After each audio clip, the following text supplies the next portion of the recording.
Alright, let's go, boys. Let's get cracking. Let's get cracking. You guys ready for the most intelligent patch note reading you ever heard in your entire life? You better be, guys. You better be.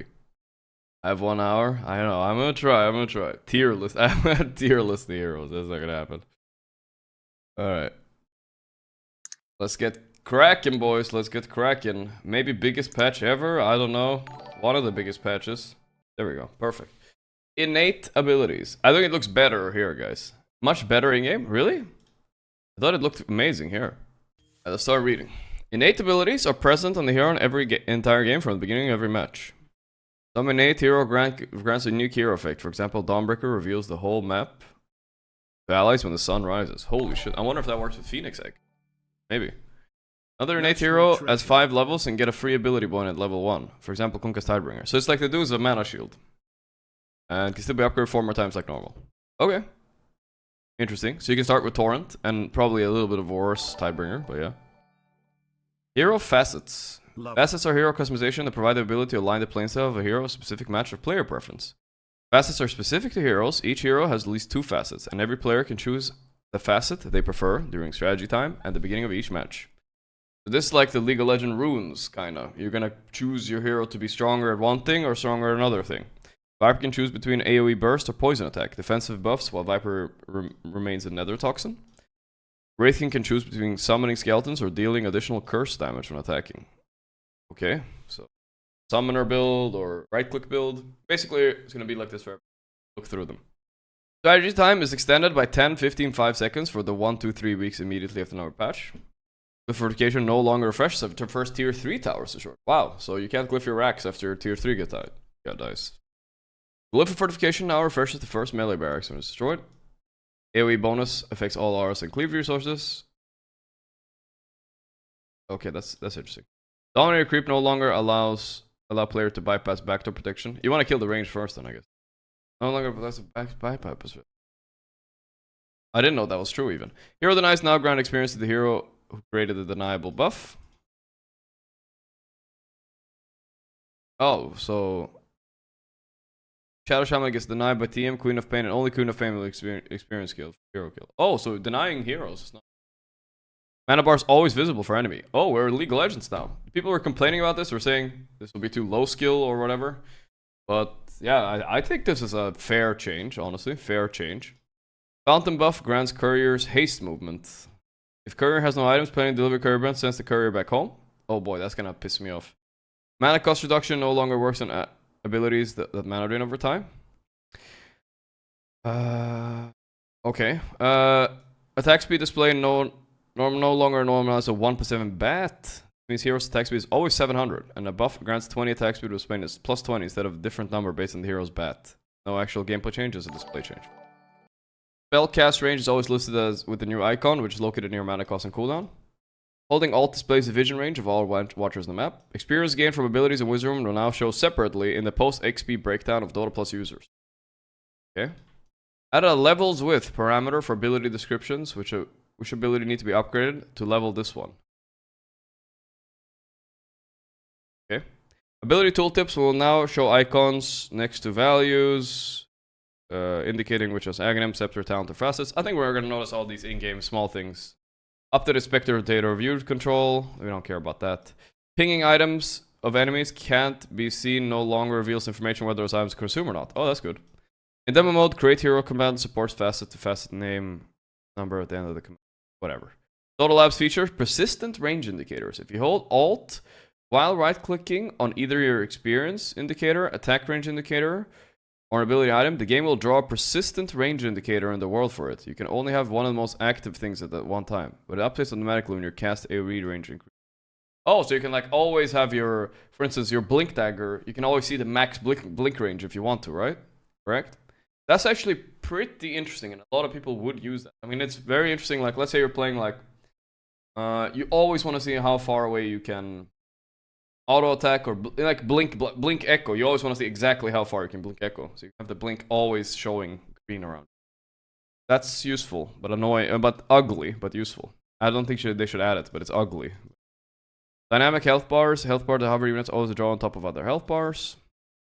The the health bar of any hovered unit as well as draw on top of any health bar. Oh, that's interesting. So that's like if you use your hero model to block a creep.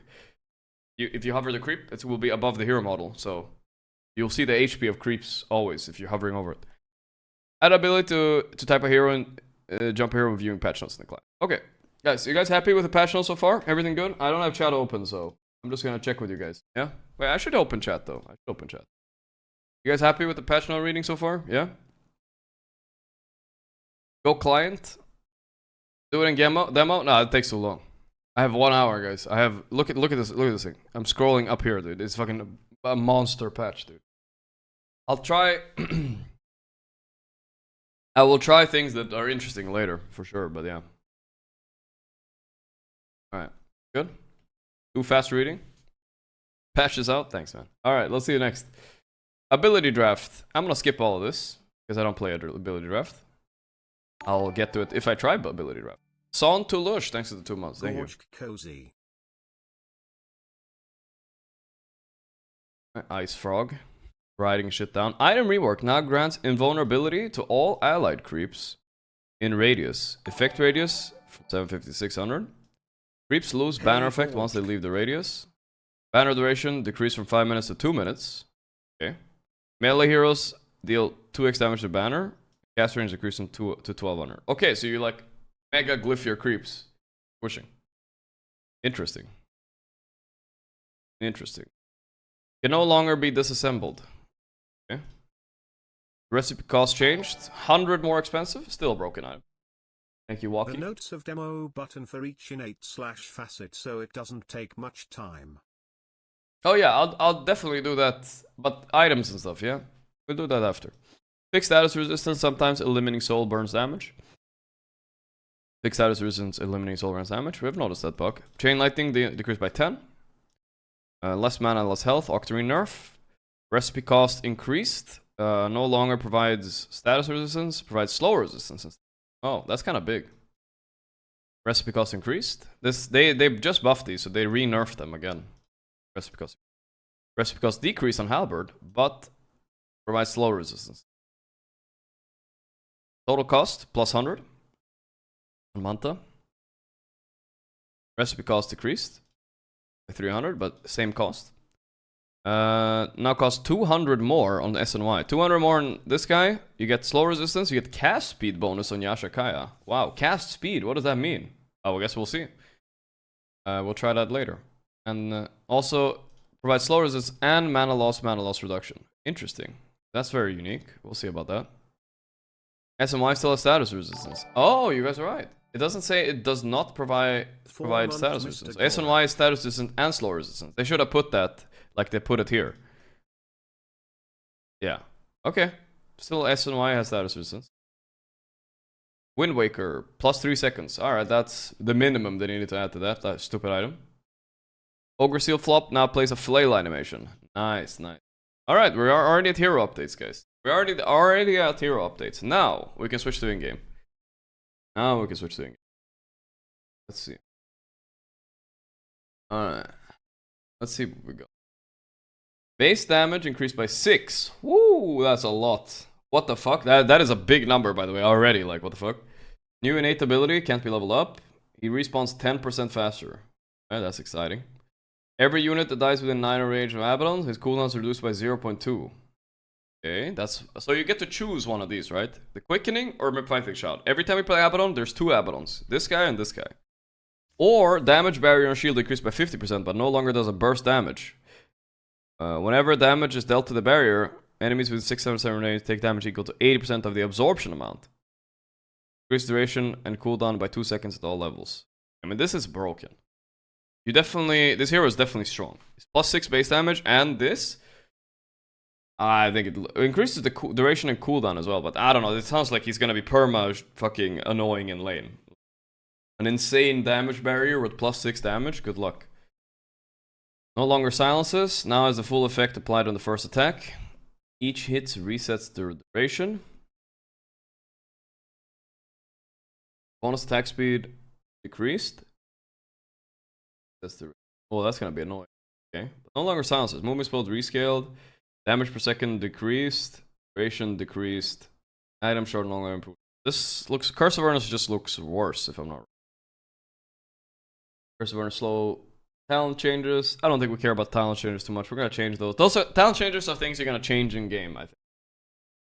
I mean, you're gonna test them in game when you get them. I don't think it's so important we go through with talent changes. I'm gonna like skim through them, but I'm not even gonna read them because we don't have time. But yeah, I think these are kind of whatever. Base attacks been increased by 10. Remains an innate ability. Passive can't be leveled up. Grievous Grid. Oh, we knew that one already. Seed money. Alchemist starts at 250 gold. Ooh, that's nice. Yo, that's like 2 salves or whatever the fuck. 2 salves on a branch or some shit. That's nice.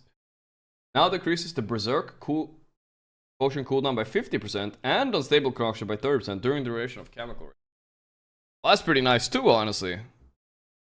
So your Berserk potion... I mean, let's see what Berserk...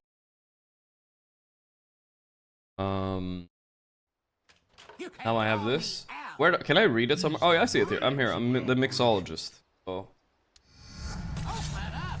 By a shard. Let's just see how long cooldown it is. 18. Ah. Fuck you, Gorgc. Hate Watcher assemble. And this one, pretty short cooldown also. I think I might take the 250 gold.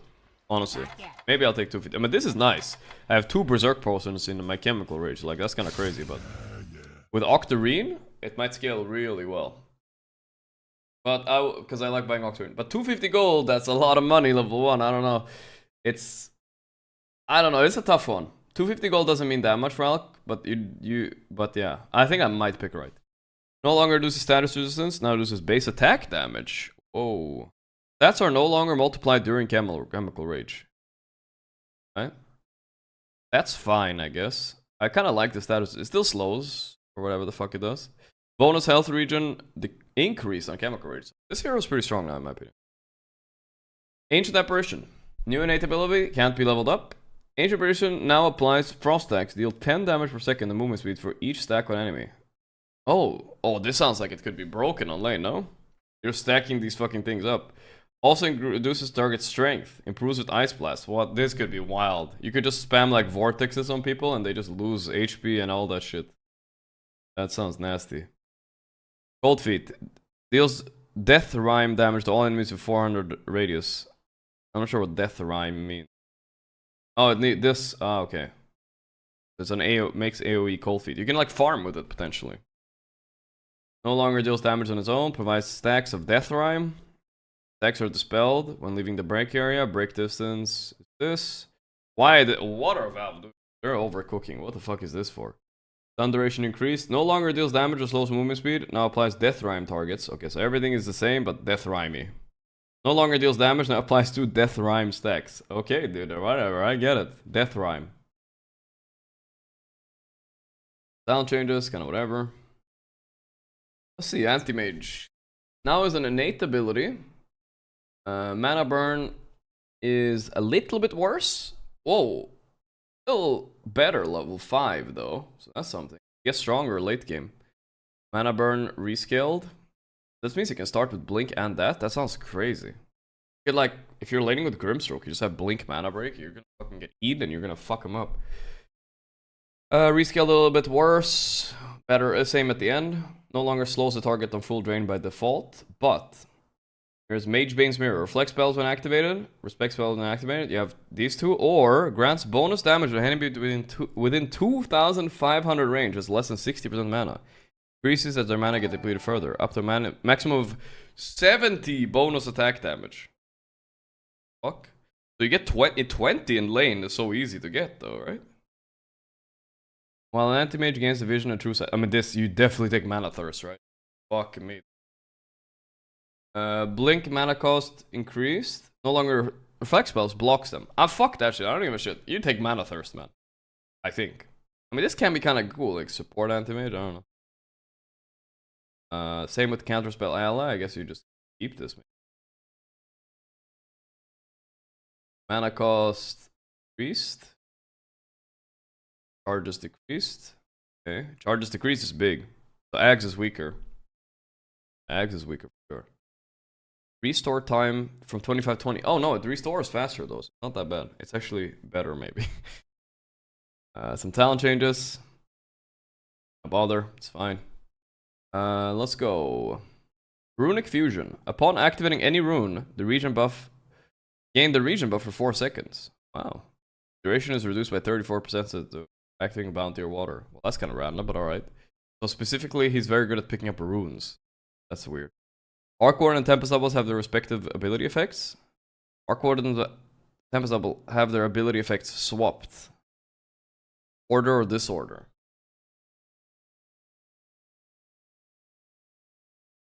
Huh? Now a no target ability, creating a field. No longer affects building and creeps. Always pushes all enemies, even without shard. No longer provides magic resistance. Increases the radius by 75. Tempest Double duration increased to a minute. Distance penalty, incoming damage is 75%, instead of reducing outgoing damage by 50%. Cooldown increased, so it's like 100% uptime. You're just walking around with your bro. Now restarts the ability cone if Tempest allies killed by enemies. Okay. Okay. That's weird, but alright. Okay. Taggy, thanks. Just got in first thoughts. It's way too dank. I don't know what this really means, but I don't think it's that big of a deal. Not the most impactful. Whenever Axe kills an enemy, he gains 1 armor. Kills with Quelling Blade gives 2x that amount. Fine. That already was in the game, but fine. Increases Axe by 60% of his... Increases strength by 6% of armor, as long as there's no allied heroes close. Effects linger after an ally walks within that range. Okay. If there's no allied heroes, increases your strength. So it's like good to farm and cut waves with and stuff like that, I guess. 1-man army. Call out. Increase armor by 5. Taunt enemies get 45 attack speed in their duration. I guess that's kind of cool as well. I like this though. Bonus armor decreased. Aghanim Scepter moved to Aghanim Shard. Yeah. Now applies immediately and every 0. Wait, Aghanim Scepter moved to Aghanim Shard. Still applies Battle Hunger to all effective units. Does not reduce. Wait, that sounds pretty strong actually. Shard is the Ags? That's pretty big. Now applies immediately after and every 0.5 seconds. Okay. No longer provides armor attacks. Now makes multiple battle hunger debuffs stackable. Okay. That sounds crazy. Aghanim Shard moved to Aghanim Scepter. Damage reduction decreased. Yeah. Ah, okay, I see. Aghanim Scepter now allows counter helix. Counter to decrease when axe attacks. This was annoying to me. Okay. Who cares? Bonus, armor and kills move to innate ability. Sure. I mean, this is kind of like whatever change. Let's go to Bane. Carry X. I mean, you could carry X. Yeah, for sure. Better stat gain. When the hero is broken right now, which is scary that they're buffing him. Bane's attribute gains are really evenly distributed. Are called all 3 attributes. Okay, so if you get like a big strength item, it still gives you int and agi. That's kind of interesting. Against attack speed when attacking nightmare units. 40! Oh my god, this is so broken, guys. I'm telling you. I didn't even look at the other one. Plus 5 dogs are gonna... Sorry. Plus 5 animals. Which is every plus 5. And everybody's that animal that plays Dota. I was just like... Bane playing animals, okay? That's what I wanted to say. Bane playing animals are gonna...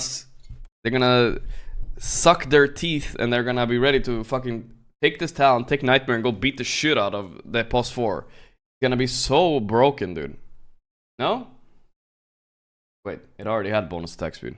I'm retarded. Never mind. I'm just like, it's just like, alright, whatever, dude. I'm not gonna defend it. I was not trying to flame plus 5s or Bane players. I was more like they're gonna be so horny, you know? They're gonna be horny. That's all I wanna say. Affects target's unit, unobstructed movement. Makes it a vector targeted. Affects units in an unobstructed movement. If the effect is passed by attacking, newly affected units also move into selected direction. What? This is like a Wave of Terror, right? I'm an animal carry player. Oh, get me out.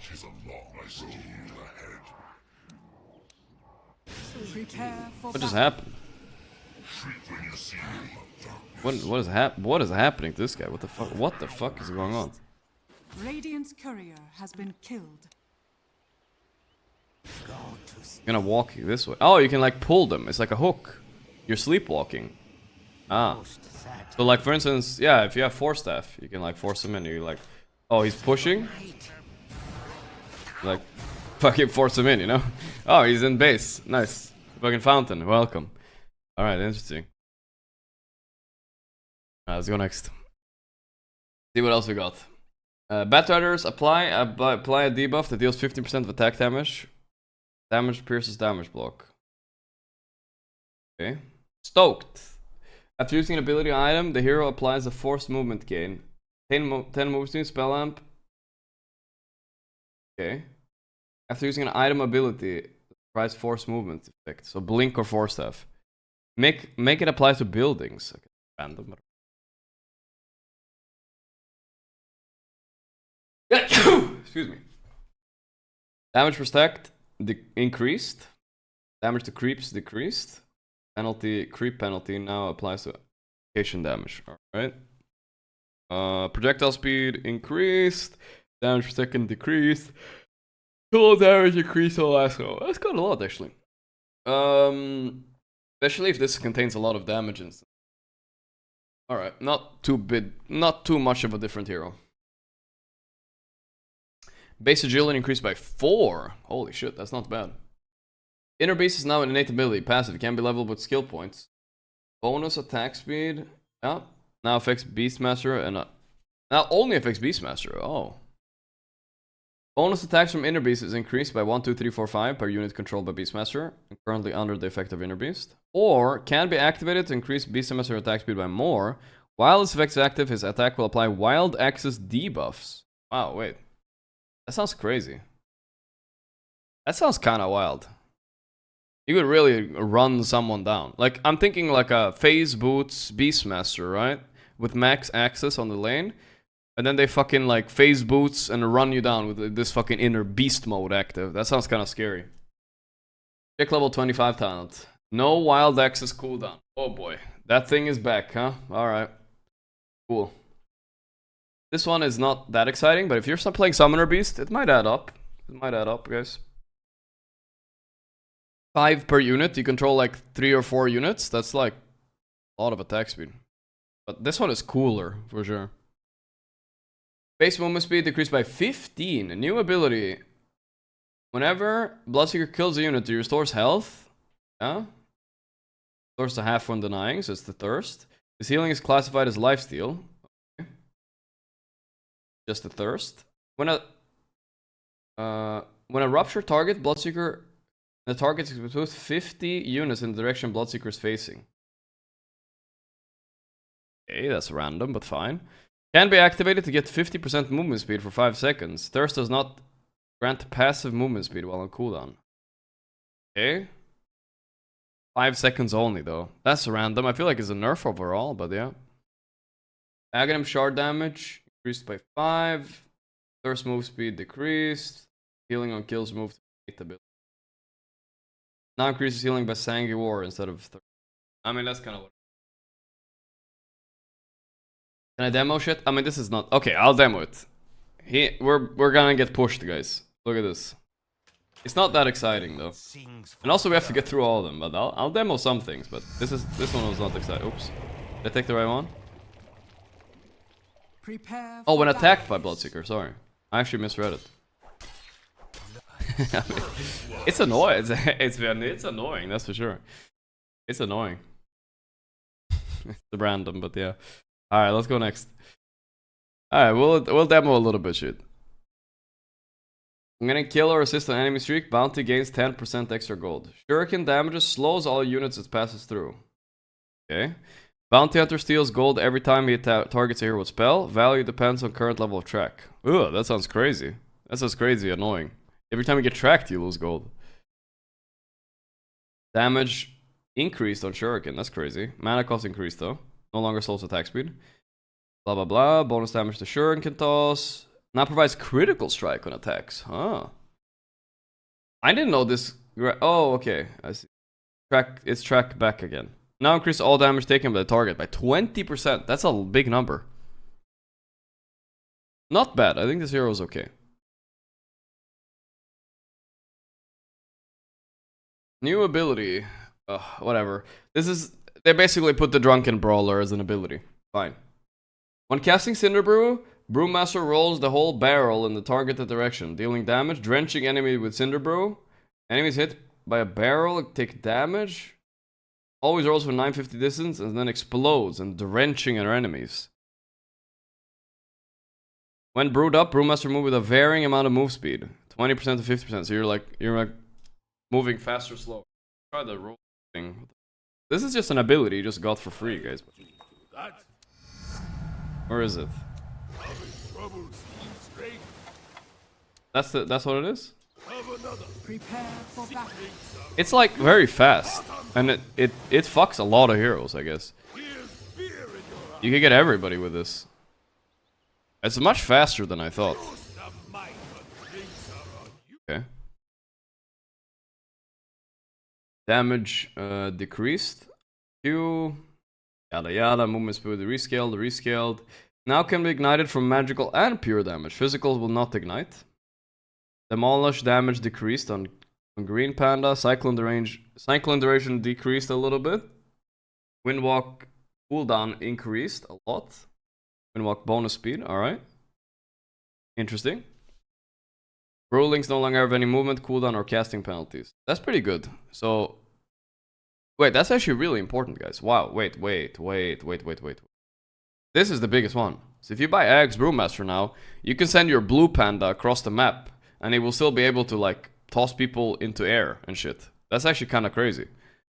You can split it up. You can put the red panda and push out a lane easily. It's actually pretty important.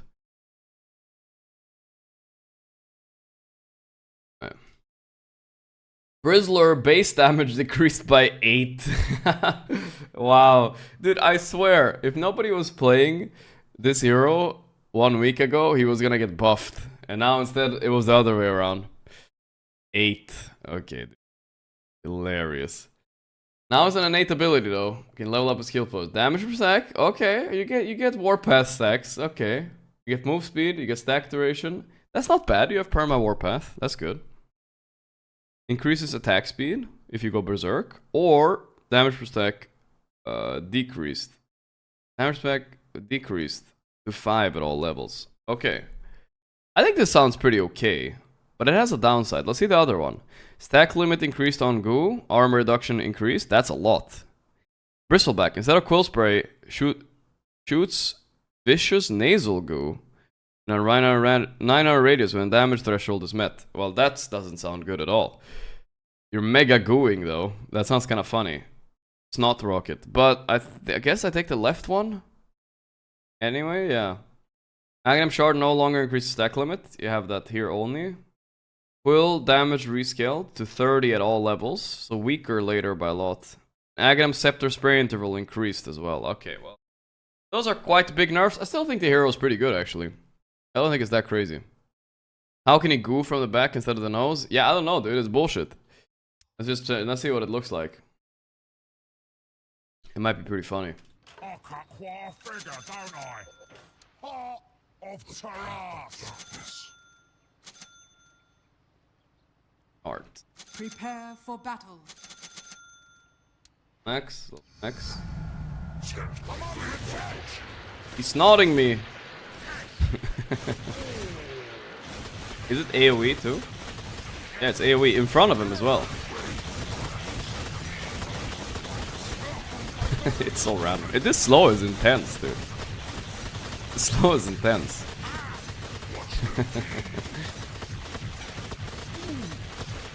Minus 27 armor. Jesus Christ. Okay, I mean, I don't know. But fine. It's not from the back. You push him in the back, guys, and then he's like, poo, you know, maybe something like that. All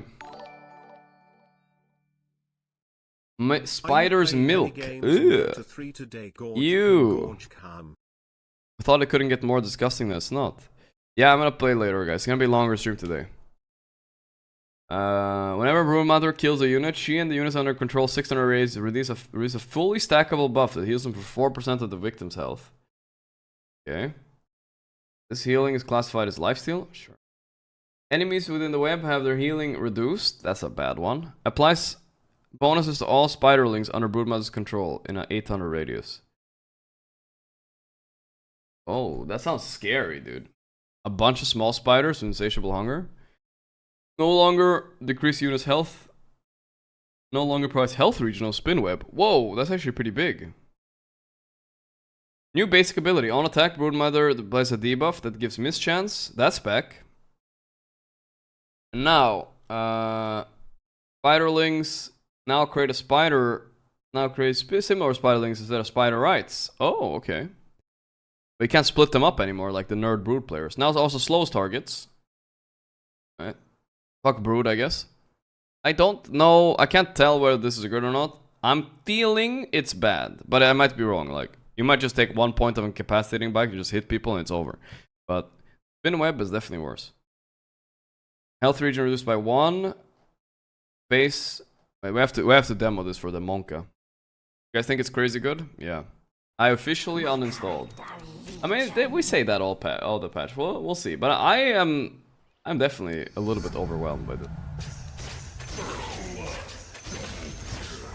Okay, let's see. When I press this now, all these spiders get mad.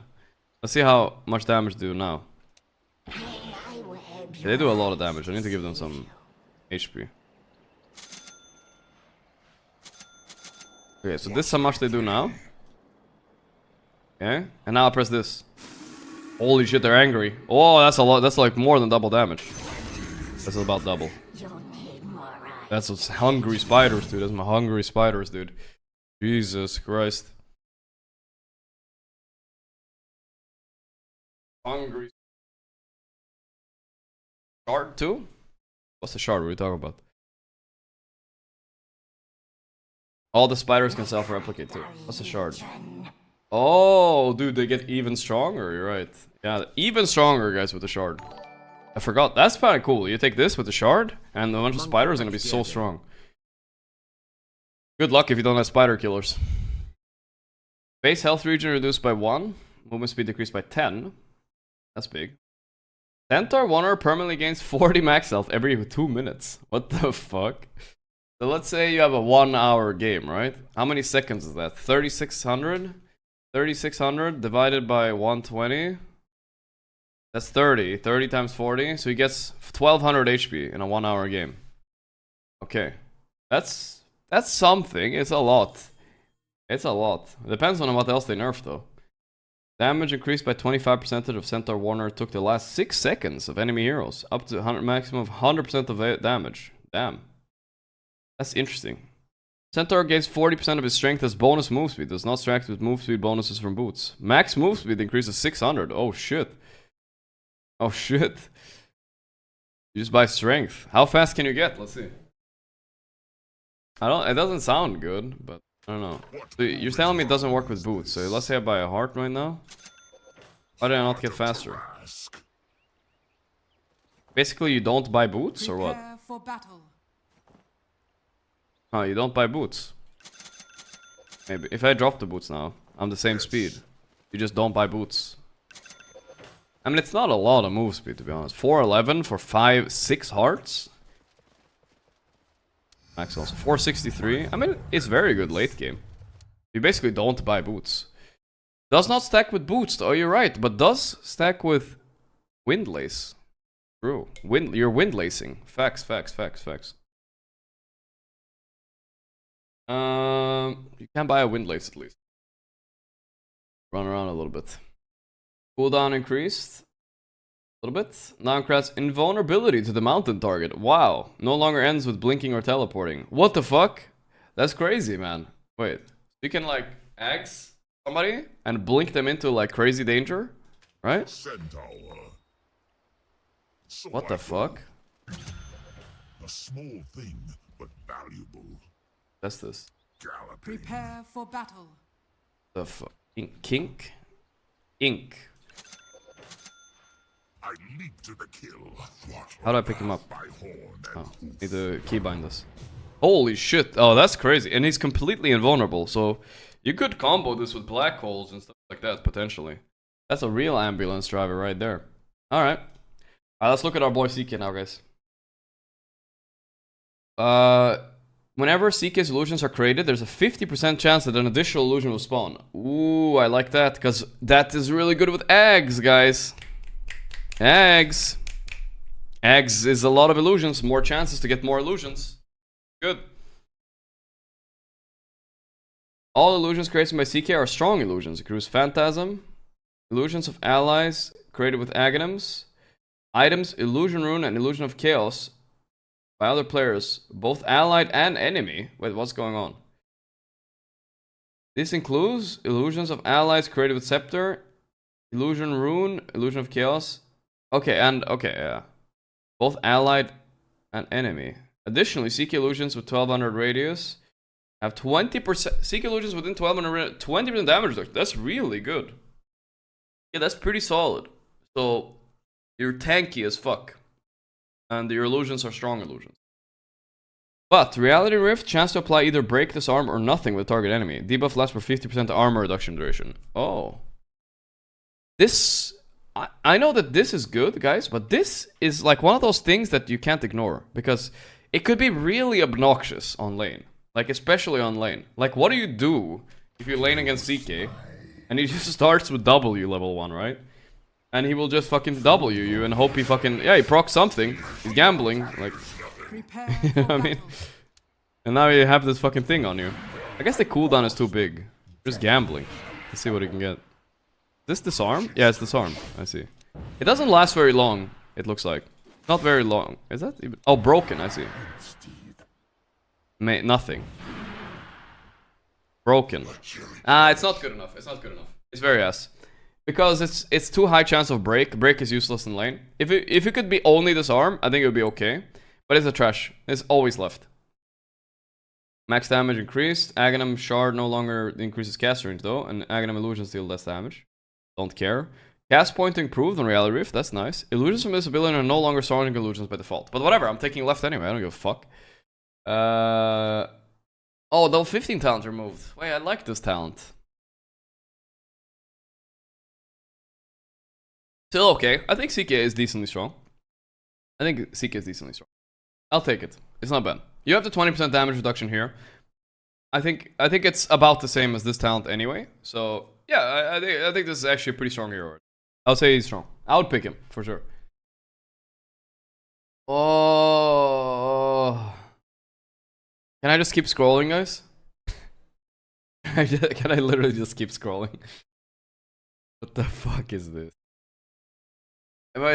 It's more like the whole fucking... This is like the whole page of the last patch. Alright, I'll try to like sum it up. Like, I'm gonna gigabrain it, alright? Hear me out.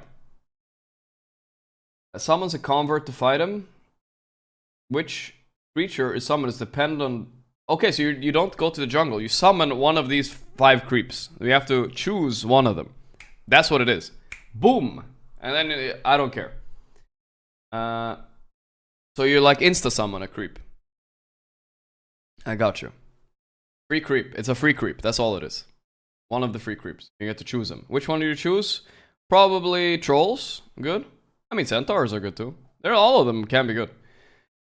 And then you have some bullshit Holy Persuasion changes. Rescale the armor bonus from Divine Favor. It's somehow better now at the better later. I don't know why they didn't nerf this more. No upgradable Aghanim Scepter. Now makes health region aura global. Did they just buff Chen? Are they stupid or what? I don't know if they're stupid, but this looks like a buff. People are still gonna first pick Chen in pro game, I guess. Alright, next one.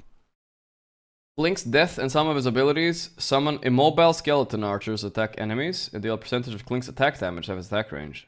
But deal reduced damage to buildings. Skeleton have duration of blah blah blah. Okay, well this could be really good. You're like a suicide bomber Clinkz. You know, it's like... I think it's like that... You guys know Sion in League of Legends? I learned about this guy the other day. You just suicide for towers over and over again until you win. You could do the same with Clinkz. You just fucking go tower. And you die and you keep going. I think it could be actually nasty. Enemies hit by strafe, a debuff, causes them to miss 5% of their attacks. Don't care. Attacks expire after 1 second. Applies to buildings as well.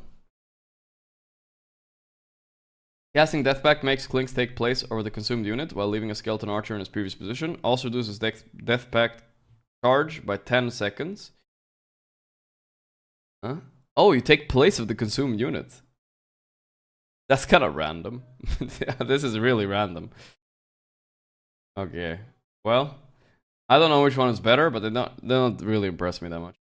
Attack speed for skeletons rescaled, mana cost rescaled, cast range. Fine. Demo it? Alright, I'll demo. This one I don't understand. Demo it right now. Clinkz. We need to summon a creep. How do we summon a creep? I have an idea. None Prepare for battle. Yeah, boys. As Obelisk directs. Ha! Okay. Well, that's what it is. That's the whole ability. It's kind of random. I don't know if it's worth it. Sometimes it would grief you, but yeah. But okay, that's the ability. You have a little blink. It's a blink? Yeah, but sometimes you don't want to blink. I don't know. It's very random. I think I'd just take left, whatever the fuck that means. I'll just take left, I think. Started playing Dota again on my Steam It might deck. grief the fuck out of you, man. Does that make me a bad person? Start playing Dota on my Steam, unranked. I mean, nah, go for it, man. Who cares? Outgoing damage is increased by 0.3% per point of armor. Wow, armor power. Your armor clock. That's actually kind of nice. You have 10 armor, it's 3% damage. 100 armor, 30. Doesn't sound like a big number. Just like the number of hours it will take you to go over the patch notes. Am I not going fast? Oh my god, I'm only here?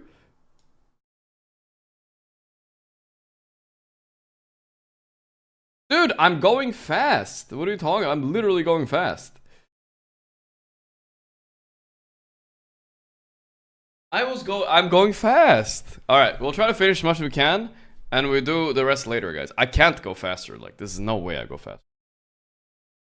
Hits the ally hero, reduced by 75%, and stun damage increased from 175 to 300. Cooldown reduced by... If it hits an ally... If the hook hits an ally to pull into, the cooldown is reduced. Okay. Cool. Cogs are formed in a radius increased by 115. Cogs have a smaller trigger radius, but they can affect enemies inside, pushing them towards the center. Ooh, that sounds nasty.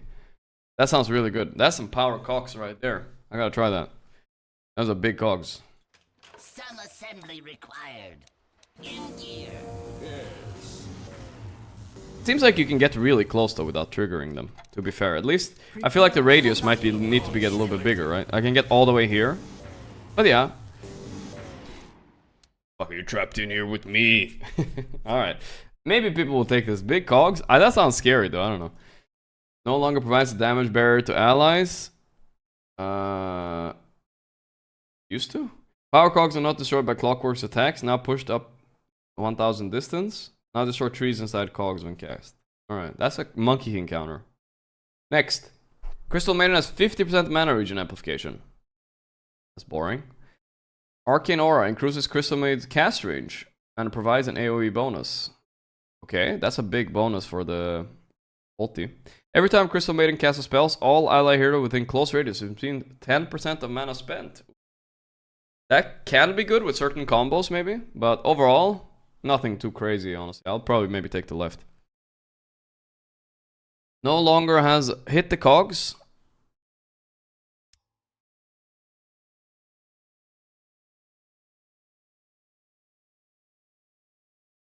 What? I have to see. I have to reread it. What the fuck? That's kind of funny. Prepare for battle. That's kind of funny. Fucking aim. Alright, level 1 cogs. Well, that's kind of funny. You're fucking playing Earth Spirit. That's really funny. I didn't notice that. Okay, that I didn't notice. But level, max cogs. I missed. I can't get the angle. Oh, I can. I can walk through them. Oh, I can get angle, guys. I can get angle. Oh, thank you. I got food coming in, guys. Oh, no. Come on. Oh, come on. This one too. Bah, no. The shame. Okay, I'm gonna hit 3 out of 3, guys. Watch this. 1, 2, They're not reaching! Power. 3! Okay, that one was a miss. Whatever, dude. 2 is easy to hit. 3 is hard. I got some food here, guys. I'll show you guys. I got Thai food, and that's just Thai food. Pad Thai with chicken and these little things. Let's see what we got. I'll start eating when the game starts, I think. It's so bad? I don't know. I think it's fun. People are gonna do it for sure. No longer has a bonus duration on ancient creeps. Now deals 4x to non-ancient creeps. Wow, that's a very good farming tool. Hi, Daddy. That's a really good farming tool for creeps. Stealth bonus mana region factor removed. Crystal Maiden. Oh, wait, base mana region reduced to 0 up here. What the fuck? Crystal mana release close mana region bonus, which also amplified by the innate ability. Whatever. No longer grants armor. Well, that's pretty big. Or they reduce attack speed more. Now can be aimed where Crystal Maiden will slide. Whoa, that's a big one for the shard. That's really strong. You can like go up cliffs and stuff easier. Next one. New innate ability. Passive. Can't be leveled up. Intelligence cannot be lower than his strength or agility. If these attributes are higher, he gains intelligence to match them. Holy shit. He's so smart. He gains 0.5. That's really good because he's universal too, guys. He gets a lot of bonuses for not going int items now. He gets free int. He's just so smart. He gains attack speed per intelligence. That's kind of random. You don't really use attack speed on this hero. Base movements are decreased, but it gains 8% of all the movement speed of allies within 900 radius. That's so random. Both of them are kind of random. Aghanim shard damage increased. Gas point improved on Iron Shell. Right? I mean, it seems okay. I don't like these so much. New ability, passive, can't be leveled up. When hero makes Dark Willow untargetable or hidden, she gains 100 health regen, 100 mana regen in that state. So it's not only when she presses her W, it's also when OD disrupts you, I guess, right? While in Shadow Realm, Dark Willow emits a 600 aura that increases the damage she deals to enemy by 25%. Wow. I'm thinking Crit's gonna play some Dark Willow soon, guys. I can see it. Is it starting yet, by the way? No, it's not starting yet. We have time. We'll finish the patch notes, guys, Kappa. Creates 4 additional Brambers on the outer ring that last 50% less. Enemies rooted by Bram will take 10% more spell damage. Let me just see what it looks like. That sounds really nasty to dodge. Like, level 1 Bramble, like, hello? It's broken. It fucking covers the whole screen. That's a lot of Brambles. That is a lot of Brambles. And they take bonus damage, so you can like, I think that one is good. Then you can like, oh, it's spell damage. Okay, so I thought you can like, you auto-attack them harder, but yeah. Alright. Maybe left one is better to like, one-shot people. Backswing improved on Curse Crown, cooldown decreased, radius increased on Fear as well. Wow. Willow is pretty buffed, guys, honestly. Willow is pretty buffed. I think Crit's gonna be playing Willow today. I think he's gonna pick that for sure. Whenever the sun rises, Dawnbreaker gradually reveals the entire map to allies over 4 seconds. Fog of War returns 1 second after that. That sounds crazy. It should combo with Phoenix Egg too, right? Whenever Dawnbreaker hits a target with a powered up luminosity, she decreases the cooldowns of our abilities by 1 second. Powered up luminosity. All our abilities. That's kind of random, so you have to keep it at 3.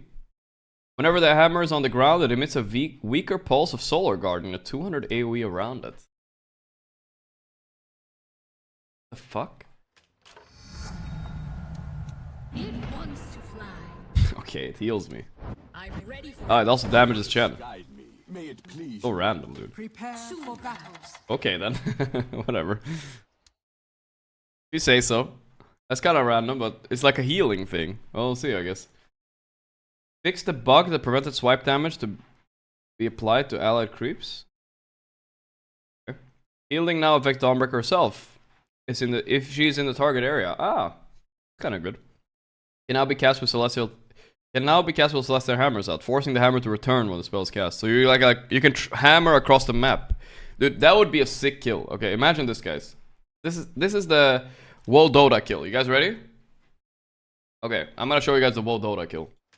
So, like, 2 mid laners are fighting here, right? I mean, there's a low HP mid laner, right? I have an ally, Chen, of course, as always. I have to make the scenario, guys. Make the scenario. Get ready to whoa. Get ready to Pac-Man right now. To earn my place anew. As Obelisk directs. Now we need to make an enemy. Where is he? Here? God willing. Okay. It's not time. Take some damage though. Alright, this is the WoW Dota play. Get ready, guys. Get ready. Leap of faith. A little bit more. One more. Alright, this is the WoW Dota play. Look, I do this. You won't feel it. I ulti here. Never too And then I pull the hammer. need me.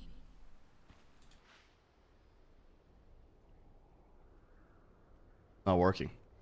Yes. Don't It didn't work. I thought it would pull it, go the hammer will go with me, no? Why is the hammer not going with me, dude? waiting. What the fuck? Some extra. Oh. Darkness flees before me. Oh, it's not like that. Well, WoW Dota has been cancelled, guys. It's shut down. They made it boring. But look, I can do this at least. Wow. See, I just have to be on the other side. And he would die. There you go, guys. There you go. Let's finish. Oh, wow. Wow. That's crazy. I find pain a useful tool. Look at this, guys. Look at this. Wow. And I go here. Wow. Wow. Alright. It's not. I guess. Alright. Let's see. Next. Did it, guys. Alright. That was crazy, okay? Dazzle ability applies weave to both allies and enemies to effect. Increases armor, reducing enemy armor. Multiple existence stacks. Armor change protect 1. Okay, what worries me about this is a level 1 spell. And it reduces armor by 1. That sounds pretty strong, maybe. Whenever Dazzle overheals himself, it grants the hero physical damage barrier. Ooh, that sounds nasty. This is a gaming gladiator fucking spell right here. Stack heals. Make a full healing lineup. Every 4 times Dazzle attacks a target, takes a burst of damage, and prompts an additional poison touch to fire at enemies within 450 AoE. Whoa! But you have to attack him 4 times, you need good attack speed. The amount of additional targets affected is equal to the poison touch number of targets. Okay. No longer applies damage, blah blah blah, armor. I mean, he seems stronger, honestly. I think both of them can be really good. Both of them can be strong. Both of them can be good. For core Dazzle and support Dazzle. Poison Hex indeed. I mean, Perma Hex indeed. Next. Death Prophet's knowledge deepens with experience, gaining 0% movement speed per level, and reducing cooldown of abilities for 0.5% per level. Okay. A little bit faster, I guess. A little bit lower cooldown. Applies slow to affected units. That's boring. Whenever a hero dies, Death Prophet traps their spirit for later use. Fuck. This affects both allies and enemies. Can be disabled by break. Casting action consumes all charges and replace 1 standard spirits with the spirit of the hero that deals way more damage. If any hero is killed during exorcism, their spirit will instantly replace the standard spirit if possible. Otherwise, no charges gained. I have to see what this looks like. This gonna look so stupid, isn't it? It's gonna look so fucking stupid. Am I gonna have a bunch of Chens flying around? Am I gonna have a bunch of Chens? Prepare for battle. I got 5. So you get a few more. How many could I have? Can I have infinite? Let's kill some. Yeah, let's kill some other heroes. Let's get some Pudges in here. Certainly. Oh no, I can't. I mean, I guess I'm gonna have a bunch of Chens now. I mean, come on, dude. This looks so stupid. Look at them. Look at them like taking the angles too. I missed 3 fucking hits in a row, man. Valve is cooking, guys. Valve is cooking. My teammates are helping me. A Bloodseeker and they aim very strong now. Holy Chen. You will like Void and Trolls changes. Yo, tier 3 sub Hellscream. Thank you, brother. I like appreciate that. to Wait, I have to try this with like Pudge, I guess. What's a fun hero, guys? Primal Beast? Pudge? Some big hero. Let's try Primal Beast. Try Primal Beast. I mean, Pudge sounds fun too, honestly. Prepare for battle. Indie company. Indie company, indeed.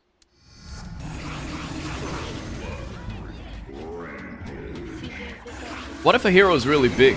What if I get like... I don't think it matters. Maybe I have one more. Tiny. Yeah, tiny can be fun. Mix them up. And maybe mixing them is fun. But I honestly like the Chen better than these. These look like... This looks like a cosmetic almost. This is a big beast. Oh, they're eating, dude. Oh, they consume... When they consume more, there's more of them. They multiply. Holy shit, I'm getting more primals.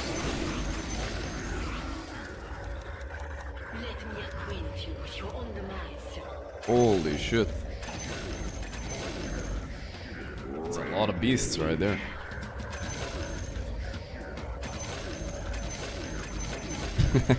My beast army. That's pretty funny though. Alright. Next. We can do more tests with that, but we need to get going, guys. Draft about to start. Alright, we're gonna switch over to that. We're gonna finish the rest of the patch notes after this, but we'll finish a little bit more. I'm gonna check just making sure that that started. Let's see what the pro... Dude, what is this? What is this? Fucking fuck you. Oh, it has to, I have to do like privacy checks. There we go. Twitch. It was fucking me. I'm just gonna check fast, guys. So you baited me. It's not started yet. No longer has movement speed. Damage increased by attack speed. 40 attack speed, level 10. That's actually a lot. I actually like that with the eggs. If you buy eggs with this, better. Health decreased on the 15 talent. That's a good talent. Yeah. Next. Whenever Disruptor takes more than 250 damage, all nearby units are pushed 400 distance from Disruptor. Damage counter resets within 7 seconds. Okay, so he like pushes people away all the time. Thunderstrike strikes all enemies within kinetic field. Holy shit. That sounds pretty strong. Or Kinetic Fence. Spell is vector targeted. Creates a single wall. I mean, you have to test this. I don't know what the fuck this means. Fuck. Fence? The days of fair weather are over. Come now. What? You shall not pass. I feel like this one is bad. Why would I build a wall? For what? Why do I build a wall? See what happens when I take damage. Tiger runs. Ah! Fleet of foot. I'm under attack. Ah! Alright, whatever. Build a wall. Doesn't seem that much. That's kind of whatever, honestly. Who would take the fence? It's grief. This one is actually good on the left. Yeah, I'll read it. I'm just reading. There's nothing here, dude. Create a wall. Duration. Restore time. You can make 2 walls, though. Hold up. Fence is insane. You guys think you can fence off the high ground? Oh, that sounds kind of nasty, though. If you fence off the high ground. Alright, I can see that. That doesn't sound too bad. That's keeping them out, brothers. Alright. Shard bonus range decreased. Good. Strike reduced by 1. And ground duration. So mega nerf on shard. That was needed. Glimpse rescaled. I like the other one. Track. Oh, I'm stupid, guys. Wait, you get both kinetic and wall? But what can you do with that? What can you do? I don't get it. What's the intended use? Oh, you don't have wall. You guys lied. How do I trap him with the fence? I only have 2 fences. What if I like squeeze him in there, you know?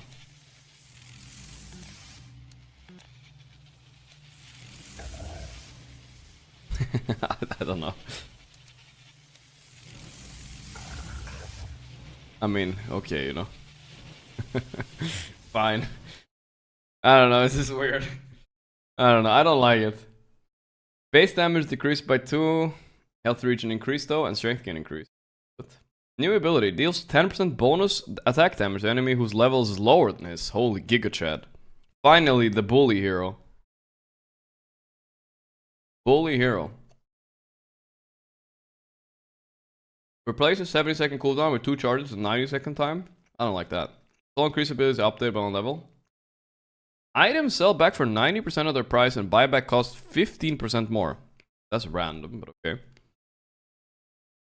I don't know, I don't like these. I mean, the right one, maybe. I don't know, buyback costs more. But what can you abuse the most here? I mean, you can buy like early game items without having to worry about anything, right? You buy an early bracers or like super value, whatever the fuck. Midas value too, yeah. True. No longer grants armor. Wow, that's a big nerf. Cooldown increased. Scorched Earth. Fine. Fuck the talents. Let's go next. Oh boy. Here we go. It's like Empath in Heroes of Newathon Disruptor. Yeah, I guess so. I'm not impressed with it though. I know, I see it, but it just doesn't look good. That's all I gotta say. I say that the other spells is better. The kinetic field with Thunder Strikes inside sounds way better, dude. Because you're maxing Thunder Strike now too anyway. Choose your Pokemon. Oh my god, you're choosing your Pokemon. Dragon Knight, health regen, armor is passive. And they increase every level by a lot too. Oh my god, that's nasty. You start with 4.5. That's a lot. They're multiplied 1.5 in dragon form. Okay, you get to choose your Pokemon. In human form, you have Cleave. Oh my god, and you Cleave here. Okay, that's big. While in human form, apply Poison. 10 per second. That could be good in melee versus melee lanes. And in human form, you apply Frost. Slow. Okay, this one is the most boring one. Definitely one of the other two. Carry DK. Skeeter is gonna play DK today, guys. I can feel it. No longer applies dragon attack effects. That's kind of surprising. New ability proves attack modifiers with chosen facets for both human and dragon form. Okay, so you get Mega Cleave. You become Sven, unironically, or what? Do you actually become Sven? I have to try it. For war. Of course. Okay, so how much did I improve? Cleave them. I can improve it by 50. So just level 7. That's, how much cleave is that? What's the cleave percent? Ah, no. It doesn't improve it that much. It's 50. It's just 50. I thought it would be 100. But still, though. That's a decent amount of cleave. I have some feeling that maybe the green one is better. I don't know. Okay. Now changes dragon type with each level. Now the dragon form depends on hero facet. Increases attack damage by a bit though. And Aghanim's black dragon no longer increases magic resistance. But okay, so the black dragon is still like on the menu, right? Like it sounds pretty good still.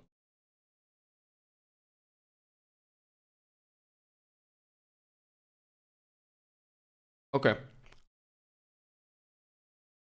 You guys want me to do the black dragon too? I do. It's gonna be a long stream today, by the way, guys. So don't worry, I'll play a few Dota games later. I'm just gonna try it. Which dragon form did I choose? Frost. Well, I chose the wrong one. Kinda slow, just like the old black dragon. Whatever, dude. It's fine. It's a little bit worse now, I guess, because you don't get the poison. And you don't get as much cleave. Alright. Next one. I think it's a little bit of a nerf, I guess. Am I missing something? I think so. Base movement speed increased by 10. Wow. Grants bonus agility to Draw Ranger and allies with 12 in range. Starts with 1% of current agility. Increase with 1% for each of Draw Ranger's level. So level 25, you're giving 25% of your agility, which is like 300 sometimes. That's a lot. How much is that? 75 agi to everybody? Bonus is double for Draw Ranger herself. Whoa. Okay.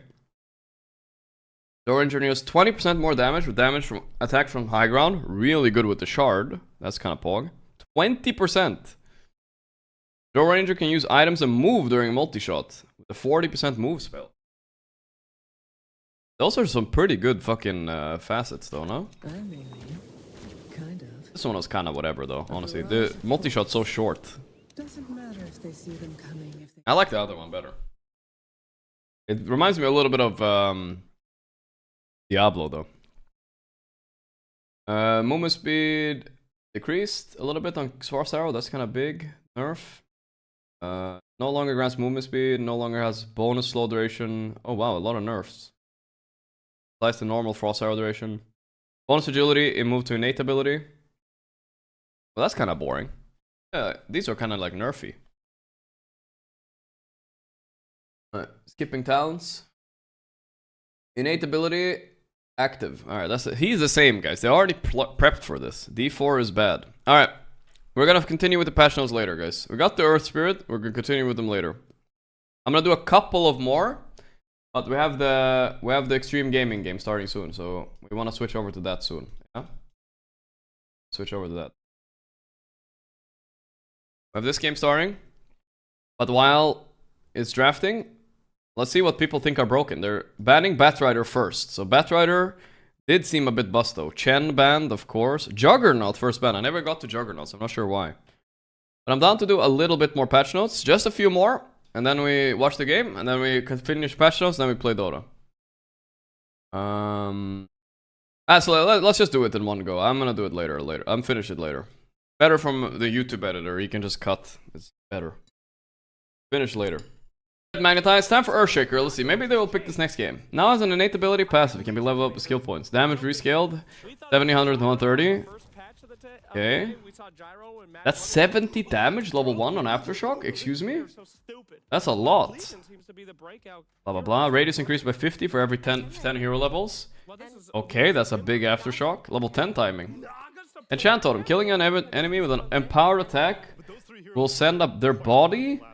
Flying 1200 units at 600 speed, dealing 5% of the killed unit's maxed health as damage to all enemies.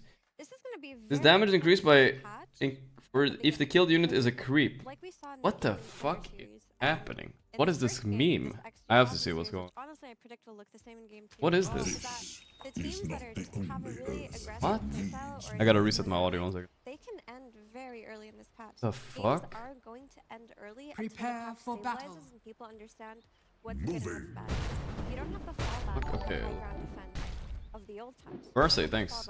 Patch seems fun but a little disappointed that 70% of all innate abilities are just copying hero-owned passives. Yeah, but it would be crazy if they did too much, but yeah. The fuck?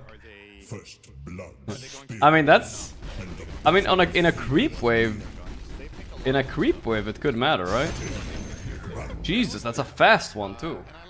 Everybody has Earth Spirit kick now. What the fuck? That's so wild. Okay. I think I like the left one, too, but 70 damage on Aftershock level 1 is pretty strong. I think Earthshaker could be a strong hero, honestly. Mid and support. 70 is a lot. Okay.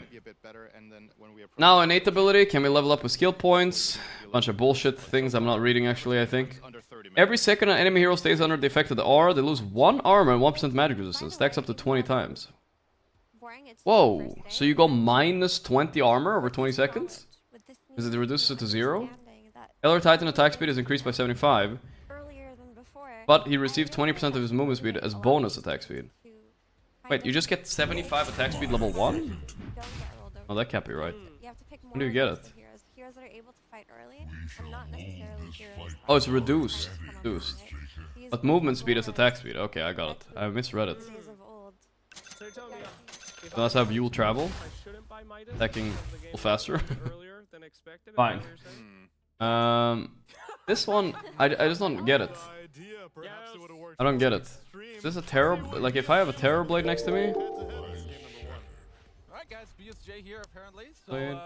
Do you think permanent range indicators for abilities / items / etc. is broken? Yes, I think it's shit. So many years. He's talking about this. I mean, I think it's ugly. And it's the correct way to play Dota, but it's ugly. Let's see. Where is it? Go overlay. Match evaluation. Range indicator. Persistent. Holding Alt and right-clicking HUD elements. So let's say I have a blink dagger. I could be walking around like this the whole time. Like, I could walk around like this. I have this ugly thing going on, you know? So I can always see where to max blink. And it actually matters, right? Because if I overblink here, look how short my blink is. If I overblink, my blink doesn't go as far. For max blinking, this is really good. But it's ugly. I don't know if they should have this. It's kind of ugly. Either way, let's go here where we tested for. So if I'm max level this... Oh my god, he goes into minus armor. Holy shit. That's scary. That is scary. First it reduces to 0 and then it goes minus. Jesus Christ, 15, 16. Imagine laning against this guy. Okay, you gotta be very close though. What if I walk out? It's all gone instantly. Ah, okay. Well then it's not that good, I guess, right? Doesn't linger. Let's go up to 20 and hit him one time, guys. I hit him once. Draft starring? No, no. Hit it once. 15, 16, 17, 18, 19, 20. That's a lot of minus armor. Jesus. 115 damage per hit. 92 actually. So. Hey, it's damage block, that's what. That's a lot. Okay, next. Flame Guard is now an ability, active, can level up with skill points. Damage, damage barrier, duration rescale. They rebalanced it obviously around that. When connecting with 2 or more enemies with Sleight of Fist, the enemy closest to Ember will be attacked a second time. The damage reduced by 40%. That's kind of alright. So you wanna like in laning, you wanna stand close to the like your enemy hero and you just slight and you double hit them. That could be good. When Searing Chains are cast, they're also cast around each fire element. Target will not be hit by chains from multiple sources at once. Unit count increased to 4. Wait, just that alone? 4 chains? That's a lot of chains, dude. Cooldown reduced, decreased on Sleight of Fist early. Sick. Seems okay. Whenever Enchantress is about to receive neutral item token from a creep, she gets 1 more, if available. That's such a weird and boring one, but okay. Whenever Enchantress takes more than 250 damage from her enemy foes, this is something like Laundry need. 1 wisp appears to heal her. Cannot have more than 4 overprotective wisps at a time. Okay, we'll stop her from getting bursted maybe. Enchantress gains 50 additional attack range. Attacking Enchanted Hero.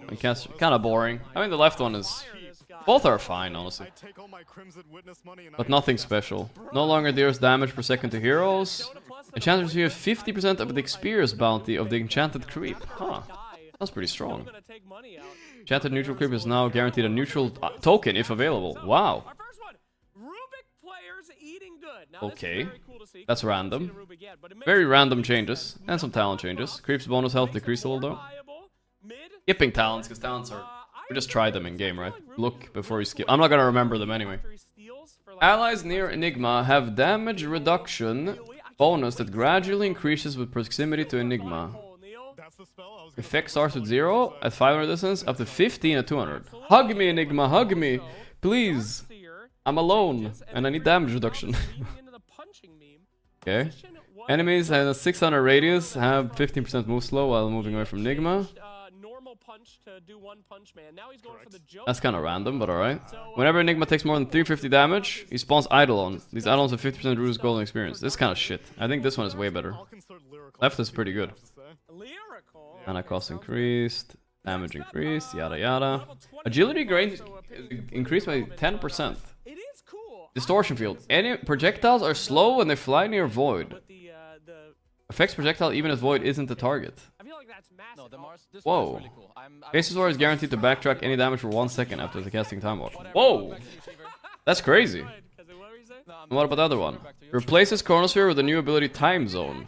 Creates a blister in space-time, altering the movement, attack, and projectile and turn rate of all units inside. Allies have increased speed and enemies have decreased speed. Attack speed manipulation, you get attack speed, you get cast speed. You help your teammates a lot. Kind of cooldowns and stuff. Okay, I have to see what it... It must be a cool animation, right? First of all, we gotta try a projectile. Whoa, it's a square! Holy shit. You're faster, enemies are slower. It's like a budget chrono, but also for your team, right? So, if I have a team here, he normally hits TB like this. Now I put this down, he hits him faster. It's a really good support spell, actually. Holy shit. That is a nasty spell. Much better support, like, it's actually a really good spell. And now let's see this projectile shit.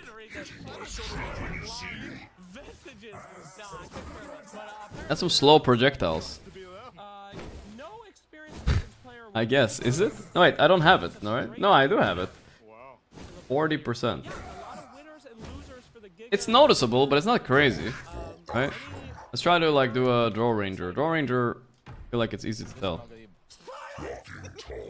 Back to you guys. No, you have to tell them what to do next. Oh, call to I mean, it's slow. We can see it as slower. But it also helps your teammate a little bit. But okay, I guess. I don't know. It's a silly spell. We'll see. Mana cost increased. Yep.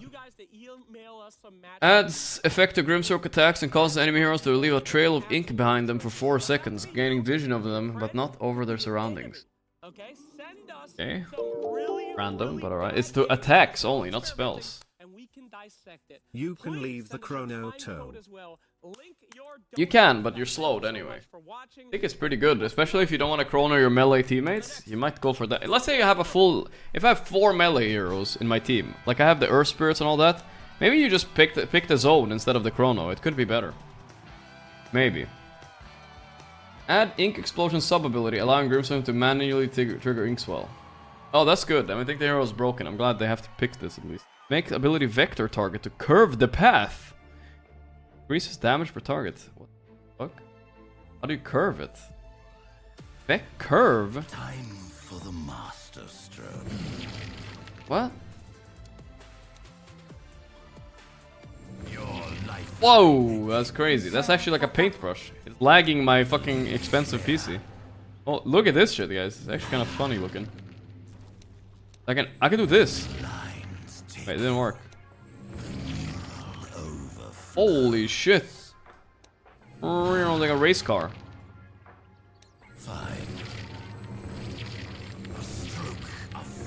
Like I can do this like a style kill, you know? Alright. Ooh. Got him. Alright. I mean, I don't know if it's just a meme, but... Alright, buff duration from 5 to 3. That's good. That's good. This overall is a nerf to the hero, which... I thought the hero was kind of broken, but I don't think it was considered too broken, so... Not the best. Grimstroke is definitely nerfed. Gyrocopter can disassemble most items at all times and sells any recipe he has for full cost. I don't even know what that means, but there must be some item combination that matters. It's very random. Cannot disassemble Rapier or Midas. No Midas? What the fuck? Increases strike interval to 0.8 seconds. If enemy hero gets hit, another call emissions is called that tracks the target.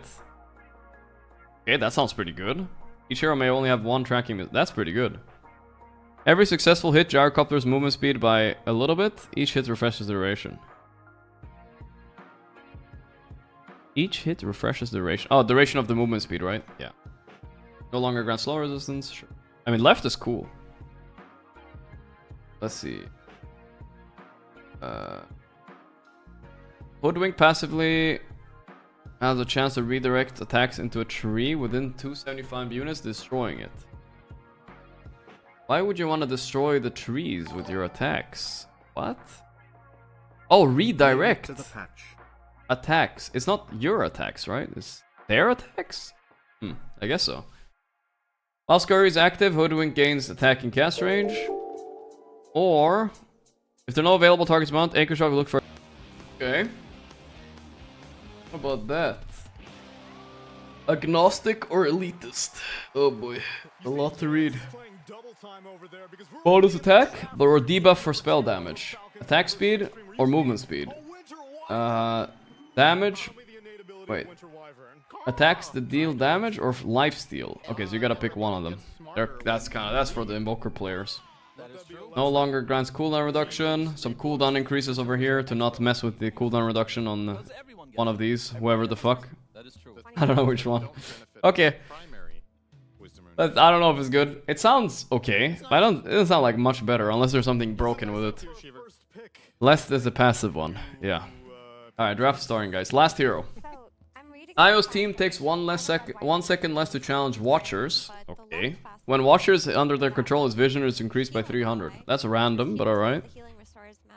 Grants 35 attack speed and 8% spell amp, up to 110. Or it grant armor magic resistance. Okay, so you're making yours Kritzkrieg. Holy German. God damn. Medigun. Okay. So you're making someone tanky or Giga Chat? I see. Damage per second increased, movement speed decreased, creep collision. Team Fortress 2 references? That's what it is? I never played Team Fortress 2, only a little bit.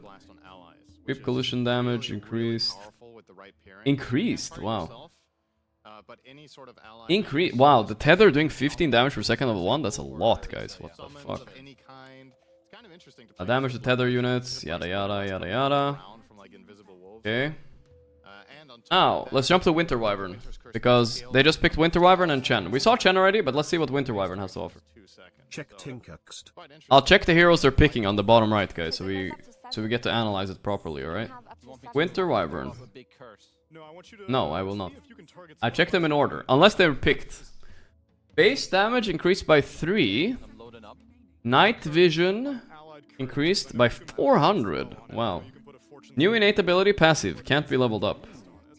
When a hero picked up a wizard room, the 3 heroes that would not benefit from again from 20% of the experience.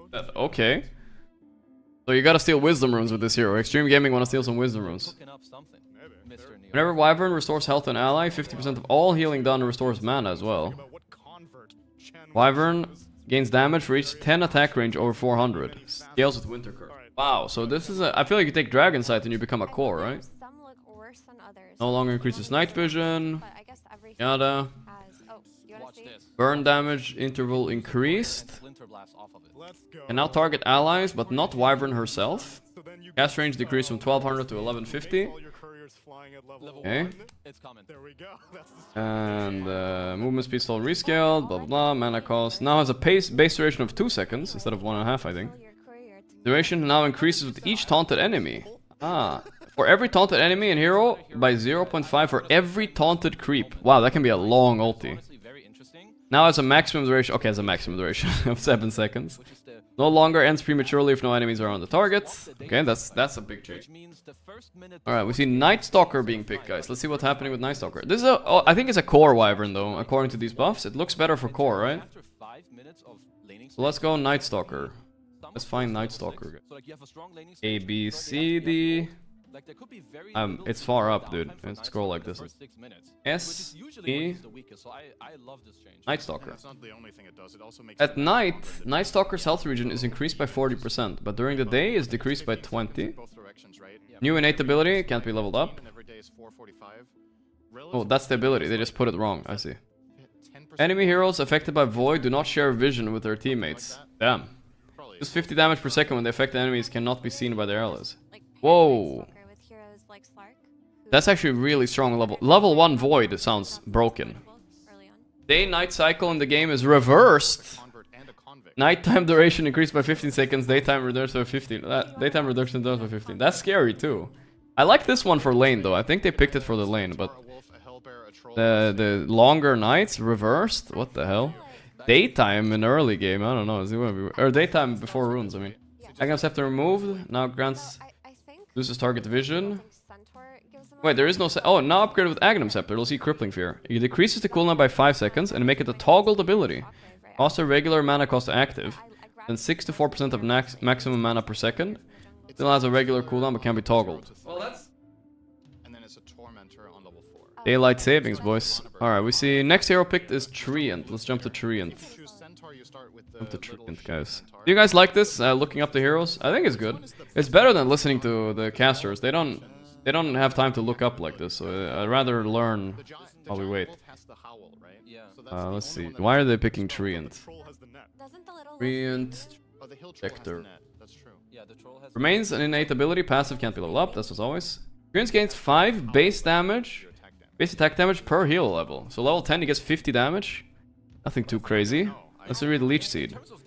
Can be ground targeted, planting a tree and damaging and healing all enemies in the effect radius for duration of the ability. Damage and healing is half for creeps when the ability is ground targeted. The tree is cut down and grows again. Planting a tree, healing, damaging and healing. Damaging healing is half for the creeps when the ability is ground targeted. Cut the tree. I do think the left one is better than I thought though. If you think about it, level 2, Treant already has like... I don't know if it counts that he gets 10 damage or 5, but he has a lot of bonus damage for the lane, right? It's kind of scary. The right one, I don't know really. If it regrows again with the next pulse. I don't even know what that means. Don't cut the tree? Wait, I have to test this. What honestly like pretty nice. They're picking a bunch of heroes I need to read about, guys. The crit Willow is coming out. We did talk about that. What? Doing stuff? How long is it lasting? I don't know. What if it cuts? What if you cut it yourself? Okay, okay. It's fine. You can't perma cut it. I see. Right. I thought you could perma keep it up by keep cutting it. Alright. Next. Not surprised they would pick this hero. Let's check Clinkz out, guys. We saw Clinkz already, right? I think we saw Clinkz already. I can type hero name in patch notes. Where? Oh, I can. Sick. We saw Clinkz. Yeah, this one was weird. I don't think it was better. You take the left one and it's maybe like, okay. Let's see Leshrac. Base agility decreased by 6. Base armor increased by 1. Area of Vel of Leshrac spell increases by 0.5 per point of int. That sounds pretty strong. Okay, what about this things? Leshrac attacks restore mana of the damage dealt. Improves with Pulse Nova's level. Diabolic Edict has 40 explosions that are applied over 10 seconds and can damage buildings. And other Diabolic Edict has 40 explosions that applies over 7 seconds but can't damage buildings. Well, that's kind of weird. I think the left one is pretty good, right? You gain mana. I think that one sounds better than this one. Edict is stronger on this one. I don't think that matters. Radius decreased on Edict. Radius decreased on stun. Jump radius on lightning. Radius decreased. I mean, okay, but these radiuses are going to be increased again with int. I think it sounds weaker. I know that sounds weird to say. I think it sounds weaker. Surprised they picked it. Like, this could be broken. I don't know how much this percentage mana back is, but we'll see. Alright, let's check Primal Beast. They picked Primal. Due to his size, Primal Beast does 40% bonus damage to buildings. I like that they added due to his size. Gains passive component that increases movements. I mean, they should just add this to all. Due to Sven's big dick, we increase his damage by 10%. They should add that to like everything. Gigaton. Gains passive component that increases movement speed of Primal Beast by 4%. Okay. Activating Trample provides 6% movement speed to all allies. That's pretty strong. Romp and Stomp is strong. Uproar. When activated, each stack provides 10% AoE bonus. So you can get 50% AoE bonus. You get a big Trample. That sounds big. And you can Trample plus ulti. That would make everything... Let's see how big this Trample is.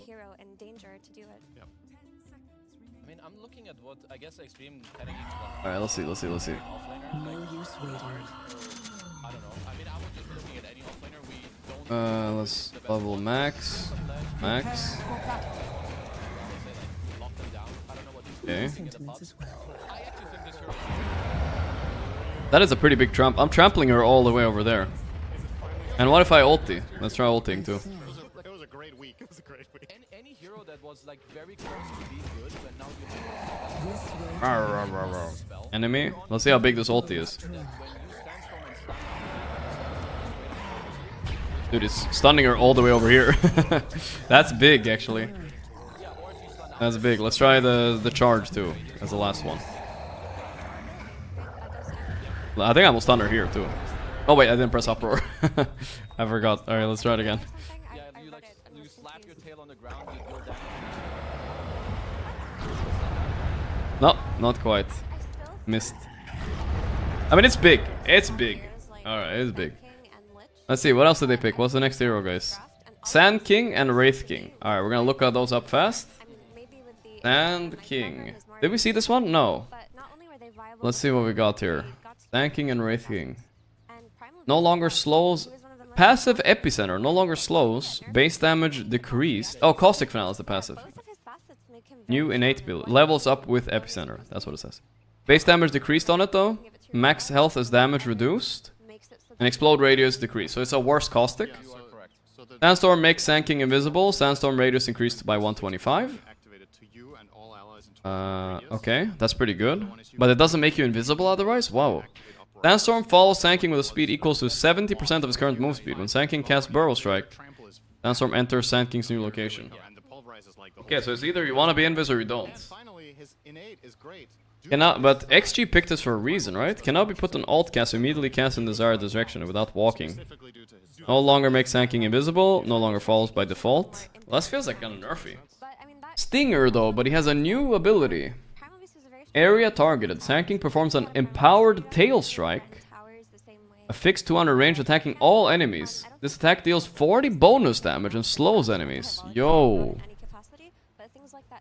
Total damage increased by 40%. Oh, I see. This is not bad, guys. So what you do is you have Caustic for free, and you take Stinger level 1, and you can like last it, AoE last it creeps, and just like do good damage. We have to see what it looks like a little bit. Number of pulses increase. Epicenter seems mega buffed. Double the amount of pulses. Damage per pulse is decreased though by a lot. So it's less burst, more damage overall. Attack speed slow. Epicenter duration. Slow debuff lasts for 3 seconds after hitting it by a pulse. Yada yada. Alright, let's see. Let's demo it. Stinger is really good. Yeah. This is scary, guys. This, you don't want to get stung like this. Look at Drow's ass, right? She's about to get stung. Bah! That's a good sting. That's a level 1 sting, by the way.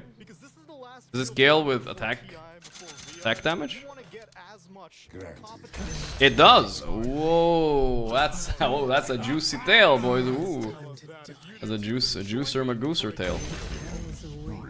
Bonus attack damage 40. I think this is a strong spell. I think it's actually a strong spell. Stinger.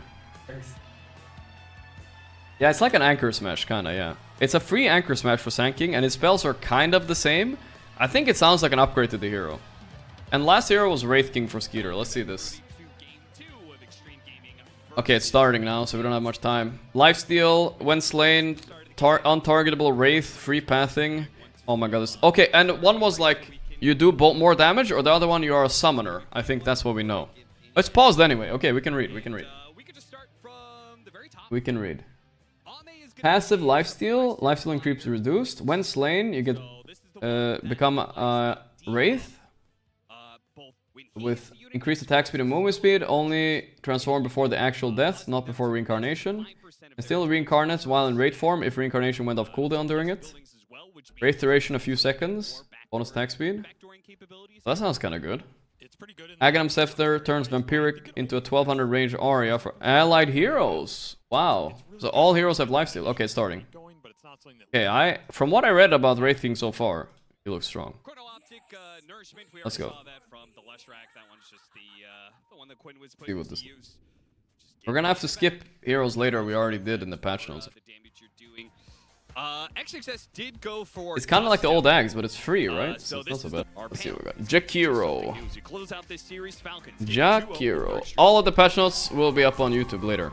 Continuing patch notes. Then games. Let's go. Undefeated on the current patch? Yes. Let's continue, boys. What do we got? Let's put on little tunes. Continue reading the patch notes. We got Jakiro here.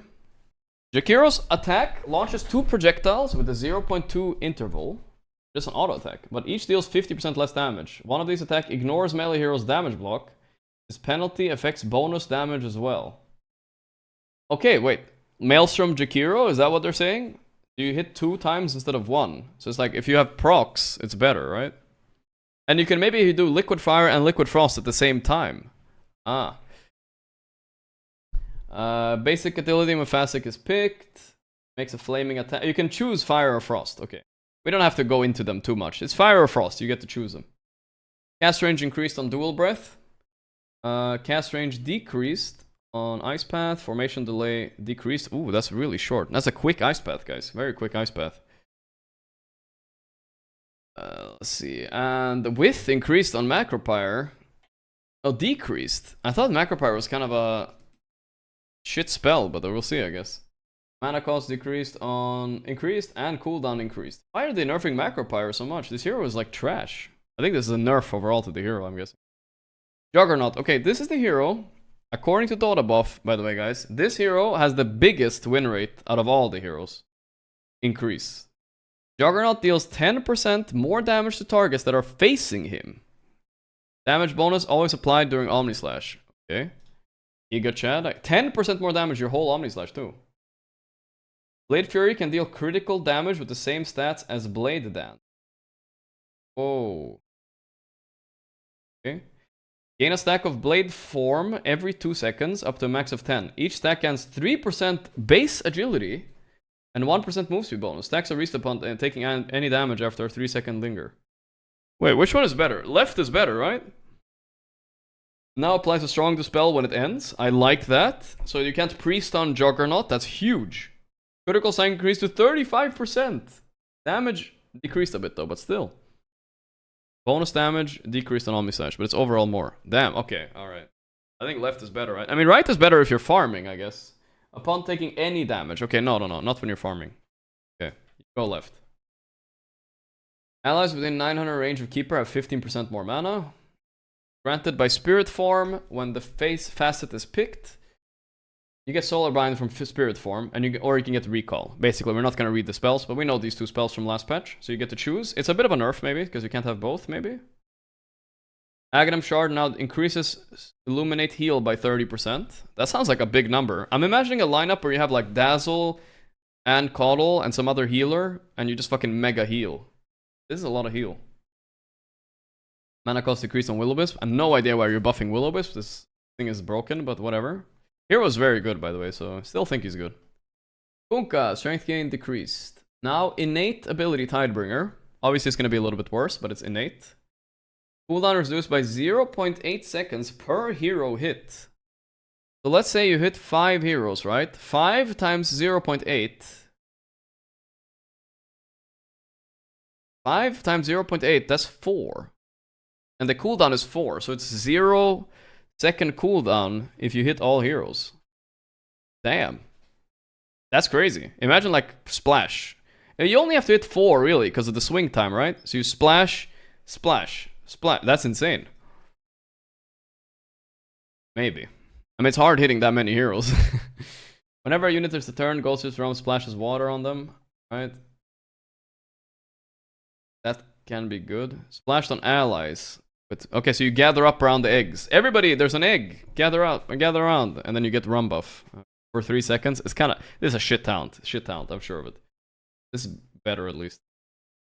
Stun duration decreased. Enemy delay decreased. Ally delay decreased. Oh, enemy delay decreased to 3 seconds. That's a lot worse for X. X boat is much harder now. You got an X torrent boat, I think.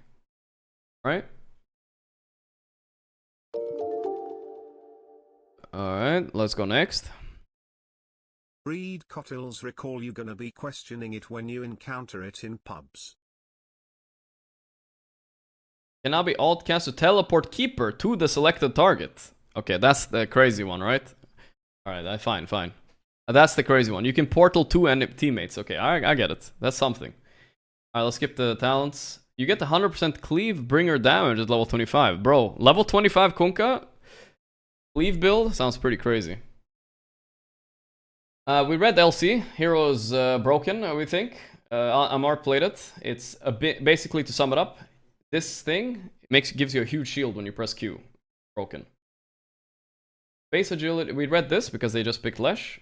I don't really see a big difference between Lesh this game. He just gets a bit of mana regen with the left one. That's about it. Next one. Lich. I don't think we ever read Lich. If Orb fails to find a new target to bounce into it, instead of circles, previous targets waits up to 2.5 seconds for a valid target to come into range. They may happen multiple times per cast. If it fails, okay, so if he fails, it sticks to him a bit. Okay. The other one is Growing Old. Oldge. Wait. Lich mana regen is 0. This is important, actually. Lich mana regen is 0. Lich restores his mana when dying... when any unit dies nearby, including heroes. Okay. So, that's how you get mana. People die. Let's read Growing Old. Grants additional bounces to Chain Frost and extends the duration of Frost Shield when these abilities kill enemies. Killing a creep extends the duration by 1 second. Killing a hero extends it by 4. Killing a creep adds 1 bounce. Ooh. Killing a hero adds 3. That could be pretty good. Like, against Chen, you throw a Chain Frost. Every time you kill a creep, you get 1 extra bounce. That could be pretty good. Anti-creep. Backswing improved. Backswing improved. No longer requires Aghanim to use other abilities when using Sinister Gaze. Okay. Oh, that's big, actually. So you can Sinister Gaze and nuke at the same time as you gaze. Or shield a teammate or something, right? That's something. Base damage decreased by 6. Wow. Attack speed decreased. Agility gain decreased. Okay, he better have gotten something good, right? What have we got here? Now, hitting allied creeps with 75% compared to the... Allows hitting allied creeps at 75%, so you can deny earlier. What? Max damage decreased. Max lifesteal increased. So you lifesteal of allied creeps too, I guess? That's kind of random by lifestealer. Lifestealer gets 2 max health per unit killed. Let's say you have 300 CS, you get 600 health. That's kind of decent. Replaces a rage with a new ability called Unfettered. Lifestealer descends into violent fury, gaining 50% magic resistance and 50% status resistance. No magic immunity though. Applies a strong dispel and can cast while disabled. But you can still get stunned, right? That sounds kind of bad. I just go left, I guess. Denies also count? Yeah, exactly. Open wounds is now an ability. No longer grants bonus damage. No longer spreads. Lifesteal decreased. You just get this. This is not a slow anymore. Gives you movement speed bonus and bonus attack speed. More though, 90. Now upgradable by shard. Explosion applies 50% duration open wounds to all damaged enemies. This seems like a bit of a gimmick, guys. This seems like a bit of a gimmick. Doesn't seem so good. Skipping talents, because we'll read the talents if you play the hero. Fire Soul is an innate ability. Attack speed bonus per stack decreased. Yeah, so basically you get Fire Soul. Supercharges Lina, giving her 12 stacks for 5 seconds. Or Slow Burn. Impact damage from Lina's abilities decreased to 60%, but each ability applies a stackable 3 seconds debuff that deals burn damage, which sums up to the 65% of the original ability damage. Okay, so it's more overall damage. This sounds strong for the lane, right? Your nukes are doing like 625% more damage, right? Overall, but it's less burst. But 125% more damage is 25% damage increase, correct? On every spell. It's just not burst anymore. If we max Lina, give him a heart. So sure, my ulti and stuff doesn't do much damage, but they burn. They're burning him a lot. The big burn on everything. Like compare, yeah. Burn, burn, burn. And you can like do this infinitely. They don't stack like that. Okay. I think it's pretty decent, I guess. I mean, for laning especially. But I like this one too. No longer applies damage over time by default. Damage increased. Mana points decreased. Blah, blah. No longer supercharges. Cast point improved. Backswing improved. Overall, I don't think these are big buffs to Lina, to be honest. But am I stupid, guys? Wait, sorry, I have to check. If Fiery Soul is the passive, innate ability. I don't get it. What do you skill up on E? Oh, it's there. I see, I see. It's here and there. Oh, okay, it can be both. I see. I thought the passive was only on the left. Alright, let's keep going. Strength gains increased. Agility gain increased. And Lion gains 20% debuff duration and Swell Amp 90 seconds after respawning. What the fuck is this? To hell and back. So as soon as you respawn, you want to go fucking finger some guy? What is this shit, dude? You're fucking stressing out. You're like, I gotta finger somebody. Deals damage equals to the mana stolen. Or after casting Death, Fist of Death. After casting Finger of Death, Lion switches from range to melee attacks with a fixed 250 range. Gains 40 plus 30 damage per stack for 20 seconds. Enemy killed within 3 seconds of being punched will add Finger of Death stacks. Attacks during melee buff have a 50% cleave damage. Fuck. This needs to be tested. What the fuck? Okay. I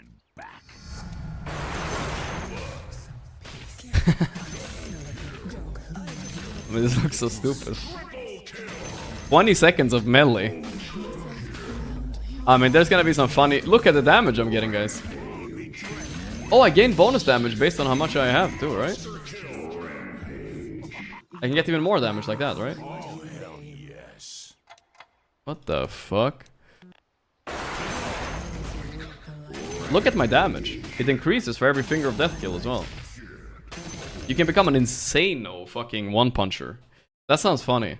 There's gonna be some YouTube video with Moonshard line fucking people up or something, man. Ags is perma melee? Oh yeah, because you have 20 seconds cooldown, right? So you have perma melee with Ags. Dude, wait, is that a thing?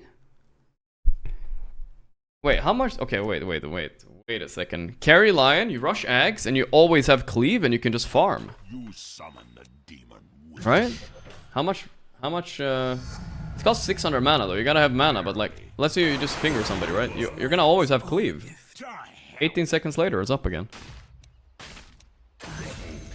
You can go farm a bit. Mana though, I mean the mana is an issue, but you do have mana drain at least. You can mana drain a bit.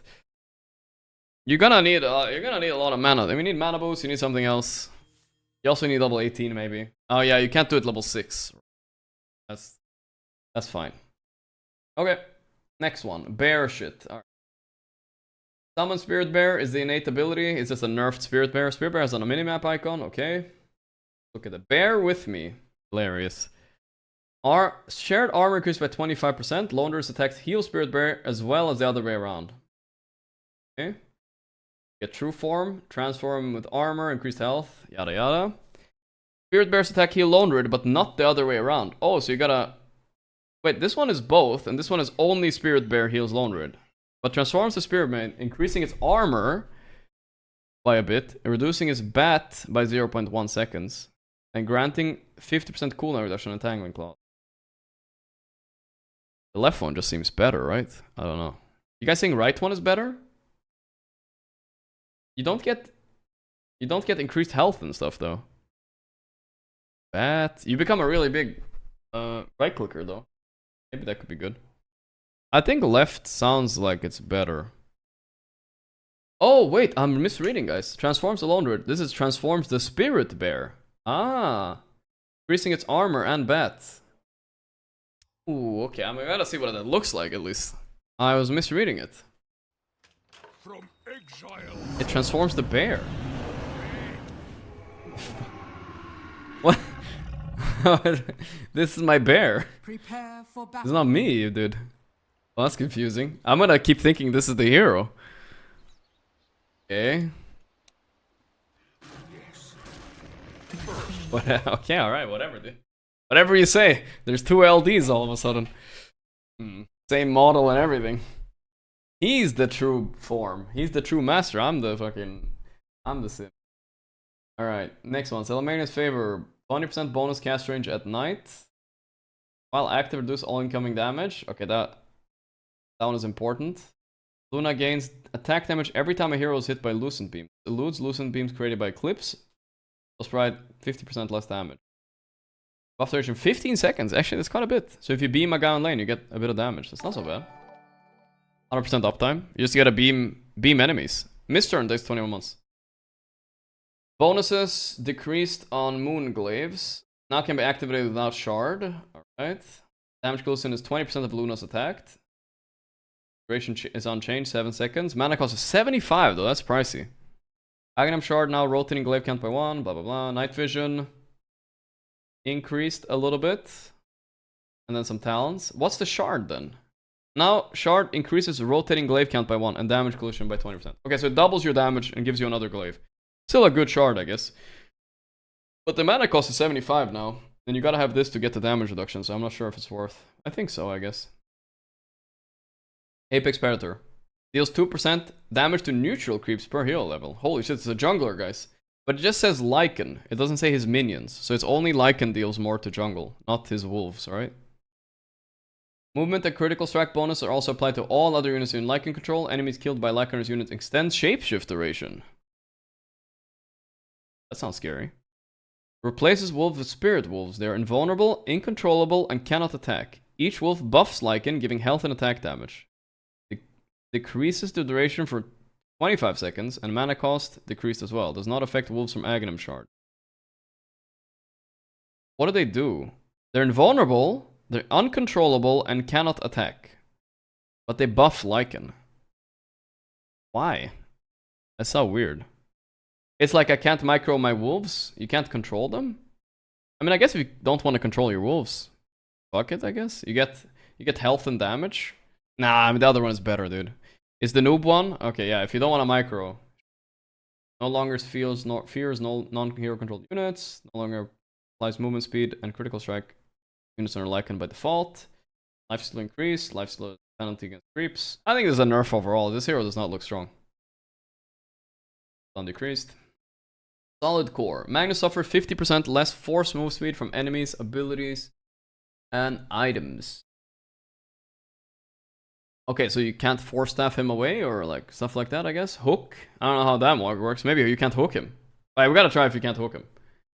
Deals bonus damage when pushing enemies through trees and cliffs. Each tree deals 10 damage and each cliff deals 40 damage. Okay. Reverse polarity. Pushes enemies in a 600 AoE around Magnus away from him to a max distance of 700, stunning and damaging him. What? Pushing? Does it replace RP too? Let them try and stop me. Oh. What? Wait, oh. Prepare for battle. Why would you take this? Anti-combo, dude. This must be so weird. It's like the worst ulti I've ever seen in my life. Look at the... It looks cool though. It looks like a water bubble or something. What we're gonna try? Alright, we're gonna see if we can get hooked. Said that I couldn't get hooked, right? Did I take the right facet for it? Right. I don't know if this counts as force movement, but... it doesn't work. But force staff should be shorter, right? Yeah, it's slow. It's shorter. You can't like bully around Magnus. There must be some more things, right? Spears and stuff like that. Yeah. Windrunner, Gale. All right, stuff like that. All right. Flame break. Yeah, yeah. Not hook. Slow duration rescale, projectile rescale, sharp projectile bonus. Priest. Yep, sure. Duration rescale. Sometimes they can slip in like a OP thing here, like projectile speed increase. That's like pretty big, dude. Duration rescaled a little bit, whatever. Now slows enemy attack speed as well. No longer deals distance as damage. Damage rescaled. RP is a bit better. Horn Toss is a little bit better, surprisingly. 300 damage Horn Toss. That's a fucking heavy damage spell for early game. Marcy. Special delivery. Permanently increases the level of all allied couriers by 3 and hero attacks to kill by 1. That means that Marcy's team fights with flying couriers, he's about to say. Everybody gets flying couriers? Okay. Oh, that's an interesting fucking passive. Like if enemy picks a courier sniping, like playing as Xingqiu, you pick Marcy. Fuck him. Marcy's third basic ability when facet is picked. Bonus damage changed. Flat to percentage of base damage. Ooh, that could be scary, guys. Sidekick plus like a tiny or something like that. Or any universal hero with a lot of damage. Or Morphling even. They can be really scary, sidekick. Right? And then the other one is... Passively grants lifesteal and her attack damage percentage of her base damage. And be activated to protect the allied hero. Whenever the ally attacks or is attacked, Marcy attacks the enemy if they are within her range. The ally also gains armor. Wait, this one sounds crazy, dude. You're gonna fucking chat up on whoever attacks you. Let's like do this. Give him like a Reaver. Give this guy a Reaver. Hyperstone. Prepare for battle. Let's get a crit on me, whatever. I don't need items, right? Then, if I sidekick this guy... I'm like beating the shit out of this guy. Counter punching. I'm like kicking and shit. Okay. So it's like... It's very short range though. We can see the range. Like he has to be within. Here is not enough. But if I'm here, I'm hitting him. See? I'm hitting Pudge. Okay.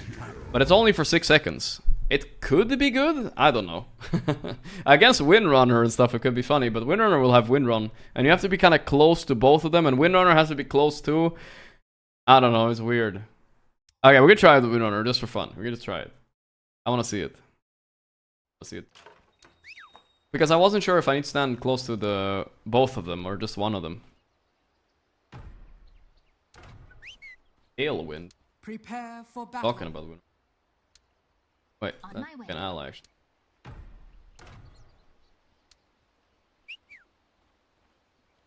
Level max, level max. Let's do this. I don't need the items, right? So if I ulti this guy, and I E him, I go close. It's Not that fast though. Why is it so slow? I feel like I wasn't attacking that fast, right? Axe cut. Am I crazy? Why was attacking kind of slow? Let's try a Windrunner. What if both of them attack each other? Windrunner ally? Right? Maybe we're overcooking here. Look at this then. What about this? Internal CD? Yeah, maybe there's internal CD. What if this guy ultis this guy?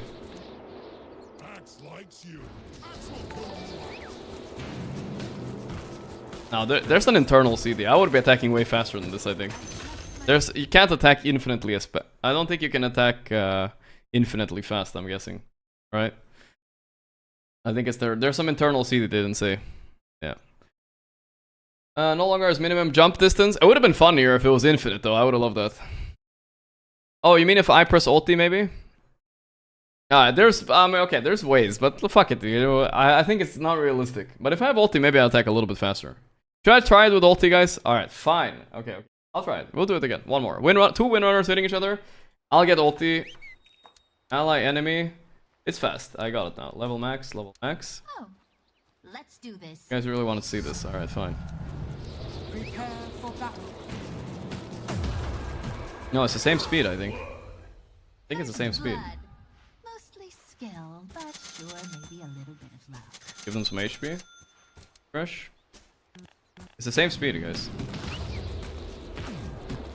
No, it's same speed, same speed. Let's just try giving myself 10 moon shards then. See if it helps.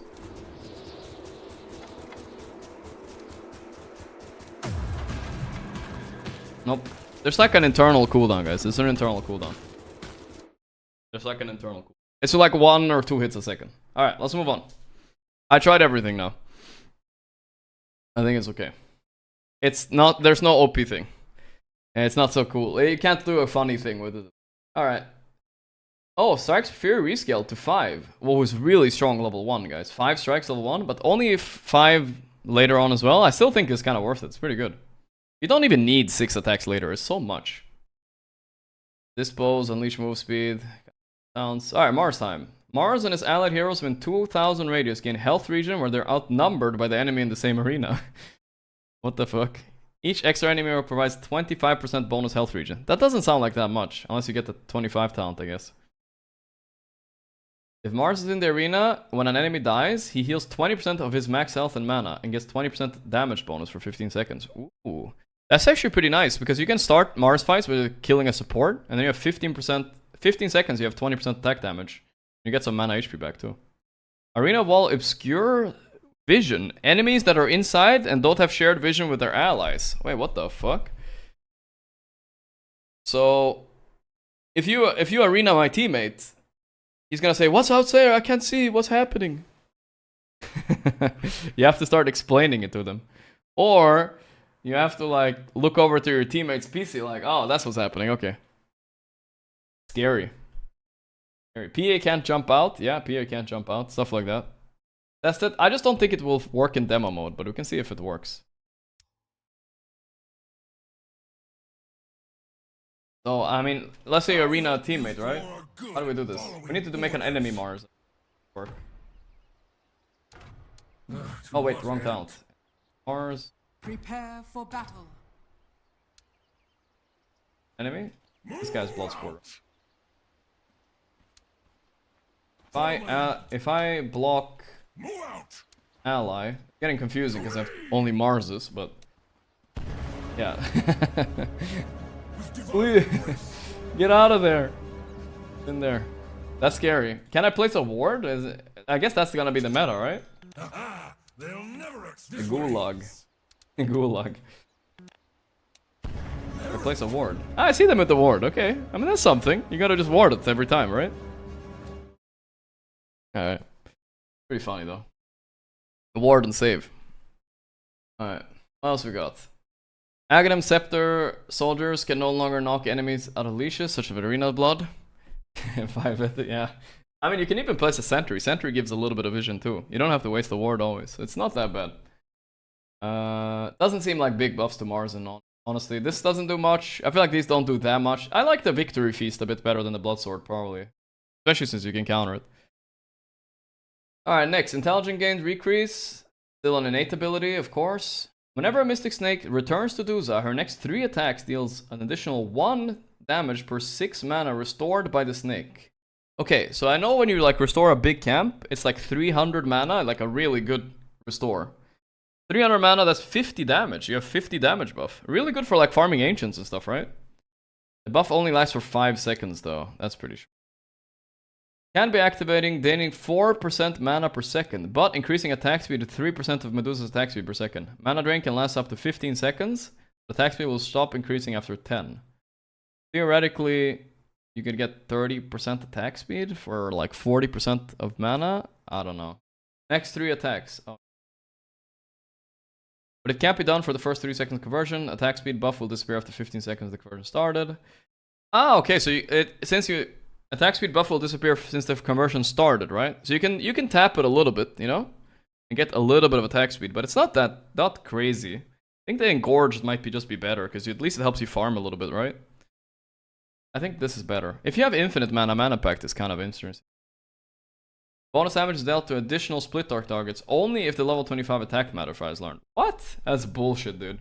Okay, this is trash again. Damage increased on Snake. Damage per jump decreased. Damage increased. Turn slow is now part of the movement slow. It has no special value. 50 to 30%. Alright, kind of whatever, dudes, honestly. And Gorgc, I get it. Meepo receives an additional choice when activating neutral item tokens. Better Gamba. Increases maximum level from 3 to 4. That's all he got? Oh wow, that's not so much. Increases maximum level 3 to 4 and changes requirement from 4 level 18 to 3. Level 3 you get 2 Meepos, what the fuck? 3, 10, 17 and 24. Oh my god, that's gonna catch so many people off guard. Meepo Pack Rat. Meepo cannot equip any item in the neutral item slot with the exception of boots and items that are dropped on death. Equip any item in the neutral item slot. So you can put... What? You can put like... Desolator there or whatever? I don't know. BKB? Meepo's clones get full bonuses from the item within the exception of the 3 primary attributes. Okay, so not stat items, I suppose. Damage items. I guess you can give everybody like Desolator and stuff, right? Because you don't gain full bonus with the exception of the 3 primary attributes. So it's not... Can you get Bashers? When a Meepo or a clone use an item in neutral side, all of the Meepos have this item go on cooldown by 50%. What? I mean, I have to... Or can you get many blinks? Hey, what's cooking? Vessel? I mean, this must be broken in some kind of way. Why not? Attacking him, he's an innocent Mars. He's infinitely tanky, of course. But let's just see. So everybody has a basher. Hey, buddy. This guy bash? He bash? No. Nobody can bash. Okay. But what if I get a Moonshard in there? Is everybody attacking fast? Yeah. Oh, that Moonshard is pretty strong, guys. What else we got? Abyssal, maybe? I mean, not stat items. Stat items don't work, right? Wait, it's bashing. Only with the main one, though. Yeah, only with the main one. But what if I use it?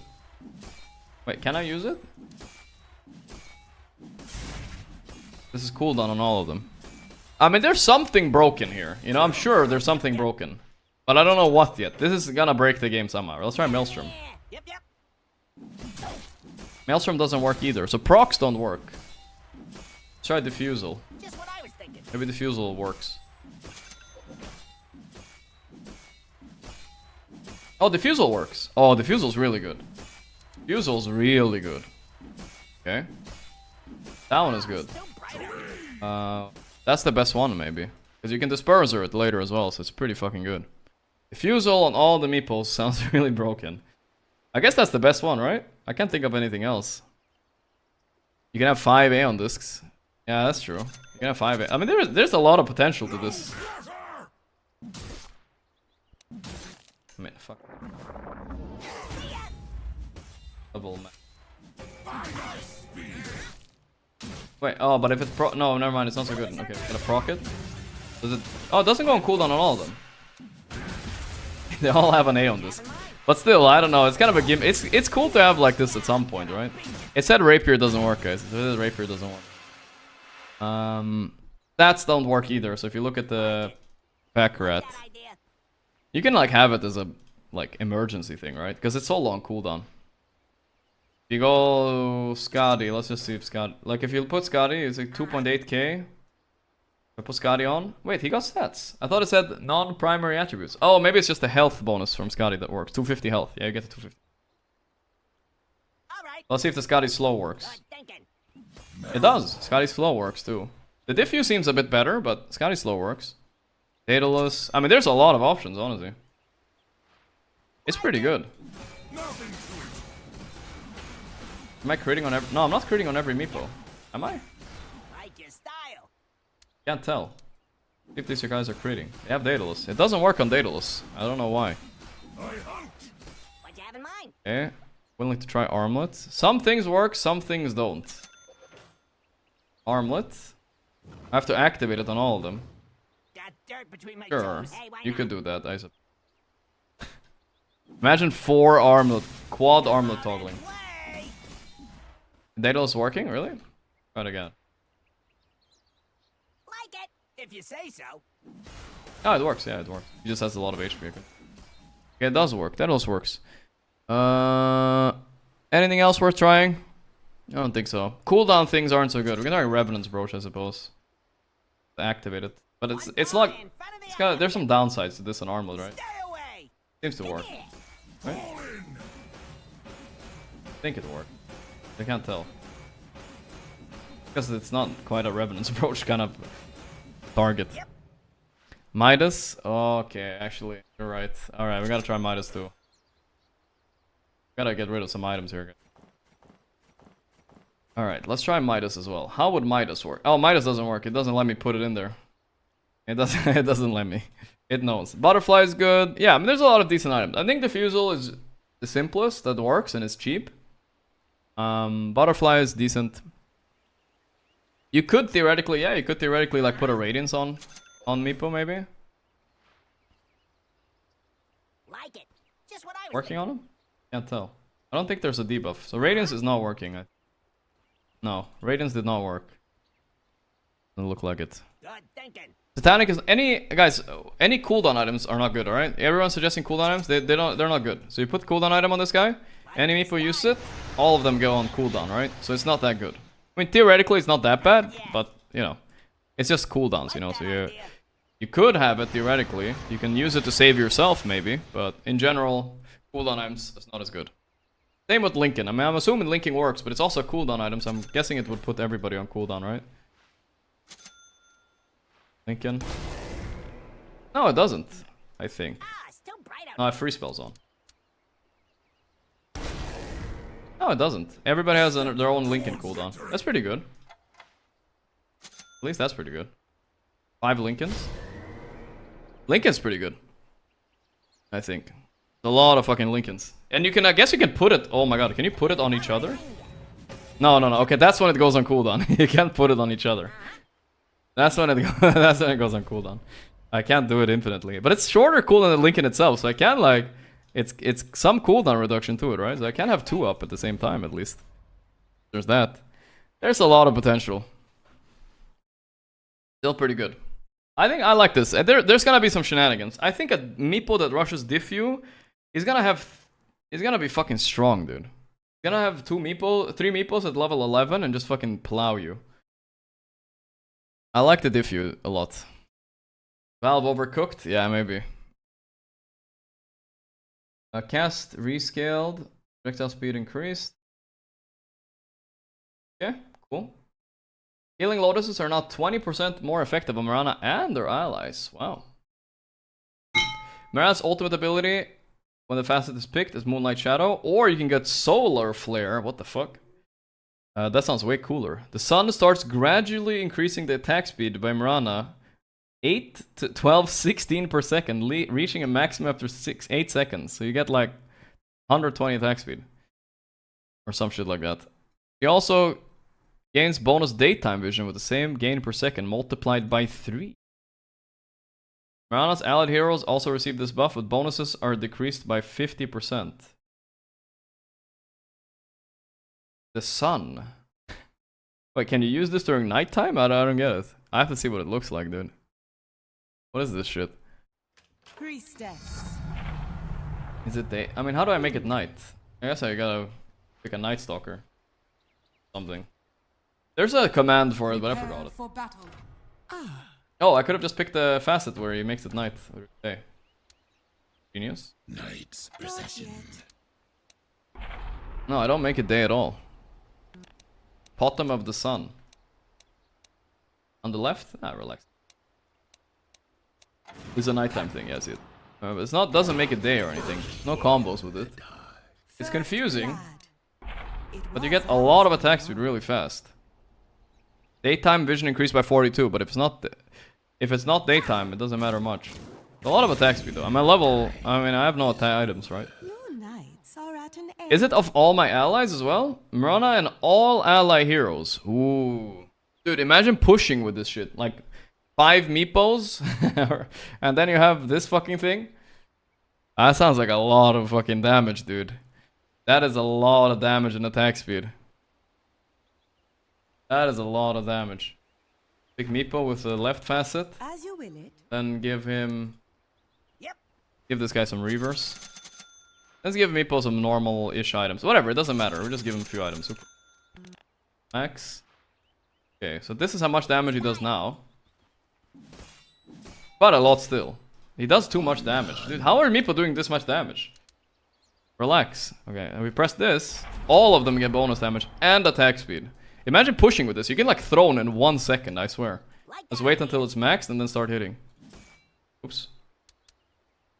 Wait, why is it only 64? Oh, it's half for allies. It's half. I mean, it's a lot. Still a lot. 64 damage, 64 attack speed for all your allies. That's crazy, dude. It's half. Some armor. D4. It's a fuck ton of damage, dude. This is a lot of damage. It's kind of cool. I think there's going to be some combo with the Solar Flare, for sure. Secondary Storm, damage increased, distance, buff duration increased. We're not getting all around buffs, it seems like. Unless you want Moonlight Shadow, but that's some pussy shit right there. I do think the Invis from Moonlight Shadow is good, to be fair. You guys think you can... Does it work with illusions? I mean, that's a fair question. That's a fair question that needs to be investigated. But I would guess absolutely not. I don't think it will work. Tonight we ride. I don't know what.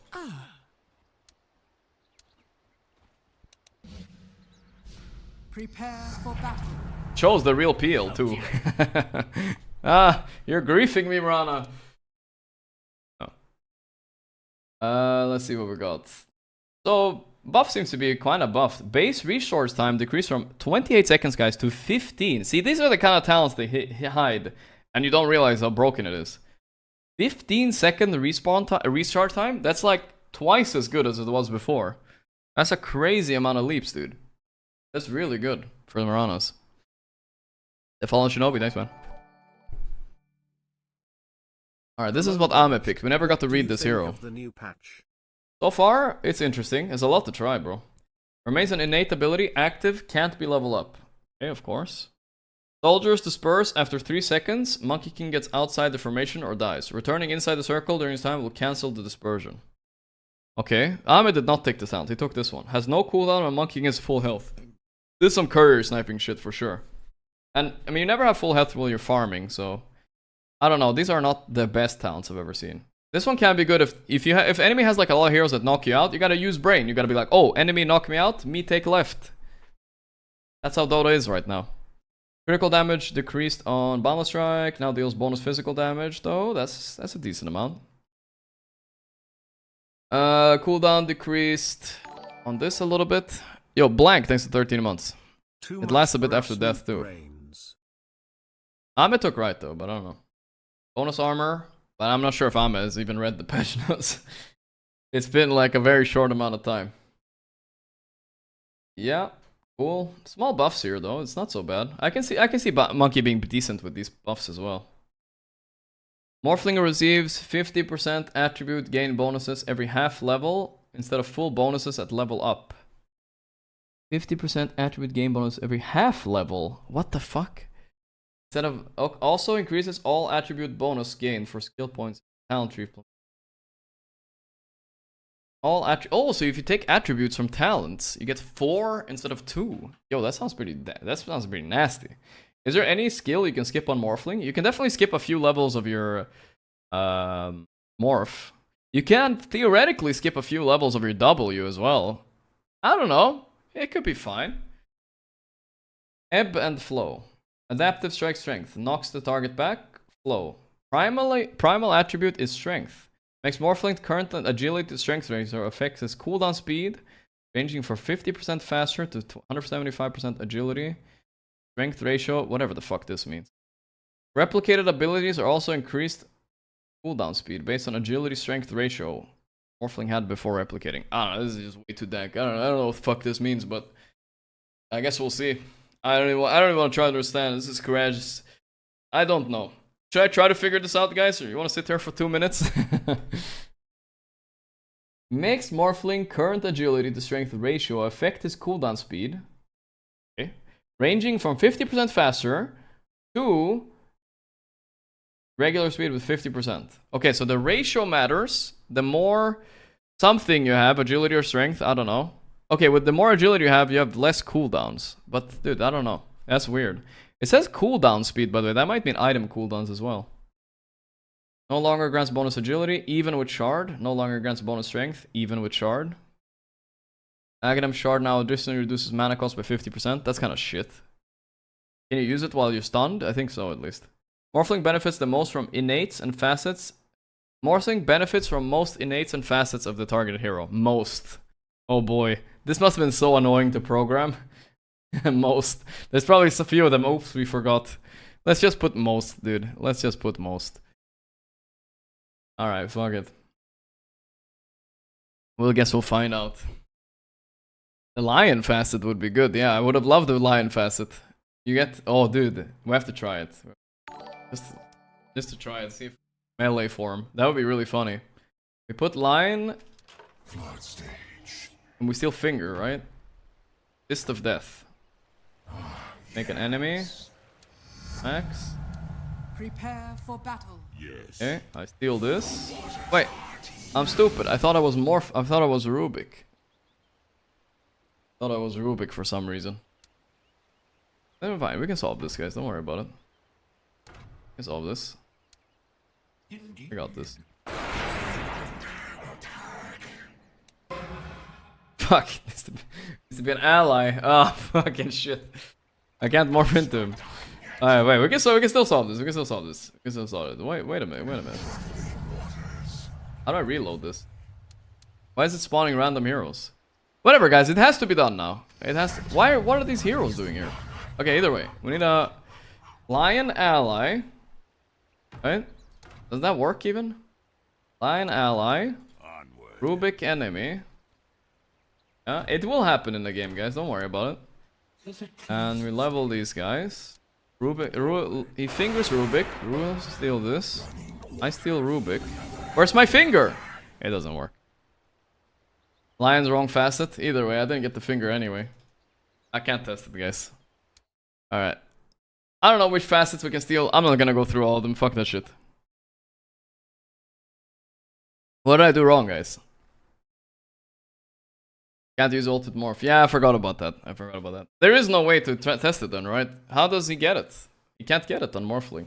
Can't get the form. Somebody in chat typed lion facet with Morphling, and I was like determined to test it for that one guy. I was looking out for you, little Billy, but it was impossible. I tried, alright? 15 base attack speed.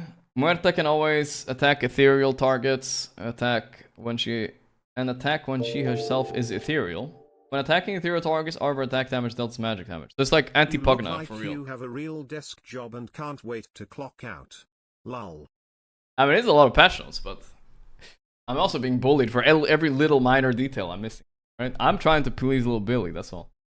Whenever a hero dies inside the 200 range of the calling, the duration is refreshed, the circle expands by 100 units. Kinda whatever. Inside or within 200 range, though, that's pretty big. The circle expands. Oh, damn. Muerta place a sacred altar on their location. When respawning, Muerta will spawn at the ofrenda and destroy it, putting the ability on cooldown. That's like really good before buyback, right? Muerta can select the ofrenda and force to destroy itself. What the fuck? This is so random. Like you become like a Wraith King? Like it's so random.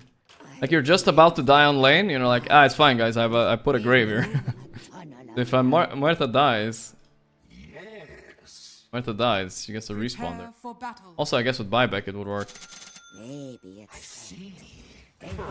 I will spawn here, right? I am there! Oh no, stop Rubik. But...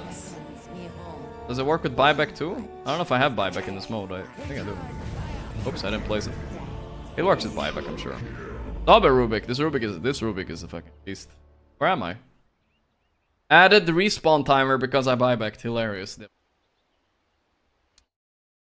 I don't even want to press refresh. Whatever. It seems like actually this could be low-key good, guys. Like it's a free TP. You just place it down in the lane, right? They can't destroy it, right? Enemies can't destroy it. So you never have. If you die on lane, you just come back. You don't have to TP. Easy clap, guys. Easy clap. Kind of good. You know, honestly, I would take this. Unless they camp it. Yeah, but you just put it behind a tower. Tower is fine. Cool. And also, like, imagine the buyback play, right? You put it down, you go in, you bait, you die, and then you fucking buy back and the... That's sick. Ability now toggle on by default. Thank you. Slow duration increased to 1 second. That's actually quite a lot. Ability to attack ethereal loser move to innate ability. A bunch of talent changes. But yeah, that's buffs overall. You can cancel it too, yeah. You can cancel it. This was the Skeeter hero he picked. Naga Siren gets 6% evasion for each Naga with 900 arrows. This is kind of broken because this applies all the way from level 1. So if you press your Q, you get 3 illusions, right? Like you're already at fucking each Naga Siren. So you have 3 Naga Sirens. Is that 18% evasion? You just have 18% evasion all the time? It's kind of like just good, you know? It's always good. Or is it 24 maybe? I don't know if you count yourself. Maybe count yourself. Either way. 6 times 3. You count yourself, you think? Oh, so that's sick. That's 24. That's even better. Riptide. Naga Siren's third ability when the facet is picked. Each 6 attacks. Yeah, it's Riptide. Okay. And you still have your talent. And what is Deluge? New Naga Siren's third ability when the facet is picked. All of our images hits nearby units with a damaging wave of water that loses status resistance. Damage 80 to 230. I have to try this. I don't know what this means. Delulu. What does this mean? The siren song of war. I click it. 230 though. That's quite a lot. I guess this is like a support one, I'm guessing. Peter took the other one. Pretty long cooldown, but it's 230 damage. It's kind of chunky. And status resistance reduction. It's not armor reduction. Still think Riptide is like better. But post 4 Naga, maybe? I don't know. Maybe. Aghanim Scepter now aligns Ensnare to affect debuff immune units. Okay. No longer granted by Ags. Now requires on now it's acquired on leveling Ensnare. Maximum rage increased. Blah blah blah. Channel duration changed from 5 seconds to the length of the remaining Ensnare debuff. Okay. You get Reel In for free. I mean, I don't think Reel In is a big spell anyways. Wow, Song of the Siren now heals per second without Aghanim Shard. Increases max HP regen by 4%. No longer grants 1 extra second duration though. What does Shard do? Where's the Shard? It's hiding here somewhere. What does Shard do? I have to look at what Shard does. Can't. Naga is not trash, guys. I think Naga is OP. The hero got 24% evasion out of nowhere. And it also maybe got a new shard? No, it just increases the song thing. You get it, and you get free shard, kinda. A little bit of a bonus free shard. Alright. That's fine, I guess. I think it's good. Base damage decreased by 6. Jesus. Nature's Prophet gains base damage for each tree within 300 distance from him. Okay. Also gains multiplied amounts of this for Nature's Call Treant. Multiplying amount? We don't know what that means, but yeah. Heals damage per second for ally units and buildings near the trees. Healing for buildings reduced by 50. You can heal buildings with Sprout? Jesus, that sounds so cancerous. Summons one treant with health, 50% increased damage, and a reinforced property. Deals more to buildings. The split pushing is back on the menu. Treants have been so shit for so long though. I don't know. No longer deals damage over time? Nice. Now immediately deals damage to enemies in 275 radius. Damn. Duration decreased. Mana cost decreased. Cooldown decreased. Oh, that's a nuke, dude. He nukes you. 60 damage insta. That's actually... If you were cutting the tree instantly, you would lose less HP, right? So this is kind of good. I think this is actually maybe not worse than the old Sprout. This might be more annoying. I mean, if you cut yourself out, it's theoretically more, at least. No longer grants damage stacks. Whoa. Grants an HP barrier. Okay, that kind of sucks. Cooldown decreased on teleportation as well. So 20-second cooldown TP is kind of... I think it's weird. I think it's worse, but there is some potential to it. I think the heal is not bad. The instant damage isn't bad. And the 20-second cooldown on teleport, you can't joke. Reducing it by 10 seconds, guys. That's a lot of potential farming. You could farm a lot. Either way, Necrophos. Let's see what we got. Whenever Necro kills a unit, it gains a stack that increases health regen and mana regen. But how much was this compared to Heartstopper? I don't know. It doesn't sound like a lot. See, I mean, you have it level 1, which is nice at least. Necrophos gains 50 AoE for current sadist. Per current sadist stack. Oh, okay. So if you kill a lot of units, you get big sadist. 20 years Pog. Thank you, Skova. Go Shroud. Increase movement speed at 25 and speed loss of enemy heroes. That's pretty good too. Both of these are okay. I think this one is better. Rapid decay. Sadist stack duration. Well, I don't know if this is even better, to be honest. I think it doesn't sound like a big change. Big sadist. At night, region. Oh, we read this. We saw when Amar picked it, so we already read this one. Nyx, we read this one as well, I believe. No, wait, we never read this one, I think. Never mind, we never read this one. Base damage increased by 3. This is why Zincu picked it. He can sense invisible heroes in a 400 radius. Anti-Ricky, what the hell?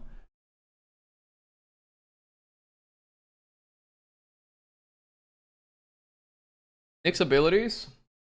Burn mana with the current mana and items. Burn percentage of the current mana of effective enemies. Triggers only on spells that deals 100 damage or more. Okay. Grant unobstructed pathing and max movement speed the first 10 seconds of Vendetta. Holy shit. You must be so fast, dude. Pretty fun. No longer deals damage due to int, max mana. There's a lot. Can now target any units with mana, instantly kills non-ancient creeps. Pretty good for farming or anti-Chen. Mana cost increased a bit though, so it's expensive. Cooldown increased also. No longer burns mana on its own. Aghanim Shard no longer increases movement speed. Impale cast range, reduce cooldown. Okay, so Burrow is better. This is why Zincu wanted to pick it. Wait, is it better? It no longer does anything. Maybe he misread it like I did. No longer increases cast range. Provides you it provides you 500 cast range and 25% cooldown reduction. Okay, no, it's fine, it's fine. I think the Impale might have been shorter cooldown though before. And then a bunch of talents. Okay, fuck it. Next. No longer increases multicast chance by default. But fat chance. Fat. Each point of strength increases Ogre Magic chance to multicast by a little bit. Or learning curve. Ogre starts the game with 0 ability points, but gains 3 ability points at level 2. And regular ability points for the remainder of the game. Starts with 0, but gains 3 ability points, level 2. What? So you start without a spell? And then you get 3 spells, level 2. Fuck is this shit? Level requirement for all abilities talent decreased by 1. Huh. 1, 2, 4, 6 for basic abilities. So you get your ulti level 5. This sounds kind of good. I kind of like it. Then to get talent. So level 1, you just don't have a spell, right? Level 2, I have 3 spells. Boom, boom, boom. Wow. Prepare for battle. Sick. I can even max Q or whatever. I actually think that sounds kind of okay. That sounds kind of okay. And level 5, I guess ulti? Yeah. I like it. I like it. That's pretty good. I'll take it. That chance isn't too bad either, but yeah. Look at the towns too? Alright. What the f- Oh, alright, they wrote them down there. Holger has special. That's kind of cute. 914, 1924. He put his own little banner up. I wonder why they did that. I don't know. Okay, dude. Funny. Multicast now prioritize Ogre himself, followed by heroes, buildings, then creeps. Yeah. Degen aura. Here we go. Degenerates the movement capabilities of enemy heroes as they're too near. Movement speed slow. Another Degen aura. For every 0.5 seconds that Omni was under the continuous effect of Degen, Omni's damage to that enemy is increased by 1%, up to a maximum of 20%. Whoa. It's only a small radius though, but still. Whenever Omni-Knight abilities deal damage to enemy hero, Omni-Knight gains a heal over time for 5 seconds equal to 30% of the damage dealt. Well, the left one seems a little bit better. This one could be good though, I don't know. There's a lot of heal. To be honest, no, maybe sustain on the lane is sick with this. Could be really sick sustain on the lane. Chat aura. Now upgrade with Aghanim Shard, grants 60% magic resistance to the target. No longer Aghanim Shard upgrade removed though. No longer slows. Wait, so you don't have the hammer as usual? Now an auto cast with an on-hit effect. So you can't double up on this anymore, I guess. Okay. No longer slows affected units. Interesting. That's the burst Omni-Knight's dead, yeah. I think so. Correct? I think it's worse now. You don't have the same burst. You can't like shard E Q. Correct, chat? Give us a P break. It's fine. You can miss Oracle. You go P fast. Fine. Oracle will predict and announce to allies where the next power rune will spawn, top or bottom. Holy shit. That's crazy. It appears as a modifier that can be alt-clicked to notify the team. That's kind of wild. That's really good for mid laners. Quinn is gonna love this shit. You tell him where the rune is, he's gonna go there. But it's gonna be a mind game too, right? Think about it. If enemy has an oracle and you see enemy mid going towards top, you're gonna also go towards top. But what if he knows it's actually bot? He makes you go top and then he goes bot. Because he thinks you know. It's gonna be mind game city, boys. It's gonna happen. Spell amplification increased by 0.5% here per hero level. Okay, that's quite a lot. Maybe. Level 10, 5%? Nah, it's not that much. Heal amplification increased by 1%. This is better. I think this is a good talent. Duration increased when purifying by 1 second. That means it heals slower though. And tick rate decreased to 0.1. That means it's like smoothly running up and down. False promise armor reduced. I still think this is pretty good. I think I would pick Oracle. It's not that bad. Base movement speed decreased by 5. Base armor decreased by 0.5. Yeah. That means a little bit, not so much. Outworld Destroyer gains 2 extra mana per point of int. Fine. Obsidian Decimator. When Essence Lock restores mana, it increases Outworld maximum mana by 4% for 7 seconds. Okay. A lot of mana things. So you get a lot of mana, you burst them big with sanities. I get it. Applies a mana allergy debuff on Astral Imprisonment. Every time enemy spends mana, mana has heal 100%. That wasn't the best wording I've ever seen. But it heals Outworld when enemy spends mana after Astral. Okay. And applies mana allergy on it, sanities as well. Okay. Mana pool to damage decreased. Aghanim Shard now allows Astral Imprisonment to deal damage in a 300 AoE.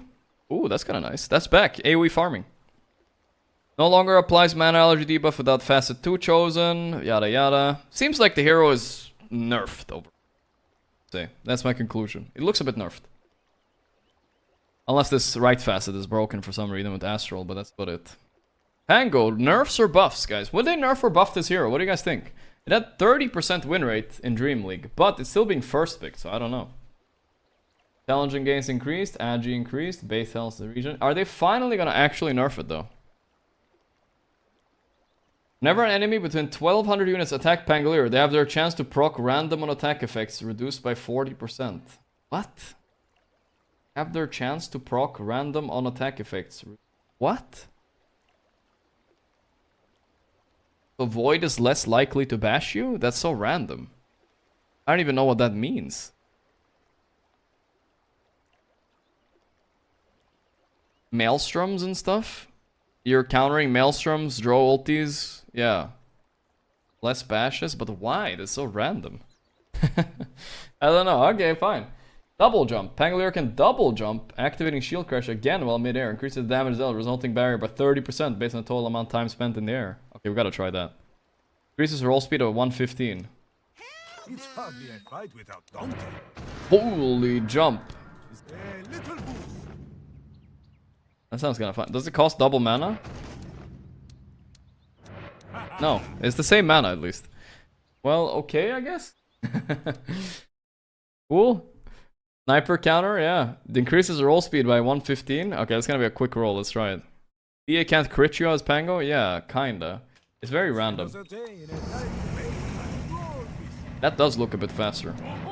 But it lasts 2 seconds shorter too, so I'm not sure if it's worth it. That is fast. Look at the turn rate too. You can turn pretty fast.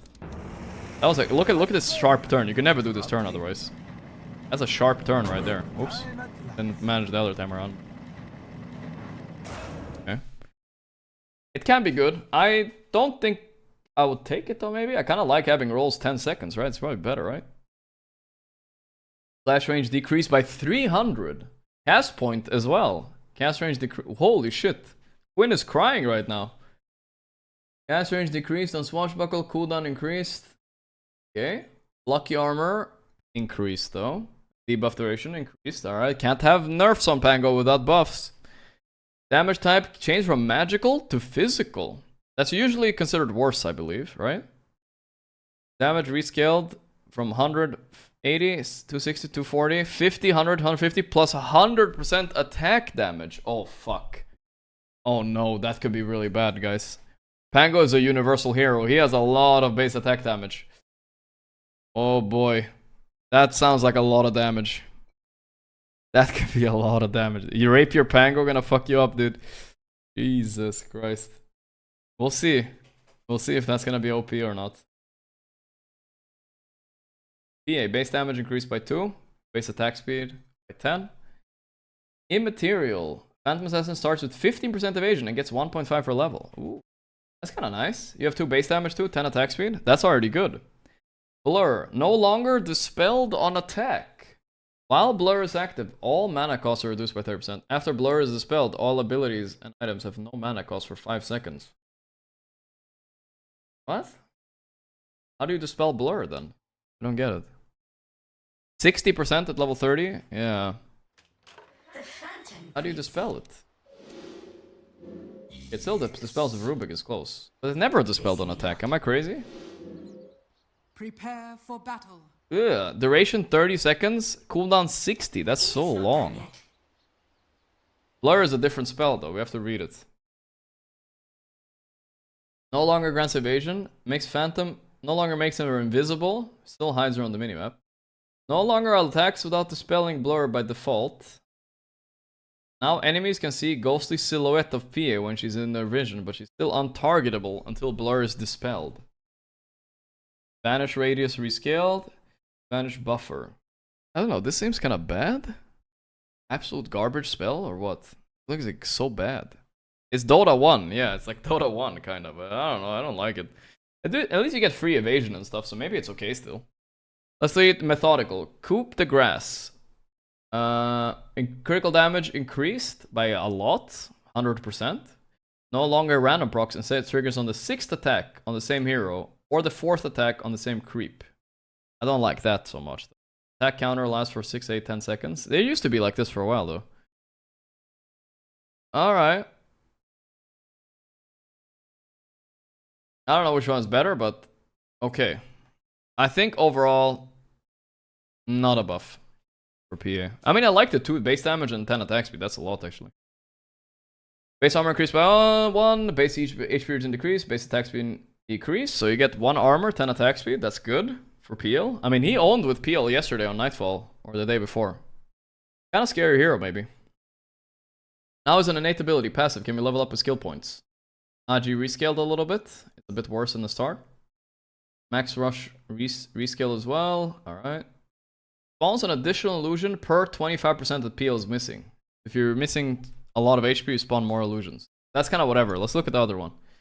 Illusions are controllable and can spawn on any visible enemy unit in a 700 radius of the attack of target. Whoa. Prioritizing targets without juxtaposed illusions attacking them. They can perform Phantom Rush and change targets once the original one is dead.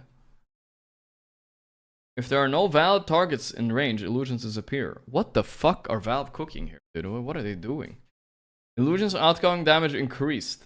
Okay, this talent alone though, illusions damage increased is at least pretty nice. But this might be like bad, because you want to hide in your illusions anyway, and you spawn a bunch of uncontrollable. Yeah, it's the anti-micro one. I see. Yeah, they usually add an anti-micro one. Let's just see what it looks like. Make like a few enemies. Interesting. With pleasure. So this. I will like hit this guy. Spawns on this guy, but I can't control them. Look, I can't control them. Only when the original one is dead. Very random. It's very random. I don't know. I don't like it at all, dude. Can't control your illusions. So random. I don't like it. Fucking weird. Spirit lands, crit chance. Debuff from Icarus type. We saw this hero picked today, so it might be OP. Fire Spirit, Sunray, and Supernova applies a stackable 2% miss chance per second. Fuck. That's gonna be so tilting when you miss the egg, dude. I just want to hit the egg, dude, please. Applying new stacks and freshness duration. Burns all enemies in 550 radius around Phoenix, dealing 6% of missing health per second. That's kind of good for farming, actually, maybe, yeah? If you're missing, like, let's say you're missing 1000 HP, you have a 2k HP hero. You're missing 1000 HP, you're farming jungle a bit. 1000 HP, 6% of that, that's a radiance per second, right? 60 damage per second? That's pretty decent to farm with, no? 3 radiance. That doesn't sound crazy. That's a core Phoenix, maybe. Maybe if you go to 1% HP too, right? You can, like, maybe farm ancient stacks where you smoked.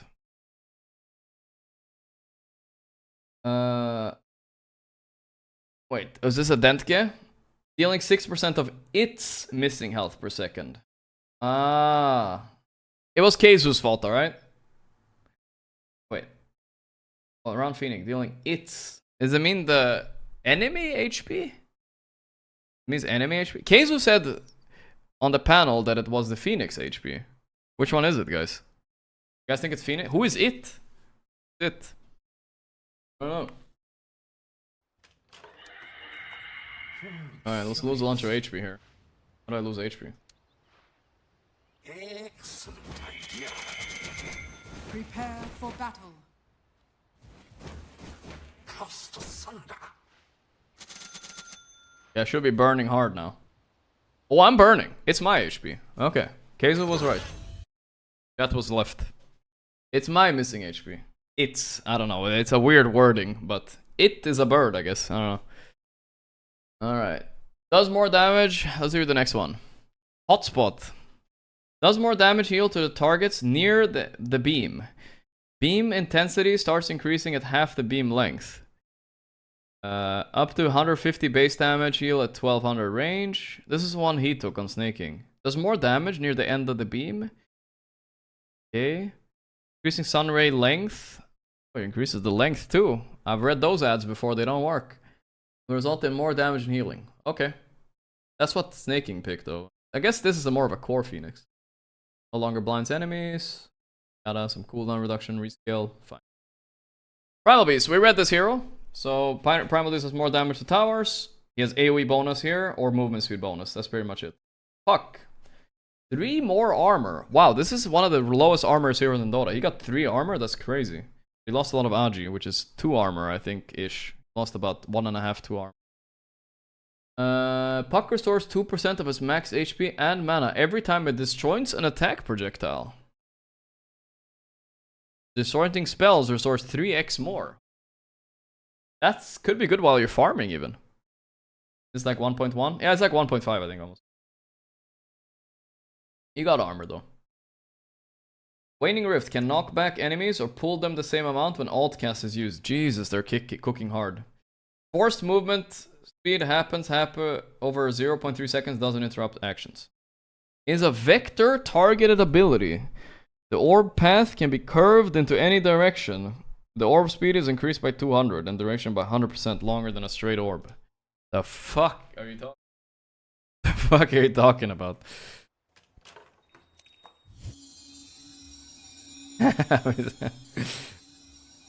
Okay, bro. Whatever you say, man. Whatever you say. Get some cast range, dude. Dude, I can cast it all the way here? Holy shit, it's wanted. The bullets. Wait, do I want to show where I want it to end up, or what? Let's try it back and forth. Bounce? Kinda just slowly. The turn rate is really slow. Let's try like a close one. Wait. Yeah. Holy shit. Wow. That's kind of cool though. Like you can, like if let's say you're laning mid and you want to kill the range creep, you can just do this, right? You kill the range creep, and then instead of committing back, you can go back, right? That's gonna be confusing, dude. That's gonna be confusing, bro. For sure. Some Beyblade action. I don't know if it's worth taking though, but the left one is shit, so I guess you take the right one. Vision linger duration decreased, mana cost decreased, yada yada. Sure. Remove double tap cast on self behavior.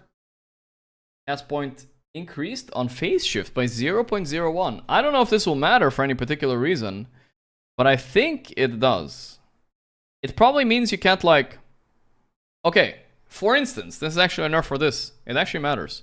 For Chrono, because before you could E... Interesting. Right? Like let's say, I think before you could like... Let's say you have Faceless Void. I think before you could do this. Oh no, not time zone. Or you could like do this, but I guess you can't now, right? Yes. X. Or you can press E here, and now you can't. Can't press E. You know, there's some things like that. There is more than just Chrono, but it has a few. It has a few different cases as well where it's changed. It's not a lot of them, but there's a few. You can't blink on Rot. Yeah, exactly. No, this is cast point. This is not fade. You can still blink Rot, I think. You can still blink Rot. There's a few other ones though. Ice Path? Maybe Ice Path as well. Yeah, Ice Path, true. I never see Jakiro, so I don't know. But I'll take your word for it. Disruptor ulti is true, yeah. Try Puck Q as close to your hero body in forward direction and it goes omega fast. Final. Just because mirrors. Mars spears, yeah, stuff like that. A game of some sort? Look. Not yet. Wait, how do you mean? This? Prepare for battle.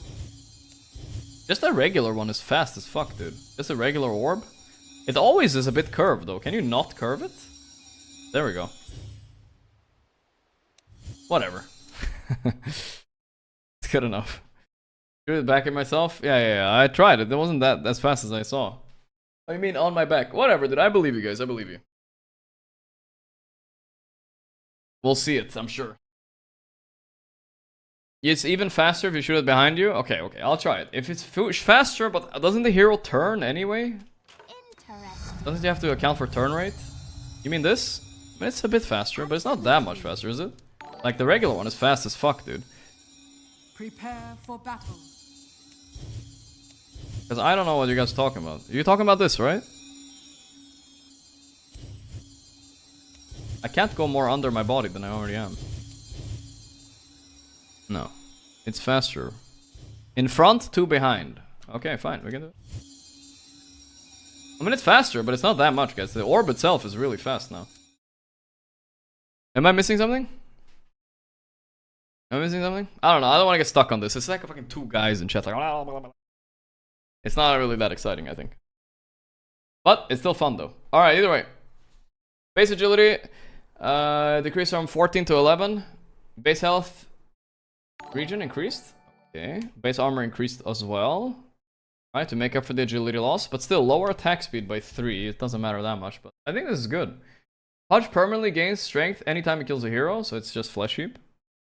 When targeting hero, dismember Pudge's strength. Dismember increases Pudge's strength. Okay. Hook impact damage increased by 50%. Enemy units will take percentage of the distance travel as damage pulled behind the Pudge's hook. Okay, so long hooks are better. Meat shield. Pudge covers himself with a layer of flesh. It's just flesh heap. Okay. No longer increases stack on creeps. No longer has increased duration on creeps. Okay. I don't know if these don't seem to make a big difference, guys. Pudge Wars. Can you curve the hook too, guys? I don't think you can hook it. But hooking longer is good. Someone needed a butcher. We'll see how much damage it does. Level 1 hook, I guess, is not that good, but maybe it is. I don't know. Just see the damage. For battle. Like, you're gonna, by the way, you're gonna be walking around like this in Dota now. Was it alt click? Yeah, alt right click. Look, I can see the hook range. Exactly. People are gonna be walking around like this. That's a decent amount of damage. It's a little bit more than the old one, right? Maybe a little bit. Nothing crazy. Chat's very demanding. Yeah, shut up, chat. I'm not gonna test PA Manta. I don't care. Let me get through the patch. We can go back and test things later if there's something in particular I want to try, but I want to get going, you know, as well.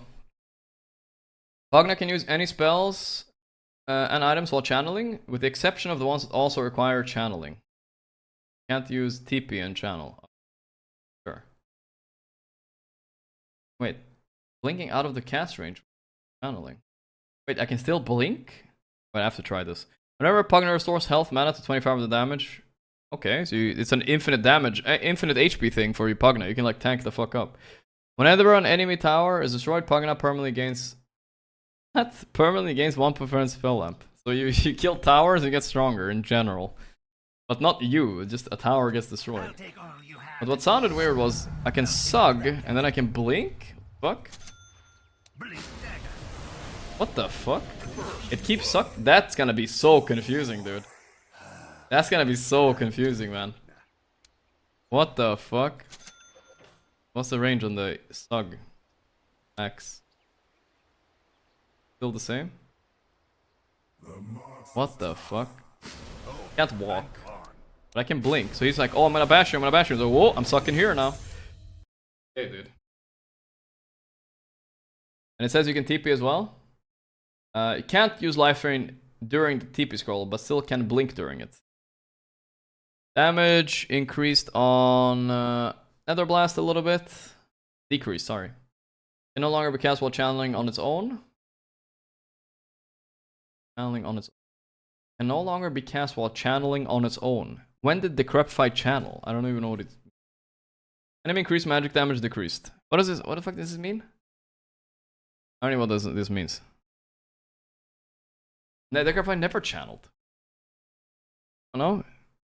Dentke? XDD? Okay. Means it's part of passive now.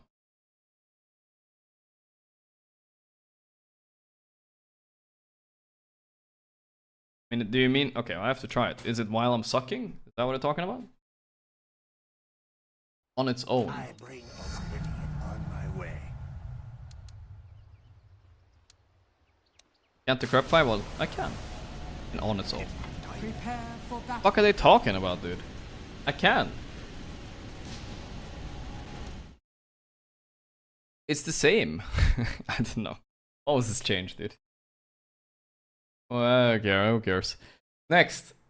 Whenever an enemy ability within 1200 range deals spell damage to co-op, she returns 10% of the damage. Okay, that's kind of random, but alright. She has a blade mill. She is the Queen of Pain, I get it. Gains bonus spell life steal, increases with proximity, starting with 12% up to 18%. Okay, so she's really fucking into that pain shit, alright. Masochist. Spell amplification increased by 15%, oh, that's just flat. 22% of spell damage dealt to heroes also inflicted on Queen of Pain. Oh, wow. Damage to illusions is not reflected. Damage is reflected before reduction. Damage reflected is non-lethal. Because you're like killing yourself. Alright. That's kind of scary, but you do more damage. Damn, that's gonna be a spicy talent to take. Because this one is just positive, right? This one has some negative stuff with it, but you do more damage, which is kind of cool. No longer heals? Oh fuck, you can't even heal? How do you sustain yourself on co-op? Like I guess maybe if you get like a Bloodstone, this is like OP, right? You gotta get a Bloodstone. Or Glass Cannon. Otherwise. Duration, but you don't want to buy Bloodstone. Mana cost increased. This is nerfed, dude. Cooldown reduction, rescaled, yada yada. Pretty sure co-op is like not that good. Unless I'm missing something. This is 18% spell lifesteal, though. This is kind of nice. This makes it fine. I think maybe if you just take this, you're fine. Let's see Razor. This should be a nerf, guys. There's a lot of first picks on Razor lately. Increases movement speed 1% per level. When Eye of the Storm, Thunderhead. When Eye of the Storm is active, Storm Surge proc chance is doubled. And procs additionally strike all enemies within Eye of the Storm radius. Can't strike the same enemy twice per proc. Oh, okay. So you like mega lightning all around you when they hit you, so to say. Razor gains 1% spell amp every 20 attack damage. That could be okay too. You get a lot of damage, right, when you drain people, so that could be good. Shard pull speed decreased, no longer decreases movement speed, increased move speed. I think this is overall maybe a nerf, but it's fine. Base attack damage decreased by 5. That's a lot. Backstab is innate, right? You have the contract killer. Ricky gets bonus XP for kills and bonus XP for assists, based on current level of backstab. Or agility bonus is multiplied by 3 against non-hero units. Ooh, this sounds really good to like farm creeps with, right? Maybe. Also applies his mischance to enemy when they try to attack allies that are inside the smoke screen. Fine. Agility bonus scaled a little bit. Tricks. Bonus damage on attack in the back move to innate ability. No longer grants XP and bonus. I feel like overall this is nerfed, right? Like, what the fuck? This is like bad. You get 5 less damage too, guys. Like, fuck this shit. You lost this, you have to take a talent for it. You have this to take, but then you don't get bonus XP for kills. It's like, what, it's better for jungling? Like, congrats. I don't know. Spell Amp also increases Ruby's base attack damage by 100% of its value. And magic resistance by 50%. Okay, so you want Spell Amp. I see. Increases the mana cost of stolen spells. Or every time Ruby casts spells, he gets a plus 25 AoE spell amplification for 20 seconds. Multiple instances with this buff stack independent. That could be sick in a fight. Like, if you have Ags, you steal a bunch of spells, you get like a huge spell. Giga Black Hole. Wait, I kinda... no. Or should I? Wait a second. I just wanna... This is not a realistic game scenario. But I do wanna try it, because... let's see how big of a black hole we can... Prepare for battle. See how big of a black hole. I wanna get a mega black hole. Biggest black hole you ever seen in life. Let's get Ags too, so it's like super. It's been so long since I held this. Need free spells. Stop sucking me. No, stop it. No.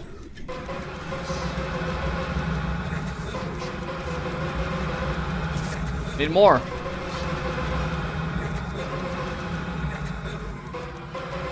Okay, if I press 1, it's... no, not working. Stop! No, please, Enigma! It's so hard to spam click it. Because I accidentally click Enigma and then I target him. Oh, whatever. No, I need at least 50. At least I was up at 50 earlier.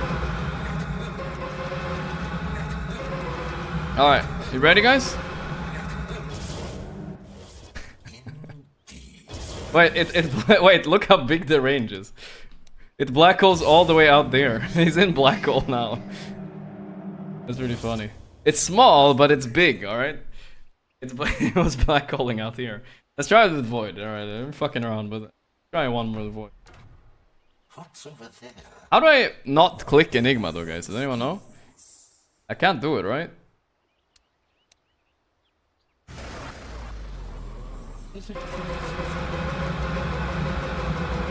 A skill issue for sure. I haven't misclicked Void yet. Fuck, I did it.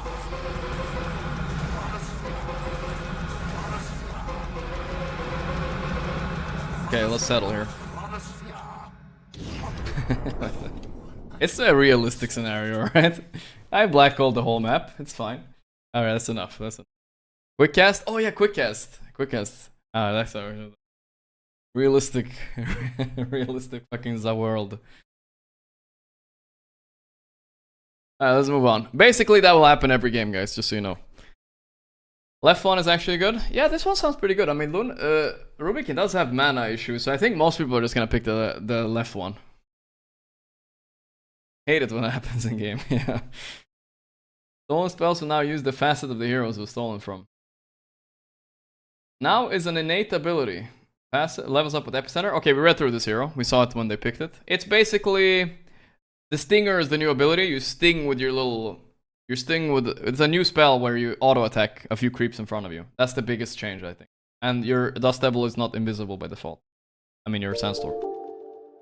Next one. When you said it's small but it's big, my girlfriend was looking to me and I never felt more betrayal. She is my ex now. Shit, that was fast. I know how it feels, bro. I know how it feels. Shadow Demon's attack applies stacking debuff that amplifies damage taken by the target by 2% per stack. Debuff duration is 8 seconds, which is refreshed to every stack. Huh? Attacks. Oh, your auto attacks. That's random. When applied to an enemy, they lose 15% of their current health, regaining half of it after the effect's lifted. Oh, that's kind of scary. Current or max. If the target's an ally, you get 15% max health. Ooh, there must be some nasty like Centaur combo with Disseminate. Shadow Servant. If an enemy hero is killed by Shadow Demon or dies within 500 range, an illusion of that hero is created. Illusion deals 20 to 40% damage. The illusion disappears when the hero created from respawns or Shadow Demon dies. That sounds kind of scary. But I think that the left talent could be really useful, I think. I don't know. Bonus base damage decreased. It was kind of broken anyway. Next. Necromastery is an innate ability. Levels up with the Requiem. Max souls increased 20 right away. Alright. Increase by 1 with each hero kill. Ooh, it's infinite potentially. This bonus resets on death. I like that I didn't read the next part of the sentence. Damage per soul increase 1, 2, 3, 4. 1, 2, 3, 4, 5. That's kind of stressful though. Aghanim Scepter increases max souls by 5. Okay. No longer upgrade Aghanim Shard. That's a lot, but yeah. For every enemy hero killed nearby, presence of the Dark Lord further reduces enemy armor by 2. Consecutive hits apply 10% movement speed slow and 10 attack speed slow. Whoa! No, okay, it's not that bad. It's Shadow Rays. I thought it was consecutive auto attacks. Alright, then it's fine, I think. Okay. But it's still annoying to lane against this, I bet. This is a good spell. No longer reduces enemy movement speed by default. Cooldown decrease. Shard. By 2 seconds per enemy hero hit. That can be good. Feast of Souls. New ability, guys. Shadow Fiend, the oldest ghoul hero out there, got a new ability, guys. How crazy is that? Shadow Fiend gains attack speed for 8 seconds. After effect is done, 5 souls are consumed. Shadow Fiend should have 5 souls to cast Feast of Souls. Okay, so this Shadow Fiend is 100% a right-click hero then, right? Can't do magic. He hasn't had a new spell in forever, and this is what we get? Okay. No longer get stronger with any. I didn't even know it did. Alright, some talents. S. Rasta, foul play. He has a little troll face smile. Whenever Shadow Shaman takes lethal damage, he survives as a 1 HP chicken with movement speed increased by 10%. Applies strong dispel upon transformation and provides 0.75 protection from all damage. X duration 3 seconds. Stun reset upon dying. What the fuck? It's gonna be so fucking trolly, man. Okay then. Alright. Clustercuck. Clustercuck? Can be cast on allied heroes. After 0.1 second invulnerability, transform them into a chicken. So you can transform your allies into chickens too. What the fuck? And create 3 chicken images that take 300% damage and provide no bounty. Chicken images are uncontrollable and try to confuse enemies. 1 chicken always stands still. 1 chicken always scatters, and the other chicken will either stand still or scatter. What the fuck, dude? adds the 0.1 vulnerability period and creates uncontrollable illusions of rock. Yo, that's good. Yo, this is actually good. Invulnerability, and you strong the spell, right? That's pretty good. And creates 3 control. That's actually not that bad. 10 mass serpent wards are combined into one massive serpent ward. 10x damage and bounty values. Jesus. This, I need to see this big ward. That guy's ex-girlfriend better be listening in again. Woo! Jesus Christ. Watch out. Prepare for battle. Whoa, it's strong, dude. 1200 damage? What is this thing, man? Imagine having 2 of these. With her right facet. I mean, that's like, you just need a refresher, right? Does Ags help it too? Ooh, split shot with Ags.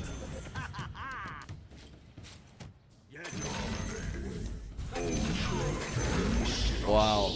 That's a big juicer right there. Ward's attack damage, 20+%. Can be even stronger. Serpent Ward's max HP. Dude, Serpent Ward's attack range. Dude, that's insane. Up attack. I have new wards here. These have much more damage and more HP too.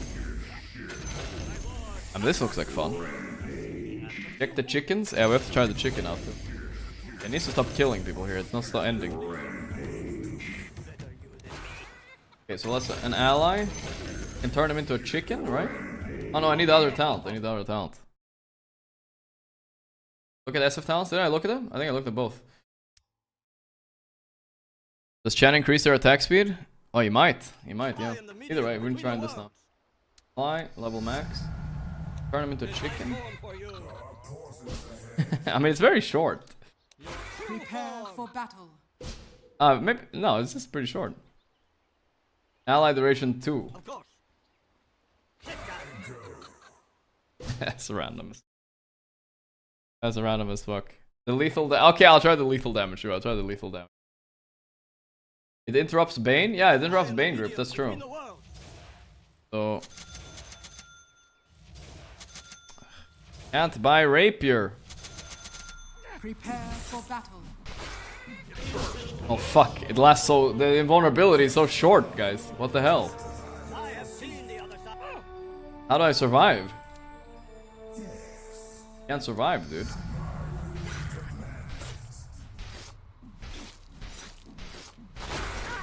Run, chicken, run! Oh, he just dies to the radiance. I mean, it's gonna be annoying, but I can imagine like some people don't care. An Ember Spirit runs at you, you're gonna die anyway. New innate ability, passive can't be leveled up. Silently, permanently steals enemy int. If a hero kills or die nearby. Oh boy. This is free now. Aghanim Shard now increases intelligence stone 4. Dude, the crazy part about this is, it sucks skilling W sometimes. So now you can just do the QE build in lane and still steal int. Silencer cannot be silenced. Damn, that's actually sick. Or reverberating silence. Duration is decreased, but the first time ends on an enemy. For any reason, it's applied to them again. First silence duration 3.54. Duration is decreased, but the first time it ends on an enemy for any reason, it's applied on them again. Okay, so if they can't BKB it, basically, right? It's harder. But this is funny though. Ability rework, curses the area, blowing enemies. If target casts a spell, they are silenced instead. Duration is paused. That's different. Activate to throw an enchanted glaive that steals int and deals damage. Landing 4 glaives on the same target will silence them. So it's basically like the old shard. Aghanim Shard increases temporary intelligence steal by 1 and steal duration by 50 seconds. Attack counter is 3, 4, 5, 6 without reapplying. Stacks cannot be applied to an enemy who's currently suffering from Glaives of Wisdom. Ability Reflux. Passive aura. Enemies within 1200 range of Silencer are slowed and take damage per second for each silence debuff they currently suffer from. Fuck, that's kind of random. Kind of will suck skilling this though. Like, I thought the passives were supposed to be up here, but this is another passive. It could be combo with other silencing spells though, right? Yeah. Each silence debuff they suffer from. So it could be like if you have TA traps, if you have Doom, stuff like that, right? Kind of cool maybe, I don't know. 50 extra damage per second? That's not nothing. Causes global sounds to apply arcing curse. Sure. Kind of a boring. Next one. We're almost done, guys, I think. Aren't we? We're almost done, right? Now provide Scarith with lifesteal. Yeah. Whenever Scarith Mage damages a hero with enemy his abilities, each instance of magical damage grants him a stack of magic barrier. He gets a magic barrier on the shard. Whenever Scarith Mage damages an enemy hero with any of his abilities, each instance of magic damage all of his ability cooldowns by 0.1. This one looks pretty good though, right? Damages with any ability? I feel like this sounds really good. 0.1 is maybe not big enough of a number. No longer applies spell lifesteal. Now instantly kills illusion, Mystic Flare. Holy shit. That sounds strong, man. What the fuck? Upgrade move from Aghanim Scepter to Aghanim Shard. That could be good. I can see Scarith working. It's kind of cool. Ag's ult hits a lot. Yeah. It does. Next Slardar. They picked Slardar, but oh yeah, we read this. They picked Slardar. It's basically not that different. You get the armor you do with Corrosive Haze for yourselves. Everything else is pretty much the same. Slark. When enemy not visible to the enemy team, Slark gains movement speed and health regen. That's like always now. That's interesting. Applies 1, 2, 3, 4 essence shift stacks to enemy heroes caught by pounds. You used to get that by default. When revealed by enemy heroes, Barracuda effects linger when Slark is not within 1200 units of allied heroes. Okay, that's kind of nerfy, it sounds like. Let's see if his ulti is buffed, guys. Passive movement speed and regen bonuses move to innate ability. Mana cost decreased by 20. Cooldown also decreased. No longer stacks with Shadow Dance. Shadow Dance region replaced with Barracuda region. Is this better? I feel like this might be worse, guys, right? I mean, it is a lot of regen on the lane, I suppose. When not visible, though, so it's the same as always. I don't think he's better. I think. You can't deward? Oh, it's harder to deward too, yeah? Because it lingers. Since Barracuda... Oh, but that's only if you take the right one. You can't deward. That's kind of shit, though. Yeah, this one is shit. I would never take this. It's harder to deward, dude. When revealed by enemies, so if you walk into a ward, you don't even know you're under a ward. Correct? Level 1 region? Yeah, but that's only if you're not visible, correct? You have to hide. It's pretty good, at least. You can deward level 1, though. That is true. That is true. I'll say that. You think it's good? Unless you're with teammate. Oh, if you're not within 1200. Ah, okay. Okay, if you are... I still don't think this sounds so good. I would just take the left, maybe. I don't know. But laning should be maybe a little bit easier, that's true. And you can get the level 1 deward, which is very valuable. I'll say that. It has some upsides. It has some upsides. Base damage increased. Base attack range decreased, though. Base attack time. New ability. Snapfire deals 25% damage, but if a 25% of making a glancing shot, it will deal 50% less damage. Shit, what's the math on this? You deal... It's the same damage, right? You just gotta get lucky. You just gotta get lucky, bro. Buckshot. Going buck wild with the hogs tonight, brothers. Whenever Snapfire attack misses or glances, 2 ricochet attacks that can't miss and deal 75% of damage will bounce towards nearby enemies. That sounds pretty good, maybe. That sounds nasty, maybe. But it's gonna bounce on creeps a lot, like. Shoots in a more narrow cone, increased to 1400. Also reverses the point blank rules, applying them to enemies further than 650 units away. Damn, I wanna see this shotgun. The real shotgun. So you want them to be further than close. That's so weird. It's kind of slow too, I feel like. It's okay. I don't know. It might be better for like laning a little bit, but like killing the range creep, let's say, it's better for that. Item Shard no longer increases jump distance. Now heals 200 health. Deals 25% of. Also deals 25 of base attack damage. Okay, that's good. Base damage per shot decreased though, and attack range decreased. Do you still have the multi-shot? Yeah, okay. That's pretty cool, I guess, right? That's pretty cool. Maybe you could become a core Snapfire, but sooner. Sniper. Increase sniper attack range. That's your passive. So you're gonna have 100 the whole time. Ghillie suit. While active, sniper isn't revealed in Fog of War when attacking enemies. Oh shit. That's terrifying. That is terrifying, dude. Then it actually matters you have the pay to lose guns, you know, that shoot those obvious bullets. If you have the basic sniper, you can't see those bullets, dude. I swear they're like invisible. Scared. Duration decreased to 1 second, but the damage is multiplied by 4. Movement speed is multiplied by 2. Oh my god. Okay, so you hit a level. If you hit level 7 on sniper on lane, you can just do this to someone. Let's see how bad it will feel. I feel like sniper versus storm happens all the time. Yes. Knock caller on storm.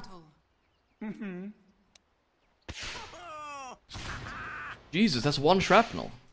I mean, he's level 1, I get that, but that is a decent amount of damage. But I feel like it's kind of anti-synergy with sniper, because you want your slows to be long. Not very often you want your shrapnels to be short. I think you would take left, right? Or do you guys like it, right? It's a big burst. But it's not like better for farming. It doesn't combo with your auto attacks, right? So there's downsides. And it doesn't give vision for very long easily either way. So I think it's easy left. Yeah, I agree. I thought maybe the burst would be 6 when you hit level 7, but like I think it's not worth it. Now, knockback distance increases the proximity to target sniper. Max knockback looks 50. If you're close, he knocks back further. Now provides bonus armor instead. Oh my god. That's actually pretty strong, guys. I'm not lying. Because you can just trade with people in mid. You know, you just walk up and you stand on their side of the high ground and you press E. Self-slow increased by a lot though. 65%. Jesus. Okay. Next. Spectator and illusions permanently have phase move speed. Oh, that's interesting. You can walk through creep waves.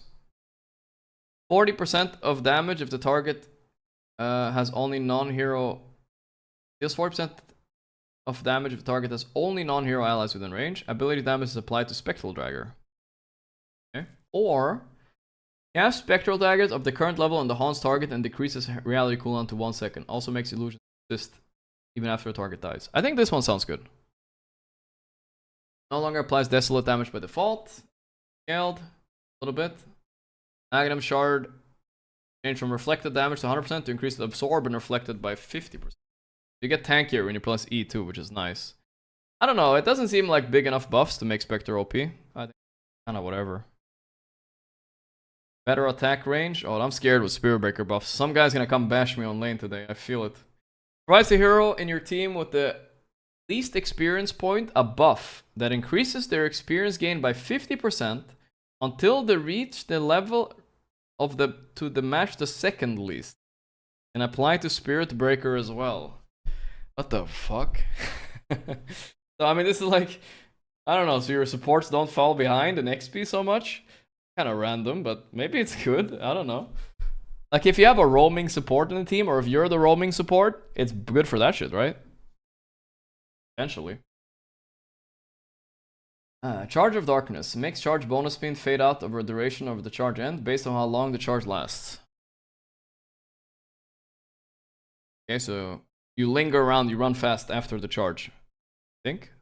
Enemies receives a debuff that increases the distance and force movement applied to them by Spirit Breaker now by 100%. 6 seconds. Holy shit, you can like bash someone to hell. I wanna just try it. I'll break their spirits. Try. Get like some items here. Reverse. Prepare for battle. Go for. All paths. Max, level max. Starting to get good at this. Is there anything we need to take here? Oh, bash chance. Yeah.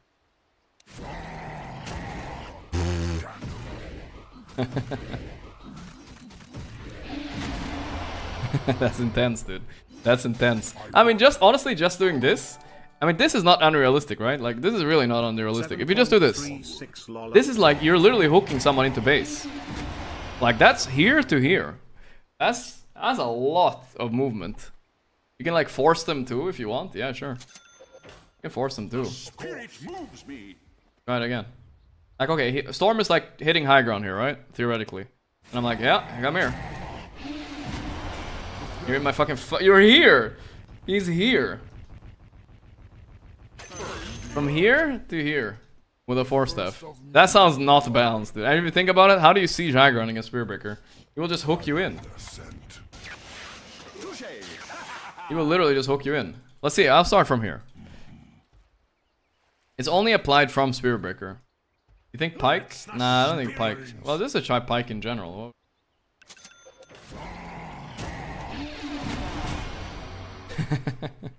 I mean, it's crazy, dude. I think, fuck hooking people into base. This is like better, bro. I kinda like it. Imbalance indeed. Now price debuff immunity by default. Pierces. Oh, that's big. Item shard now grants 100 move speed bonus. No longer deals bonus damage to creeps. I mean, you don't even need to charge. You just fucking ulti spike and it's over. Sounds pretty good. No longer deals bonus damage to creeps. So it's a little bit hard to farm. But I think this is a support hero. Like, this is the anti-high ground hook hero, this positioning. It's actually not bad. It's pretty funny looking. Bonus damage rescaled, now granted by Ags. No longer stops working after blocking one spell. What's the shard? Granted by Ags. Shard. Agam shard now grants 100 plus movement speed bonus. Just in general? Wait, is it just in general? It grabs 100 movement speed bonus? I don't get it. Spirit Breaker. Just for the... Well, that's a pretty shitty shard then, right? Just for that? I don't like it that much. It doesn't sound that epic. It's not that crazy. Next. Yeah, the fact that you can't insta-kill creeps with Bash anymore, it's hard to farm for sure. Source Spirit gains a charge of 0. We read this, right? Maybe we didn't. No, we never did. He gains 0.2 mana regen when he kills an enemy hero. When an enemy hero dies within range. Gains 5 charges on leveling ball lightning. Loses 3 charges on death. So this is a mega snowball hero. Every time Storm Spirit gains a charge, he also gains mana regen. Applies a debuff on enemies, making them trigger overload explosion on them if they attack within the next 6 seconds. Okay, that's kind of whatever, I think. But maybe it's good. Like, you take 1 point in this and laning could be strong. Now, this is what XM took. Becomes point targeted with 800 cast range. Stacked at remnants moves in the targeted point at 325 speed. Can we self-cast? Cast in place. Vision radius decrease. This doesn't seem so good, right? It could be good to like scout high grounds maybe, but... Duration rescaled on Vortex. Yada. Then attacks deal 15% more damage to stunned enemies. That's actually a lot of damage, 15%. You want like the good old Dota 1 lane, Sven Lina. You just stun, you fucking hit them. Easy clap. They can't win. Creates a damage barrier on all affected heroes. Yo. This sounds good though, right? 50 damage, level 1. You can just press it, level 1, and just run in your fucking trade a little bit, right? Sounds not so bad. For free, you know? But let's check here. Base damage decreased by 25. Then passively receives 0.4 damage per point of strength, depending on the current level of god strength. Huh? So, let's say I have 40 strength. I get 10 damage. A minus... Why would you take this? Right one seems bad. Maybe it's like really good later. But no. How do you farm early? I don't know. I'm gonna demo it. How much damage do I have here? Sword begins. It's literally like the old techies. Yes. Yeah, this is my carry, by the way. 35 base damage. Aye. Look at him. Oh god, it's so bad. Let's just get some normal starting items. If I get this. Alright, I mean, no. It's not that bad. At 53? I don't know how much I usually had, but I think I had in the 60s at least. 53. I have to see, how much do I have? I said I had 53. Let's just compare it, what I'm starting with the other bond. Sword begins. Let's just compare it. 67 was 14 damage diff. That's a lot. That is a lot. I guess you gotta buy 4 gauntlets and hope for the best here, dude. That's all you can do. But the thing, the thing with this one is late game, right? If you're maxed Sven, alright? Maxed Sven. Level max. You have like Satanic. Satanic, SOI, Daedalus. Oh, let's just put Overwhelming Blink there, because we're fucking strength boys now. Treads. Fuck did I get an Eidolons here for? BKB, whatever, dude. And another Satanic for. Well, if I ulti now, with this talent, right? I think my damage will be absurd. That's a lot of damage. That is actually a lot of damage. That's right. That is way more damage than usual. First blood is a knight's Because it's based on your strength, right? Something like that? Granting bonus damage, soul resistance. Bonus damage to 30%. Is it even? I think so. And if you stun them, it's 15% more damage too. Damn. I mean, maybe, but the start is not worth it. If this was 15, it would be okay. Like, I could start with 5 or 10 less damage, but it's not worth starting with 15 less damage. It's never gonna happen. Never. You can't grief your lane like that. That won't happen. Unless you go like jungle level 1 or something, but I'm not doing that. Is good in turbo? True. Try the normal one? Yeah, but it's fine, I think. I think we'll trust that it's a bit better at least. Valve know what they're doing, right? There remains an innate ability. Techie. Okay, he has 3 of them. Oh, because Techies is 3 people, right? Techies gains 1 attack range for each point of attack speed. That could be pretty good. You have 200 attack speed, you have 200 attack range. That's not so bad. Damage and self-damage is increased by 15% of max health. Self-damage is now pure. Techies can use and benefit from backbuy items if they were in inventory. Holy shit, the first real 9-slotted hero, guys. It's real. You can actually have a real 9-slotted hero. It's the turbo hero, yeah, it's definitely the turbo hero. And how do you farm this much on Techies? You have 9 rapiers. Wait, I can't have rapiers in backpack. Oh, whatever, I put my Daedals. Prepare for battle. Big patch before Riyadh. Which team will prevail? 252 damage? Take it. Big patch for which team will prevail? The one, I think it's good to have a good coach now, you know what I'm saying? This is where you need a good coach. 9-slaughter, guys. Wow. That was 1 hit. Do you guys see the size of that crit? 6,300. Jesus Christ. I don't even know what to give this Storm so he survives. It doesn't exist. Vault Kiras? See how much he can survive. The real 9-slaughter here. He's surviving a bit.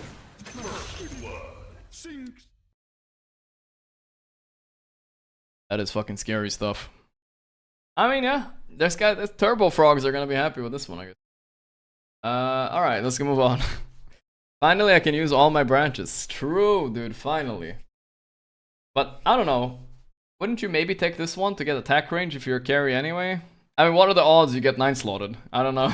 I don't know. It's really good for stuff like if you buy early... Oh, it works with neutral items. You think so? Either way. I think the best... a good part of it is like bracers and wraithbands are really good to keep in the backpack, right? I think so.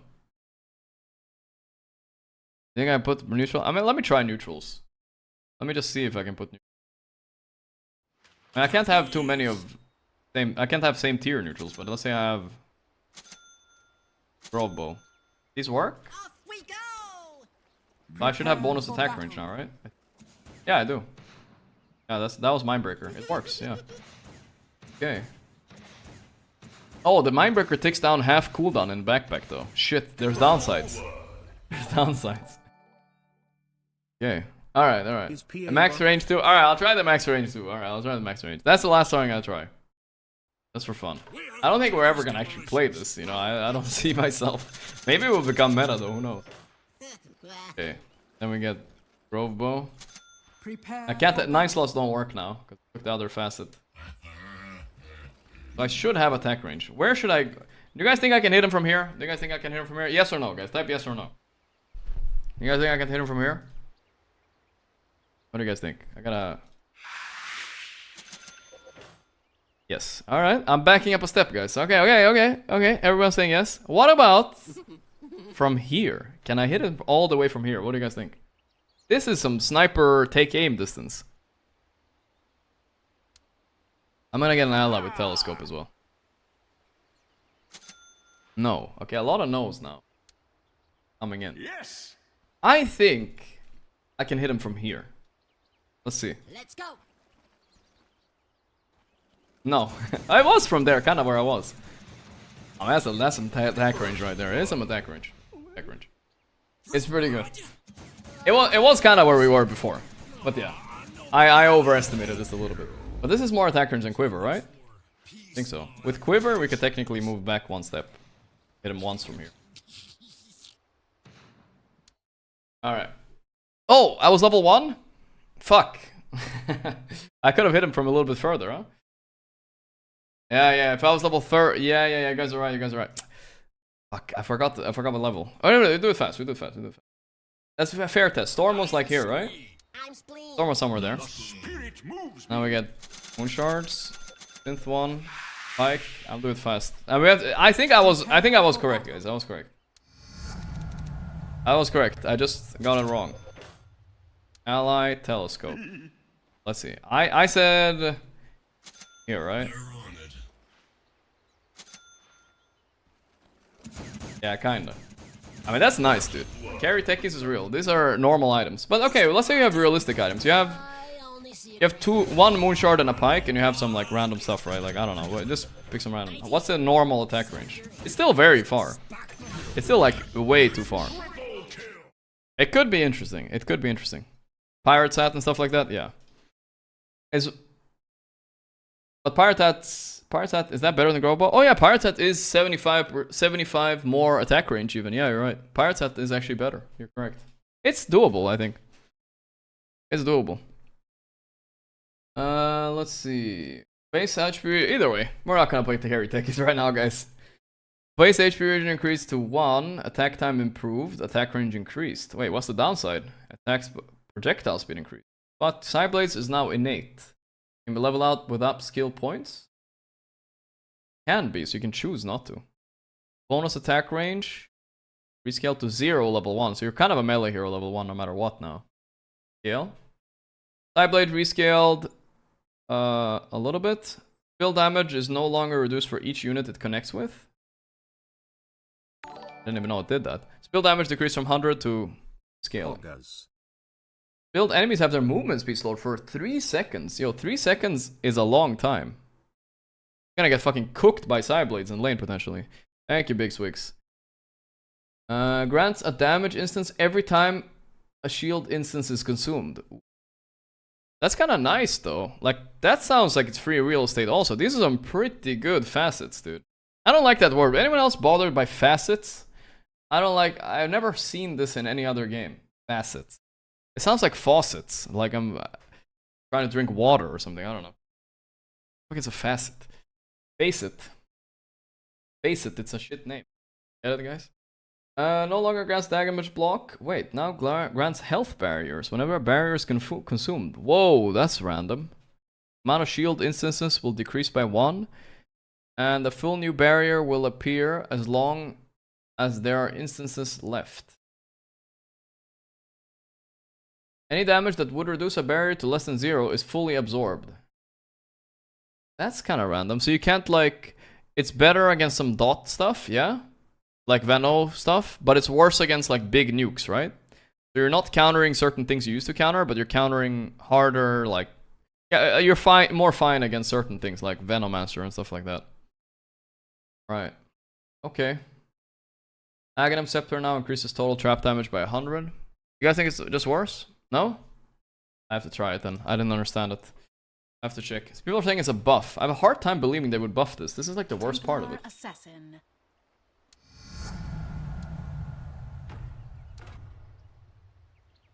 Now I see. Prepare for battle. Taste my venom. Yeah. Poison him then. Okay, see, it took 1 off. I'm under attack. Toxic attack. It didn't remove them as fast, I guess. But I'm not sure. You can't dagger out. Is that the big change? I'll move in mysterious ways. On my way. You can't dagger out? Wait for the BKB to end. Fraction up.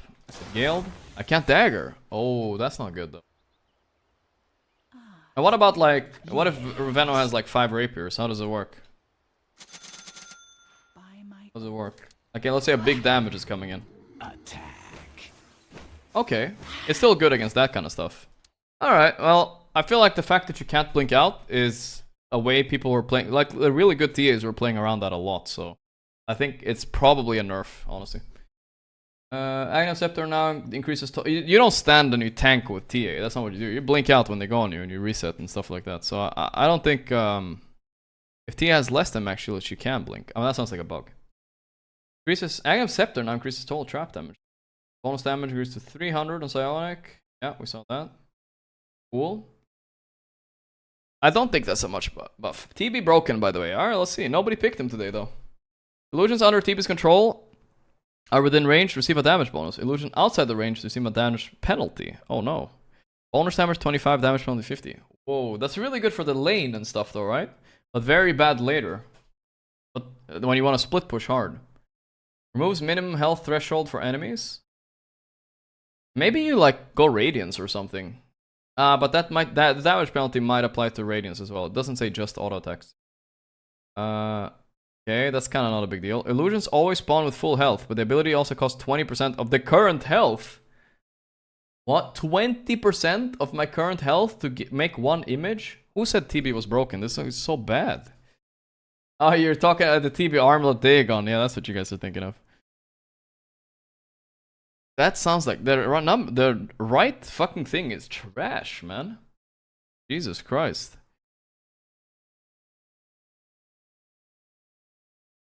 Who cares? Split just YOLO with YOLO friends. Well, Armlet Dagon TV is much better now, it's true.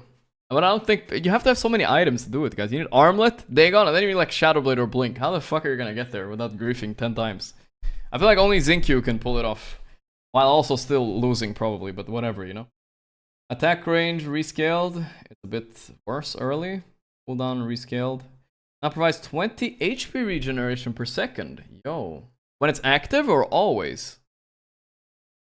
Now also deals 200 damage. So Ags and Shard are buffed, but these facets are ass, dude. These facets are ass, I think.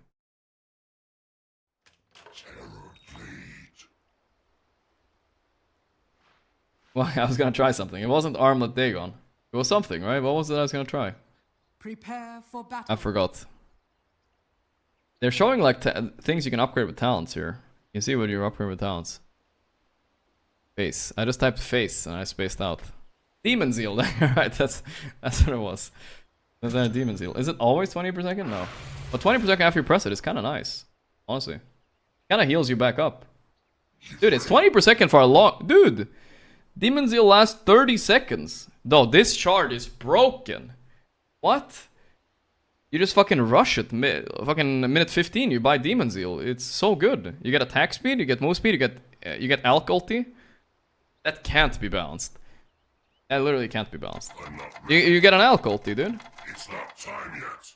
Second facet with shard. Second facet with shard. And then you get the right facet. Yeah, and then you have Alk ulti for right facet. You know what? That doesn't sound that bad. That actually doesn't sound that bad. I'll take it. This thing changes a lot. Demon Zeal, 20 HP per second. Because then you get a shard. Fuck him up. Next. I'll take it. New innate ability, passive, can't be leveled up. Tidal removes negative status effects if it takes more than 500 damage for player controlled resources. Strong dispel, alright. Sure. It's 500 damage always now. So you can kind of calculate it easier. Base strength is 27, strength gain is 3.5. Damage block permanently increases 1, 2, 3, 4 if an enemy hero dies under the effects of Anchor Smash. Okay. You start with 5 more strength than here. But this is better strength gain. Base attack range decreased by 50. Attack range is increased by 5 every hero level. Radius decreased by 50. Radius increased 5 every hero level. Why did they make it so weird, dude? Like, I don't know. They had to make it so weird. Why can't it just be 2 good things and you choose between them? Like, I don't know if I want this. Like, it's so weird. I'd rather just take left, I think. This one seems like good always. You start with 5 more damage, 5 more strength. This is better, I think. Maybe. I mean, this is nice later, but still. Spell and damage move to innate. Yada. Next. He's now a strength hero. Oh, this is Malrine picked this earlier today. Base damage increased from 4 to 8. That was universal things, I guess. To 23 to 77. Agility gain increased. Damage on level 1 not changed. Damage gain per level decreased. New innate ability. Levels up. Timbersaw restores 3 mana every time it destroys a tree. Oh, that's kind of nice. Not bad. Try the right tide one. Why though? Is there anything special about this? People saying Tide is an insane carry. Alright, let's. Whoa, whoa, what the fuck? I became so big. Well, now I can see why you guys like him. Why is so big? Okay, he's good. Good. He eats krill, man. What's the name of that thing? Guy answering. Hell yeah, brother. This is a realistic Tide, even. Not even that unrealistic right now. It is fucking scary, dude. Lore Tide Hunter. Alright, either way, let's reset him. How do I unlevel reset? That's look at how small he is, dude. Alright. What was the right talent again? Anchor Smash Rage per level. I have less attack range and less radius. He looks so pathetic, dude. I can't take him seriously when he's so small now. My attack range, like I have to stand really close to them to attack. But why is this better? I don't get it. What is the upside, dude? Oh, so if I have a law, I see. If I'm level 30 now, and I'm the big boy again, I can attack from here and smash from like here, right? Yeah. Ah. See. Yeah, all the way from here. This is a big anchor smash. Oh, okay. Amphibious assault. See. All right. Well, okay. I guess that's fine, but still, I don't know if I would take it. It's fun though. I do like the idea of growing. Do you grow on the other Tide as well? We need to know. Yeah, giant swing. Yeah, no, we can try it. Ah, this Tide is pathetic, man. Bro. He's a small. You don't get more cast range with more strength, guys. It's just levels. Alright, next one. We read this. Let's see the new. Oh, what the fuck? I didn't get to anything. Shredder. When Timbersaw collides with a tree, it shatters, sending 10 splinters all direction. If a splinter hits an enemy, they take 20 to 80 damage and are slowed. But okay. Grants Twisted Chakram. This is the one Malrine took. Launches a smaller, uncontrollable chakram which flies in an infinity sign. In a selected direction, it deals pure damage to any enemies. Blowing move speed. For like 5% for each, 5% missing health. So you want to use this when they're low. Hunter is pretty average. She is my girlfriend again. Nice to hear that, brother. Nice to hear that. Slow duration 2 seconds. Yeah. Mana cost increased on Whirling Death. Sure. A little bit of a nerf, but I don't know. When Malrine plays the game, he went 16 to 0, so I guess the hero's broken. Alright, people have been telling me to check Tinker all day, so let's see what this is. Base movement speed increased by 20. Wow. Heat-seeking missile ability replaced by March of the Machines. March is back. What? Eureka. Tinker gains 1% item cooldown reduction per 4 int, up to 60%. 60% item cooldown reduction. That's a lot. Why do you need that? You have rearm, right? Applies non-stacking heal over time when robots pass through allied heroes. Heal per second. Oh, it's a healer now. When the barrier is fully absorbed on Tinker, he blinks into a random forward direction. Okay, that sounds so bad. This left one, at least he can be useful. I don't know. Cast range increased. That's good. No longer AoE by default. That's bad. Blind now affects all enemies in their radius when AoE talent's placed. Creep blind duration same. Mana cost decreased. No longer provides cast range on eggs. Now she can shrink creeps. Pog. Returning ability. Calls for army or body. So, March is back. Cooldown increased to 20 seconds on Matrix though. No longer resets cooldowns of item. What? Wait, you can't blink? You can't blink out? You can't do anything? You can't press Shiva infinitely? And Bloodstone and BKB and just own everybody? Oh, fuck this hero actually, but still, what the fuck? No longer grants magic resistance. That's a crazy. Oh no, you know what's gonna happen, guys? They fucking kill Tinker, and then they're gonna overcompensate. He's gonna be broken soon again. I'm sure of it. That's usually, it's like a rubber band, you know, it's got a rubber band back. We laugh at Tinker players now, but you just wait until the next patch. He's got a rubber band. So hard. Right on our butts. Well, what the fuck? So you need to get int to get item percent cooldown, so your blink is shorter cooldown? I don't know, that's weird, man. What does rearm do? Oh, you only refresh spells. Yikes. I mean, that's kind of trash. People are not gonna be, the only people who are playing Tinker were Tinker spammers. They're not gonna be able to play this hero for a while. No way. Rip. Outpost channel time. Damage increased to 150. Yo, the shard is not that bad. 150? That's a decent amount of damage. Alright. Dead hero though. No way. I haven't seen Tinker in like a few months. But base health region to 2. Wait, yeah, we should, the Dota buff, the Dota buff. This is why, I remember now, guys. This is why he's here. Look at this thing, guys. Look at Tinker. Change. Minus 16.24% win rate. He's a 32% win rate hero. Ay.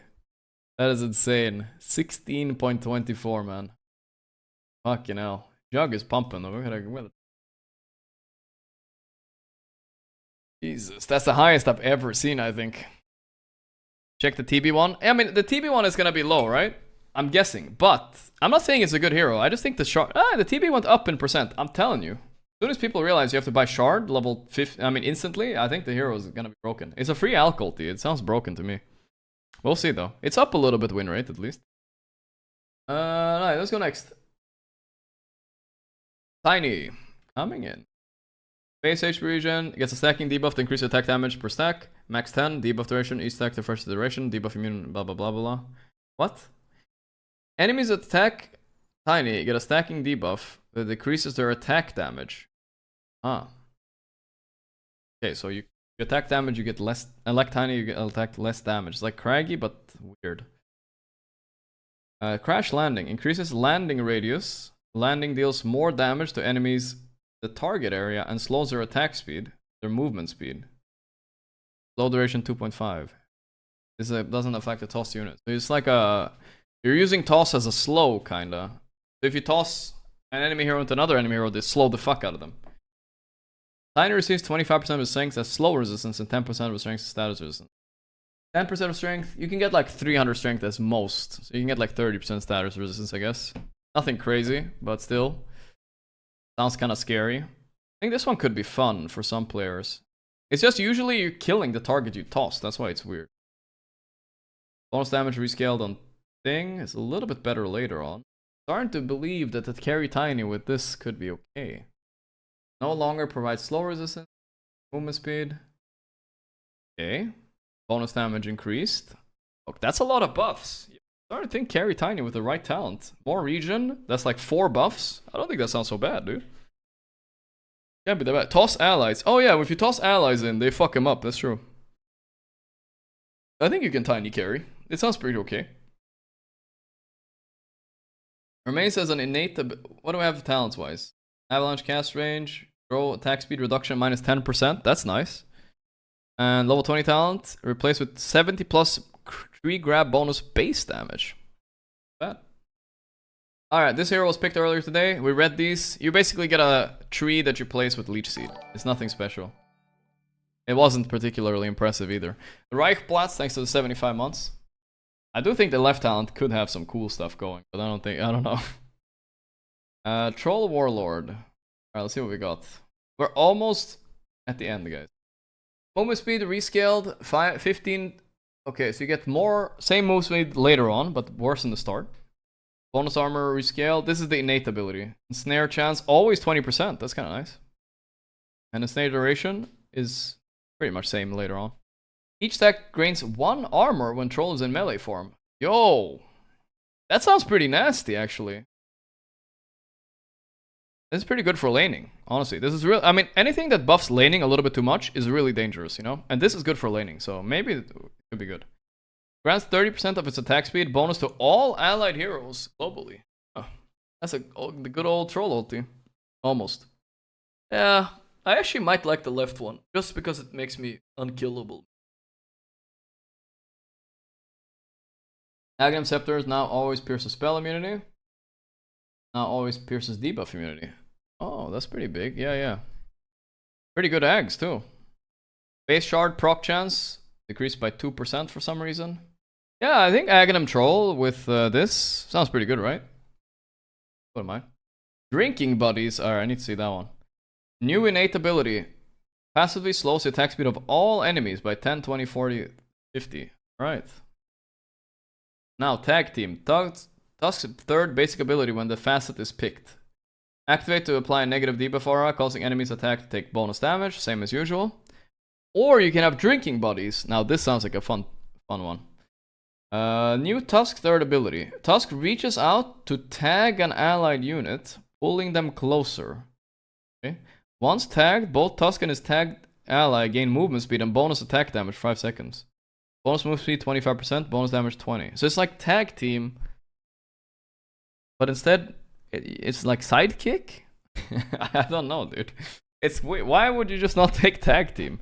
Because with Tag Team you slow at least. But with Drinking Buddies can be used defensively, right? And you can use it on your boy to make him faster. There's some benefits to it at least, yeah. Alright, fine. Now affected by spell blocks, Lincoln. Bonus damage increased though. Critical damage decreased, no longer so. I don't know, it's weird. You guys want to try the Drinking Friends? You guys want to be friends? Alright. I am Ymir. Enemy? Ally? Yep. He's fast. What is this symbol above our head? Reminds me of Tinker for some. I mean, it's quite a lot of move speed. Honestly, it's kind of a lot of move speed. It can be good. Where's the sound though? It has no sound? Kind of makes it lamer. I don't like that it has no sound. 900 cast range. Ooh, that is big. That is big, guys. 900 cast range. Okay. Then it's a good spell. I take it back. I think it's a pretty good spell. If it was melee, I was like, but 900. 900. So you can also like save them, right? Like you can pull them out of danger. Let's say I have an ally here. I thought it was like, you have to be really close. Holy shit. Let's just slammed right into behind him. That could look really bad with some heroes. Alright, let's keep going. Jesus. Flushed sea. Is now an innate ability passive. Okay, so Atrophy is passive. When Underlord has bonus damage from aura, his attack starts cleaving, dealing 35% damage. The cleave distance equal to each point of bonus damage. This could be good for like some core Underlord farming, maybe. When Underlord teleports with Fiend's Gate, he will come forth uncontrollable warriors and archers. Jesus Christ. What a Valve doing. How long did they work on this goddamn patch? That's a good question. Fuck. Full plus snowball save with no blink. Facts. Warrior, archer. We gotta see this. I don't think you can actually. See what's going on. What are these warriors? I wanna see the warrior. Where are they? Where are my warriors? There they are. Oh, they're necros. That's even scarier. You can't kill him. It's a necro book. How many warriors? See? Warrior. How many warriors? It doesn't say, like, right? Lore accurate? If you say so. Say so. I mean, that looks kind of strong, honestly. I would be kind of scared of that, dude. All summons die once the gates close. Summons level depends on the level of Fiend's Gate. Okay. So Necro 1, not that scary, alright? They have True Sight? I would guess so, right? Passive aura, the increased movement speed. It doesn't say anything about True Sight here. Heals damage, gold. No, it doesn't say anything that it has True Sight, no. The cleave is insane. I mean, it could be, but how do I test it realistically, you know? I'll believe I would. This needs to be tried in a game, right? But if I kill a few heroes here,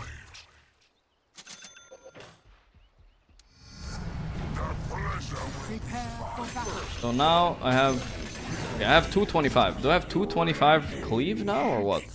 I don't get it. Let's see. That's a big looking cleave. I mean, it could be good. I can see it working. Like, genuinely. I mean, I know I'm bullying level 1 Venos now, but the cleave size is huge. Dude, I'm cleaving here. Okay, I have a lot of damage now. Maybe this is unrealistic now, but still. I cleave him from here. How far can I cleave him from? Look at this guy. What the fuck? Can be kinda good, dude. Mega Kunkka, dude. I don't know. I mean, that was plus 600, but you actually get up to 200-300 in a game. It happens all the time, I think. I can see it being okay. If you're some, like, if you want to scale with right clicks, which Underlord used to build that could be good. Root duration increase, mana cost increased, on decrease, cast point decreased to 0.0. Ooh, that's fast. You can insta-cut monkeys from trees now if they jump up. Minimum distance decreased. Aghanim Scepter also reduces cooldown by 20 seconds.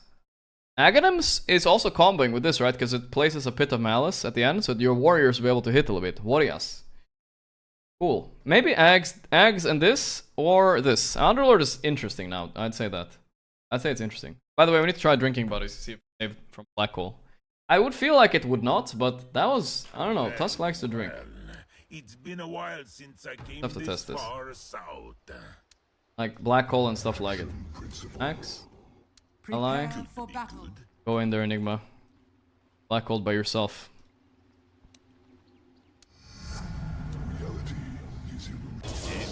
Nope, it doesn't work. You can't suck him out. You can't suck him out.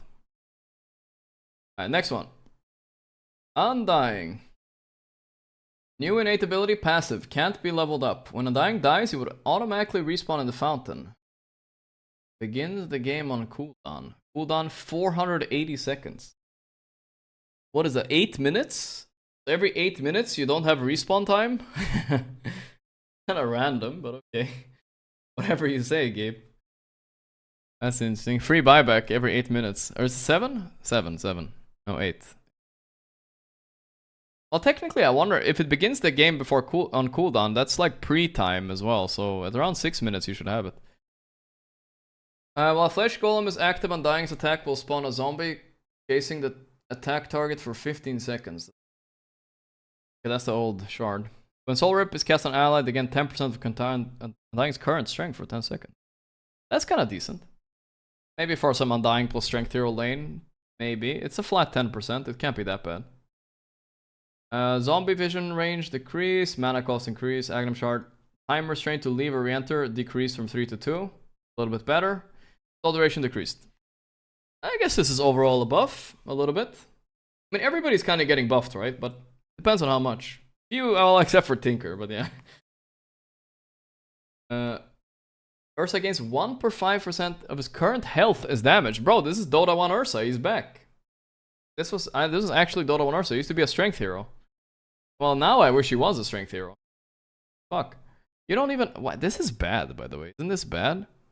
Like, I feel like you have less strength gain, and you don't really need flat damage, because you have your Fury swipes anyway.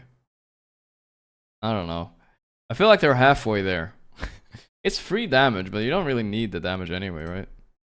He was Aji even in Dota 1? Oh, maybe he was actually. You guys are right. Free damage is always good, I guess. 5% of damage absorbed during a rage converted to damage. Cool. Duration of all debuffs applied by Ursa is increased by 20%. That's kind of a boring talent. I guess the left one can be kind of fun, but... Bear down sounds kind of hype. The problem is your enrage will end, and you probably will start dying. If they're doing a lot of damage to you during enrage. You won't be using that damage so often. So these are kind of boring. Mana cost increased. Next. Whenever an enemy hero kills Venge, they get a debuff until their next death, causing Venge to deal 10% bonus damage to them. Base attack time is 1.7. Damage is increased by 0.75 for every last hit or deny the enemy has. If you're going against 1,000 last hit Naga, you're doing 750 damage on your Q. Is that true? Is that right? Kind of random. I almost said 75. I was like, that's a lot of damage, dude. The RTZ counter, true. And plus the normal damage, plus 360. You're doing 1,000 damage nukes on farmed big heroes. Goddamn. Base attack time 1.5. Vengeful attacks fire tracers of her soul that punch the enemy on contract, making her attacks have melee behavior. Vengeful attacks fire traces of her soul that punch the enemy in contact, making her attacks have melee behavior. So you have low base attack time, and then your melee, so stuff like Basher is better. Weird. So I can bash him now, right? Yeah. Well, that's random. But okay. Butterfly with low base attack time is really good too. So you got Butterfly Basher build. That could be pretty good. Like honestly, this and Carry Venge sounds pretty good. Oh, you can go Echo Saber too. Facts. Echo Saber. Echo Saber is kind of bad right now. You could Battle Fury it up. Ooh, that's a good point, Chad. That's a good point. Carry Venge with Battle Fury? That sounds so fucking hilarious. Yeah, you're cleaving. It's pretty good combo with your double, you're farming, you know, you're cleaving it up. I don't know if it's worth it, but Harpoon as well, yeah. I don't think you need Echo Saber. I would probably just buy Axe Butterfly Basher or something like that. I don't know if you need Battle Fury. Sounds kind of wild, but some motherfucker out there is. Wait, I'm checking Dota 2 Pro Tracker. Has anybody done this yet? Check Vengeful Spirit. Yeah. Yeah, there's a couple guys here. There's a couple of guys. We see this support. This is a Carry Venge here. There's a Battle Fury right there. Loss, Battle Fury, loss. I think the people trying the Battle Fury, it's only been 2 pro players that have tried it so far, but they both lost. I don't know if I want to be the third, guys. I don't know if I want to be the third.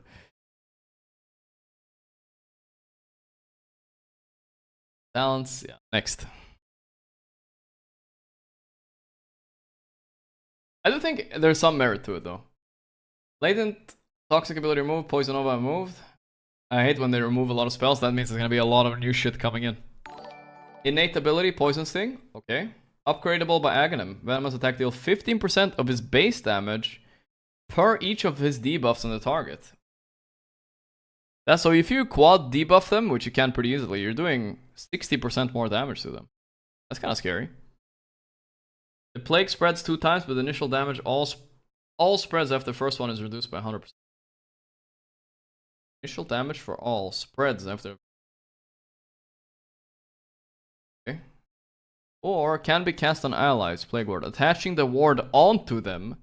While attached, the ward are untargetable and die one at a time whenever the unit they are attached to receives 200 damage. What? What the fuck? You putting a fucking big ward on someone's head? Free hat? What the hell? I arrive.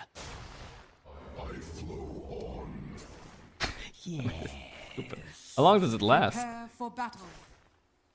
Wait, does it last forever? Doesn't say how long it lasts.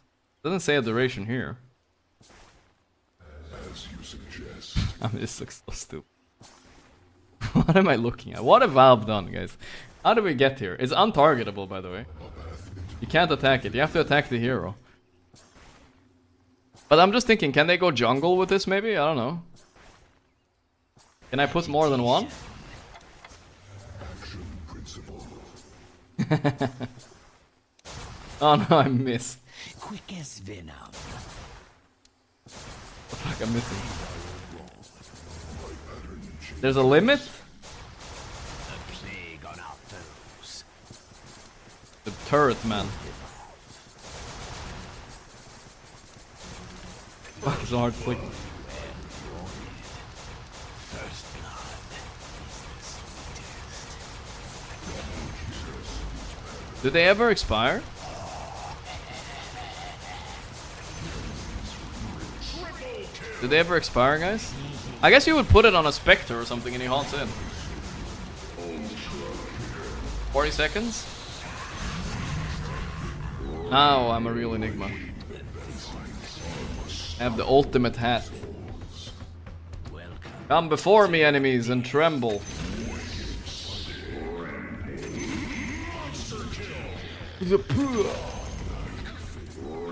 I don't know if what the expiry time is, guys. You guys are saying 40 seconds, but I'm not sure. Wait, why is he not attacking? They stopped. Oh, they attack with me now. Oh, I can stop them from attacking. I didn't know that. How do I make them auto-attack again? Like that, maybe? Okay, I think he's running. They're running out now. Alright. Well, I think it's maybe some combo with like a Spectre. I put it on a Spectre. It helps a little bit. I don't know. It's very random. I have no idea. But all I know is the debuff didn't look like it was expiring on my top of my head. But I'm assuming it's the same duration, like 40 seconds. If you take 100 to 250 damage, it's also gone. So it's pretty easy to get rid of them. But I bet it's going to be annoying to look at. I know that for sure. Impact damage decreased. Damage per tick decreased. I'm upgraded with Aghanim Shard. If Venomous Gale is the spell, they take 300 damage. Whoa, is Venomous? Oh, that's with Shard. If Gale is the spell, they take 300 damage and done for 1.6. So it's kind of like the old Shard, but you have to Gale them. See. An enemy is already affected with the plague, gets hit again, no impact damage is done, and debuff duration is. Next, Viper. Corrosive Skin as a passive now. Sure. After the debuff expires, all enemies around the target in a 300 radius take damage to 100% of the damage dealt as poison attack. Wow, wait, that's pretty nasty actually. 28. Don't forget to take the XP rune. That could be good to farm jungle with, right? It's a pretty AoE. 28, Basha? Pretty good for the jungle with, maybe. Makes enemies unable to ever use Blink Dagger. Yeah, it is, like, if your initiator is coming in, like a Centaur is coming in with a Venom Ward on his head, I am 10% more scared. I'll tell you that much. Damage per second and magic resistance are increased, while Viper in Nether Toxin, area effect up to 100. Damage per second and magic are increased, while Viper is in Nether Toxin. Dude, that's actually pretty good. So I'm thinking you take this right hand, right? And either you jungle, right? You double your damage per second, or you just go to the mid wave, put it in the middle of the wave, and just walk in. You have 100% magic resistance. Well, sounds kind of broken. All right, maybe it's good. I think it sounds good. No longer disarms, but corrosive splatter radius decreased. Cast range increased though. Dive speed. This sounds shit. Base armor increased by 1. Now as an innate ability passive, Gravekeeper, so we don't have to read that.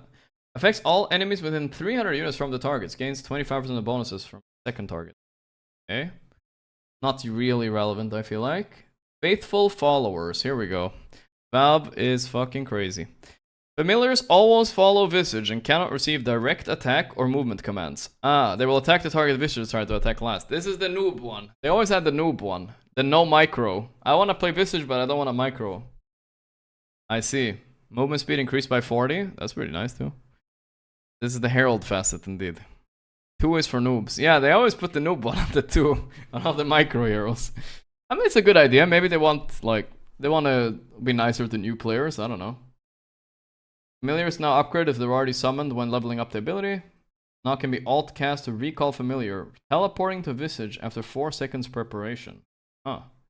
Familiars can't act during this preparation and won't start until they're random, but alright. Familiar's version is now point targeted. Fine. And Visage version is now point targeted also. So you're nose diving and you're stunning. Same shit.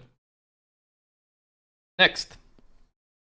Void Spirit gains 33% more secondary bonuses from primary attributes. Gets better health, regen, strength, armor. This could be broken, I don't know. Barrier absorbs all damage types, or Void gains a physical shield equals to 4% of damage dealt to enemy heroes. That sounds like it could be pretty strong. Nothing is comparing to LCQ, but like Legion Commander's Q spell, but maybe 40% could be decent. You deal a lot of magic damage later, right? Maybe, but you're also losing this for laning stage. Creating a physical damage. I don't like that. I think left is maybe fine. Okay. Mana cost decreased. Warlock. Here we go, boys. Let's go. I love Warlock. It's been a year since I've seen this hero. I don't like him that much though.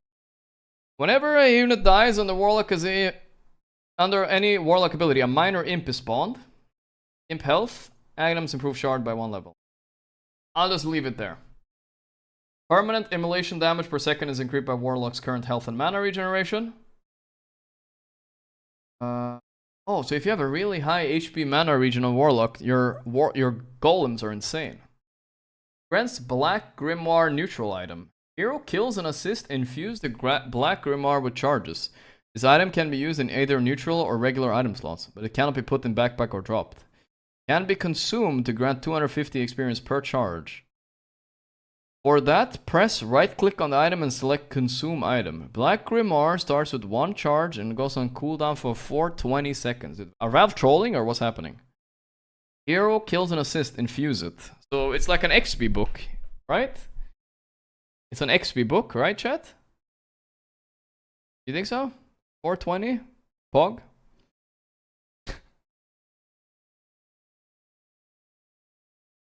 No?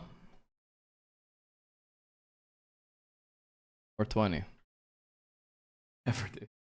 Gas point improved. Now heals all friendly units and damages all enemy units. Okay, so the shard is free now. I'm starting to struggle reading now, guys. That's a lot of Warlock changes, dude. Whatever. I think we can skip the Warlock changes, right? I think this is fine. This is probably didn't change so much. It's Warlock, you know. Let's go Weaver. That's way too many fucking. I have to go. I can't. It's too many. Agility gain 0.2 more is now an innate ability, passive. Ooh. It's only 5 bonus damage level 1 though, but still gets 25 level 2, which is nice already. Cooldown rescaled. A little bit worse level 1, but same level 4, that's what's important. Level 5 in this case. Movement speed increased to 600. Enemies affected by Sakuchi are slowed by 0.3. That's not so bad. Whenever the swarm's beetle attack heroes, Weaver gets experience. What? That's random, but alright. So let's say they get like 5 attacks off. I get like, on 2 heroes, I get 30 experience. That's not even a creep. That's random as fuck. It's only heroes too. Try Golem. Does it get bigger, you're saying, guys? No, I don't care. It's fine. We'll see it in game. Okay. I think that's okay. Maybe he's fine, I think. Like a mini stun, yeah. This one. Windrunner's movement speed is always as fast as the wind. It cannot be lower than 240. Max move speed is 600. Shit. That sounds scary. Tailwind. Grants 15% move speed to herself and her allies within 700 radius. And Focus Fire allows you to target one target with increased attack speed with damage reduced by 30. So that's normal. Right? What about the other one? 700 radius is a big area, by the way. You're giving like a mega drum to your teammates every time you press Windrun. That's pretty big. I think this is bugged. Try no target ability. Windrunner starts shooting 7, 9, 11. Never forget. Arrows per second at a random enemies within her attack range. What? This is the Giga Noob talent. Damage of these arrows is reduced by 30%. When an enemy is hit, they cannot be targeted again for the next 3 shots. Why? Why would you do this? You just start whirlwinding? What the fuck? This is so random, man. You're literally a demon hunter. Is it raining arrows? Prepare for battle. I mean, it's attacking a lot, though. Look at that. I don't know what's it's attacking everywhere. It's a demon hunter. It's a very long cooldown, 8-second duration. Yeah, I'm trying the golem, guys. Just so chat will shut up. Gorgc, stop. Go to Warlock demo mode now. Buy 6 hearts and use golem. If you're not impressed, I'll donate more money. Okay, I'm okay, I'm impressed. That is bigger than the Tide Hunter, dude. I am pretty impressed, dude. Why is he so big? I don't even know. But those are some abs right there, brother. Yeah, I am impressed. It was worth it, guys. What the fuck is this? Look at those back muscles. I can see everything. Jesus, let him hit something. Come here, Enigma. No, please. Holy shit, this guy's a Chad. Lost Giant's Ring? What does it? I don't get it. What does it do for me? Does he get bigger if I have Giant's Ring? I'm not ready. Check damage per second. What's the damage per second? That's 60. But is there any way to see it extra? Oh, permanent immolation damage increased by 981. No! Dude, it's much sadder when he dies when he's big. He had a nice life. Why is it so much? Guy has, dude, he has 4k HP. I think it's time for the Pacific Rim, guys. Where's my I need Pacific Rim music. All right, get ready. Pacific Rim, epic music, epic version.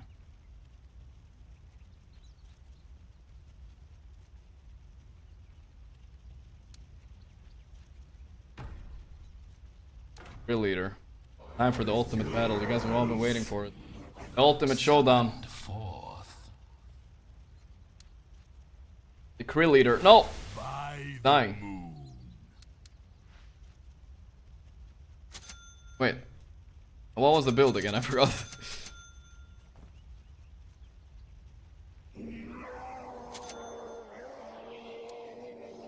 Level max.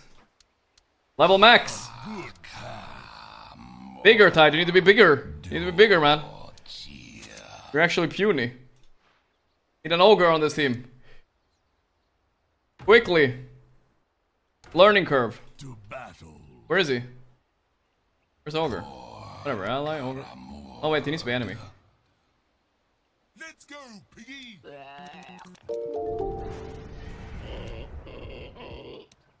They will battle to the death. Can WR no longer be stopped by kinetic field since it works by setting movement speed to 0?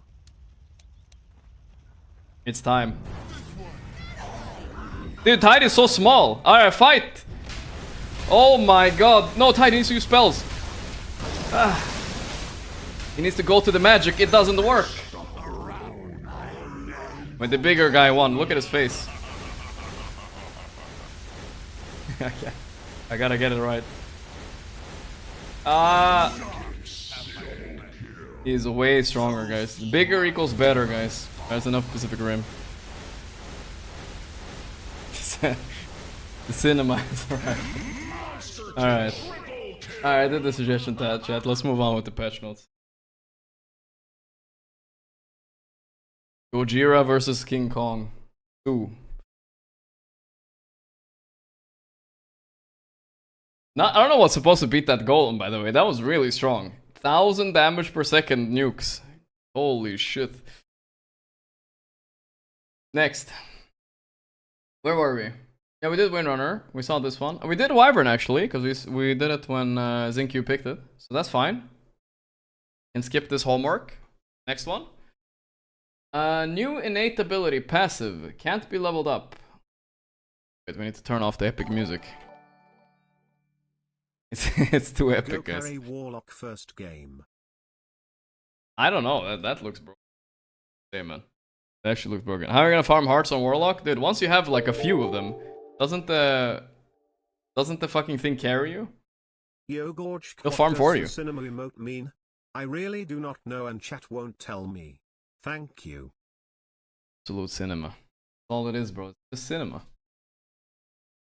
I can't explain. I'm sorry, man.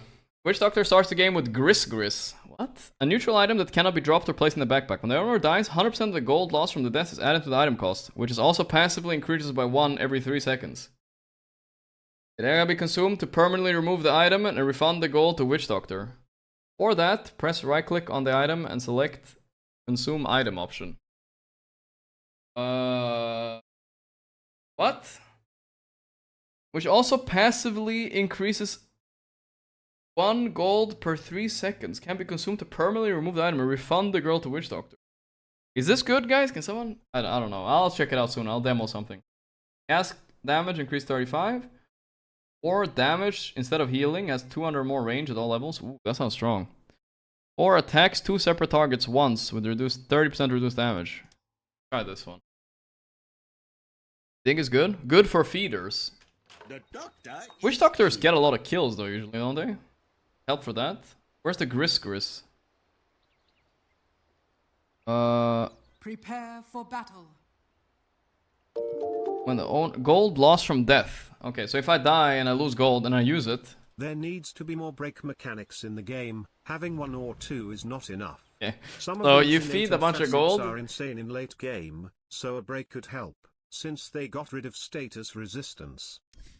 Probably, my man, probably. You're probably right. I think we need an answer for the big Warlock Golem, though. I don't know. We need to assemble the Avengers and beat them. I don't think he's beatable otherwise. Doesn't need anything. You can have Refresher with that thing, too. Holy shit. That's what we really need to do. No longer has bonus damage per bounce per default. Now deals his first damage instantly upon application. So that's like blink cancel. Tick damage, radius, blah blah blah. Damage rescaled, a little bit worse. Cast range decreased. Attack speed reduction, a little bit on Voodoo Switcheroo. And cooldown increased. So overall nerfs to Witch Doctor, I think. Unless this spell here is good. I think the Gris is kind of whatever, I don't know. But this one, yeah. Now has an innate ability, passive. Levels up the reincarnation. Passively provides lifesteal. Okay, we almost read this when Skeeter was playing it, guys. Giga Golem versus Giga Serpent Ward. Dude, I kinda wanna recreate the Pacific Rim again. I was having too much fun. Okay guys, hear me out. Giga Golem, Giga Tide, 2 and a big Rasta Ward. What else do we need in there? We need one more big thing. I don't know if there's anything more big. I have to go back for the sequel already, guys. We just finished the first one. What's the last one?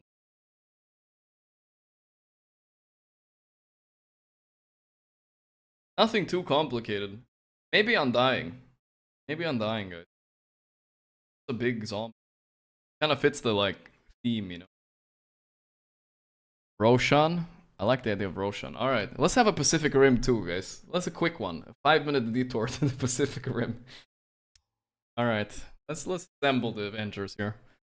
The Avenger, I think all of them versus the Golem, alright? All of them versus the Golem. I believe the Golem can beat them all, alright? I need to be at the Pacific Rim. I'm restarting it right now. Prepare for battle. All of them versus the Golem. I swear, don't underestimate the Golem. He has magic immunity and armor. Alright, who are the Avengers? First, we need to summon the Waterman, alright? That's fine. Ogre for size. Tidehunter, Krill Eater. Assemble him. Summon him. Double max. Answering, of course. It's time for the sequel, guys. Or wait, do I save? Wait, I need to save the music a little bit. I need to save the music until we're ready for the battle. Too soon, right? It's too soon. Alright, alright. Now, next. What's next? We need the Rasta Ward. Shadow Shaman. Massive Serpent Ward. Summon an enemy. How does it please you? Okay. Pressure. Alright, we give him a few hearts. Let's give him a Satanic and Assault Curiosity. I don't know, he needs to be a little stronger, you know, he was weak before. Alright, we have 2 Rasta Ward. That's 2. Share right? epic music link, please. Dying. Here. Enemy Undying. This is the zombie, you know? Representing all the zombies out. Need something to steal strength from. Gotta make an ally. Make an ally.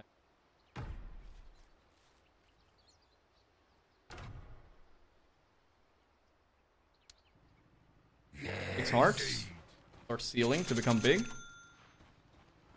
X. Right. He needs like a... I think they need to hit slow, you know? Wait, attack speed is bad. I think the giant, the Pacific Rim, they go like this, you know? That's part of the cinematic. It's not believable if they hit fast, so you're not hitting fast Tide anymore. You're hitting slow. Now, He just also gets. They just get hearts, you know. They're not complicated creatures, you know. They're simple creatures. Now, and last but not least from the Avengers, we need the Dragon Knight. Dragon Knight. How does Dragon Knight become big again? I don't know. Is there anything to make? How do I make Dragon Knight big, guys? Give me some suggestions. How do I make Dragon Knight big? Tiny? Giant's Ring. Yeah, we get Giant's Ring. Need the BKB here. Dash. Oh.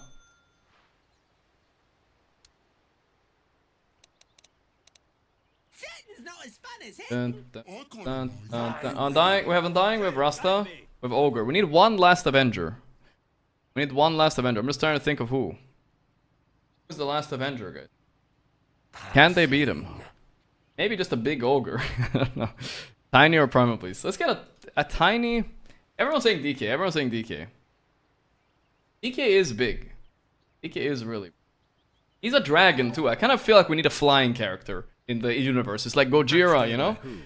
Yeah. And the fucking... Yeah, it's the moth. He's the moth. I got it. He's a fire dragon. Okay. Make him... Axe. Giant's Ring. BKB. Hearts. Right. And they take him down. Alright, this is the squad, guys. This is the squad. First, we need to amp up Undying a little. We need to make him a little bigger, okay? We need Axe. We need Axe too? Yeah, we need Axe. Synth it even. Not synthing. Oh, it's synthed?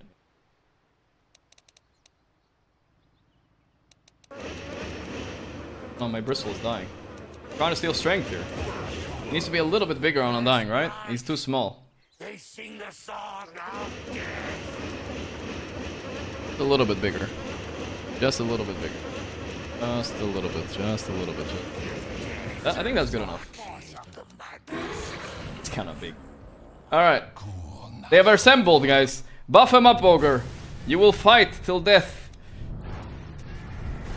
Rasta, you're just a ward, I guess. But still, you contribute. Alright. They will all attack the monster himself. Here we go. The big bad boy.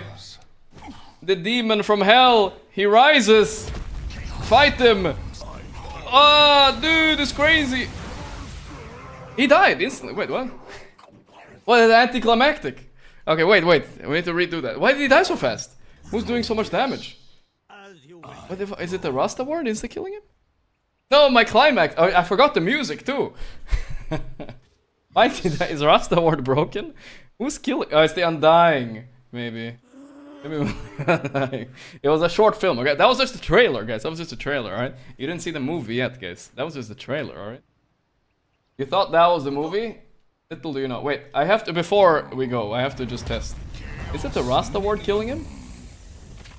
Killing him. DK is doing some absurd damage. Is it some sort of new facet thing? DK is killing him too fast. We need to weaken this. We need to weaken him up. He's not allowed to have so many items. Okay? Stop it, Rasta ward. Alright. Let's go. Alright, now comes the movie, guys. Now comes the movie. Alright, get ready. Let's bump up the Undying a little bit. Not too much, just a little bit. We're gonna remove a few hearts from him. This is OP as well. I thought the golem would clean them, dude. Alright. I think this is fine. Ags on Warlock? Yeah, but that's the... Guys, you're spoiling the trilogy. That's part 3, alright? Like, literally. That's... You can't, like, spoil a trilogy. When the golem and his bro comes along. Watch out. Alright. Here we go. Alright, guys. Alright, you. Man of zombie. Representing dead humans around the world. You, Dragon of Knights, representing dragons and knights. Rasta, representing degenerates that are into snakes. And Tide, representing all water. Now, can they fight? The ultimate demon of hell. Ogre, buff your friends. Buff your friends. He shall rise from the depths to take back planet Earth. This is it. Fight for your lives! Go, go, go, go, go! Wow, they did it, guys. But little did they know. In the hidden depths, guys, there was another. They forgot him. Wait, where's the other guy? Where did Tide go? Tide started hiding. We need to fight Tide. Where did Tide go? I lost Tide. Come out. He's hiding. What are you hiding for, Tide? The trilogy time. They're too strong, though. We need to make them a little weaker. Not the proper balancing. Alright, go. Let's go. Buff him again. Buff him again. This is the real, the sequel, the final stance for the demons of hell. Can they do it? Rise! Rise and fight! Wow! Go Tide, go, go, go, go! Don't hold back, the zombie man is already down! They're too strong! They're too strong! No! The human race has fallen! This is the end of the movie, guys, everyone's dead. The Giga Chads win. Oh, fuck! You're ruining the ending, so go away, you're dead. You're dead. You need to pretend to be dead. They lost, guys. They couldn't do it. It ended. The world has ended. And there's 3 tombstones here for some reason. The world has ended and Warlock won. He's the last remaining survivor, guys. We did it. Completed the trilogy, guys. It was well worth the 10-minute detour, I think, guys. It was well worth it. Those things are strong. Those things are strong, for real. I just needed a little bit better balancing on part 1 and 2. And then it would have been an epic trilogy. But I think the end, it was a fairly balanced fight, you know? It was a fairly balanced fight. Eek cinema. I got you, guys. I spoiled all future cinema they were planning. They have to cancel it now. Thanks for playing Dota 3. I am indeed playing. Thank you, Mooch, please. Thank you. Now, next, what do we got? Gris, Wraith King. Okay, this is the Summoner build versus the right-click build, as far as I understand it. That's the last hero right there, guys. Holy shit, we're almost there. We got this, come on. New Wraith King second ability when the facet is picked. For every 2 kills, gains a charge. 1 skeleton per charge to fight along Wraith King. Skeletons benefit from Vampiric Spirit, but gain damage. They deal 25% damage million, but gain 25% damage against heroes. So they're 125% against heroes, kinda a lot. Number of skeletons per hero spawned reincarnating increases. So this is the skeleton build. This one though, the attacks passively place a curse after 3 seconds and deal pure damage and physical damage. 70% of the cursing attack. Curse damage benefits from vampiric lifesteal. Curse for heroes, 16, 18, 14, 12. Curse cooldowns for creeps, 6 seconds. I don't get it. It's basically like bonus damage on your auto attacks, right? Kinda. Every passively place a curse that deals damage after 3 seconds. So it's not like better for last hitting, but it's good for harass and stuff. Curse cooldown is reset on all units. This is what the one Skeeter got. Alright, next one. Aghanim Shark Jessica also grants 150% damage when in Wraith form. It's kind of random, but alright. No longer makes skeleton focus a spell's target, nor provide increased attack speed. Wow, that's really bad. So skeleton build is trash. Wraith King aura from Aghanim Scepter removed to innate ability. Yeah. Next one. It's round Grigory. Sure. Zeus shocks any enemy that he has attacks or is hit by his abilities, causing damage equal to 4% of their current health. Really? That sounds pretty broken, no? Isn't that broken, guys? You have static field the whole time? Max damage depends on distance between Zeus and the damaged enemy. Max percentage is 7% is reached closer minimum. So this is static field. Max percentage of 7% reaches distance of 200. So if you're close to people, you do percentage damage more. Hits enemies in ascending order from the one with the lowest health to the highest health with a 0.2 second interval. Holy shit, that's scary. Imagine seeing like each one of your teammate. Dead, dead, dead, dead, and then you're coming for you. Whenever an enemy is killed by Thunder God's Wrath, damage of the remaining strikes is increased by 15%. Holy shit, dude. It amps up, guys, for every guy killed. That's terrifying. Wait, that must look insane. I must test that. No longer deals damage based on current health. Damage increase, no longer deals opponent's health. I don't know, Zeus sounds kind of broken. Guys, I'm not ending my stream. Stop saying I'm ending my stream. I said I was going to do long stream today. I'm going to play a few games too. I descend to walk among more. Let's see what it looks like. Dragon to the fray. Swiftly by my blade. How does this look like? Yes. Prepare for battle. I need to hit them a little bit. I need no scheme. Heaven help you.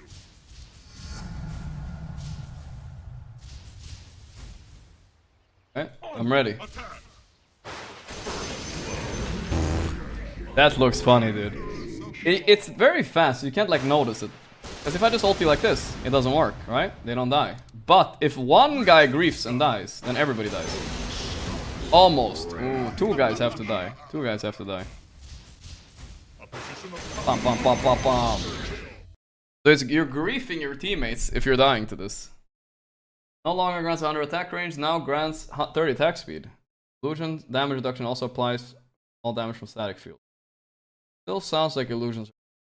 Alright, cool, we made it, guys. That was maybe my longest patch note reading ever. That took a long time, dude.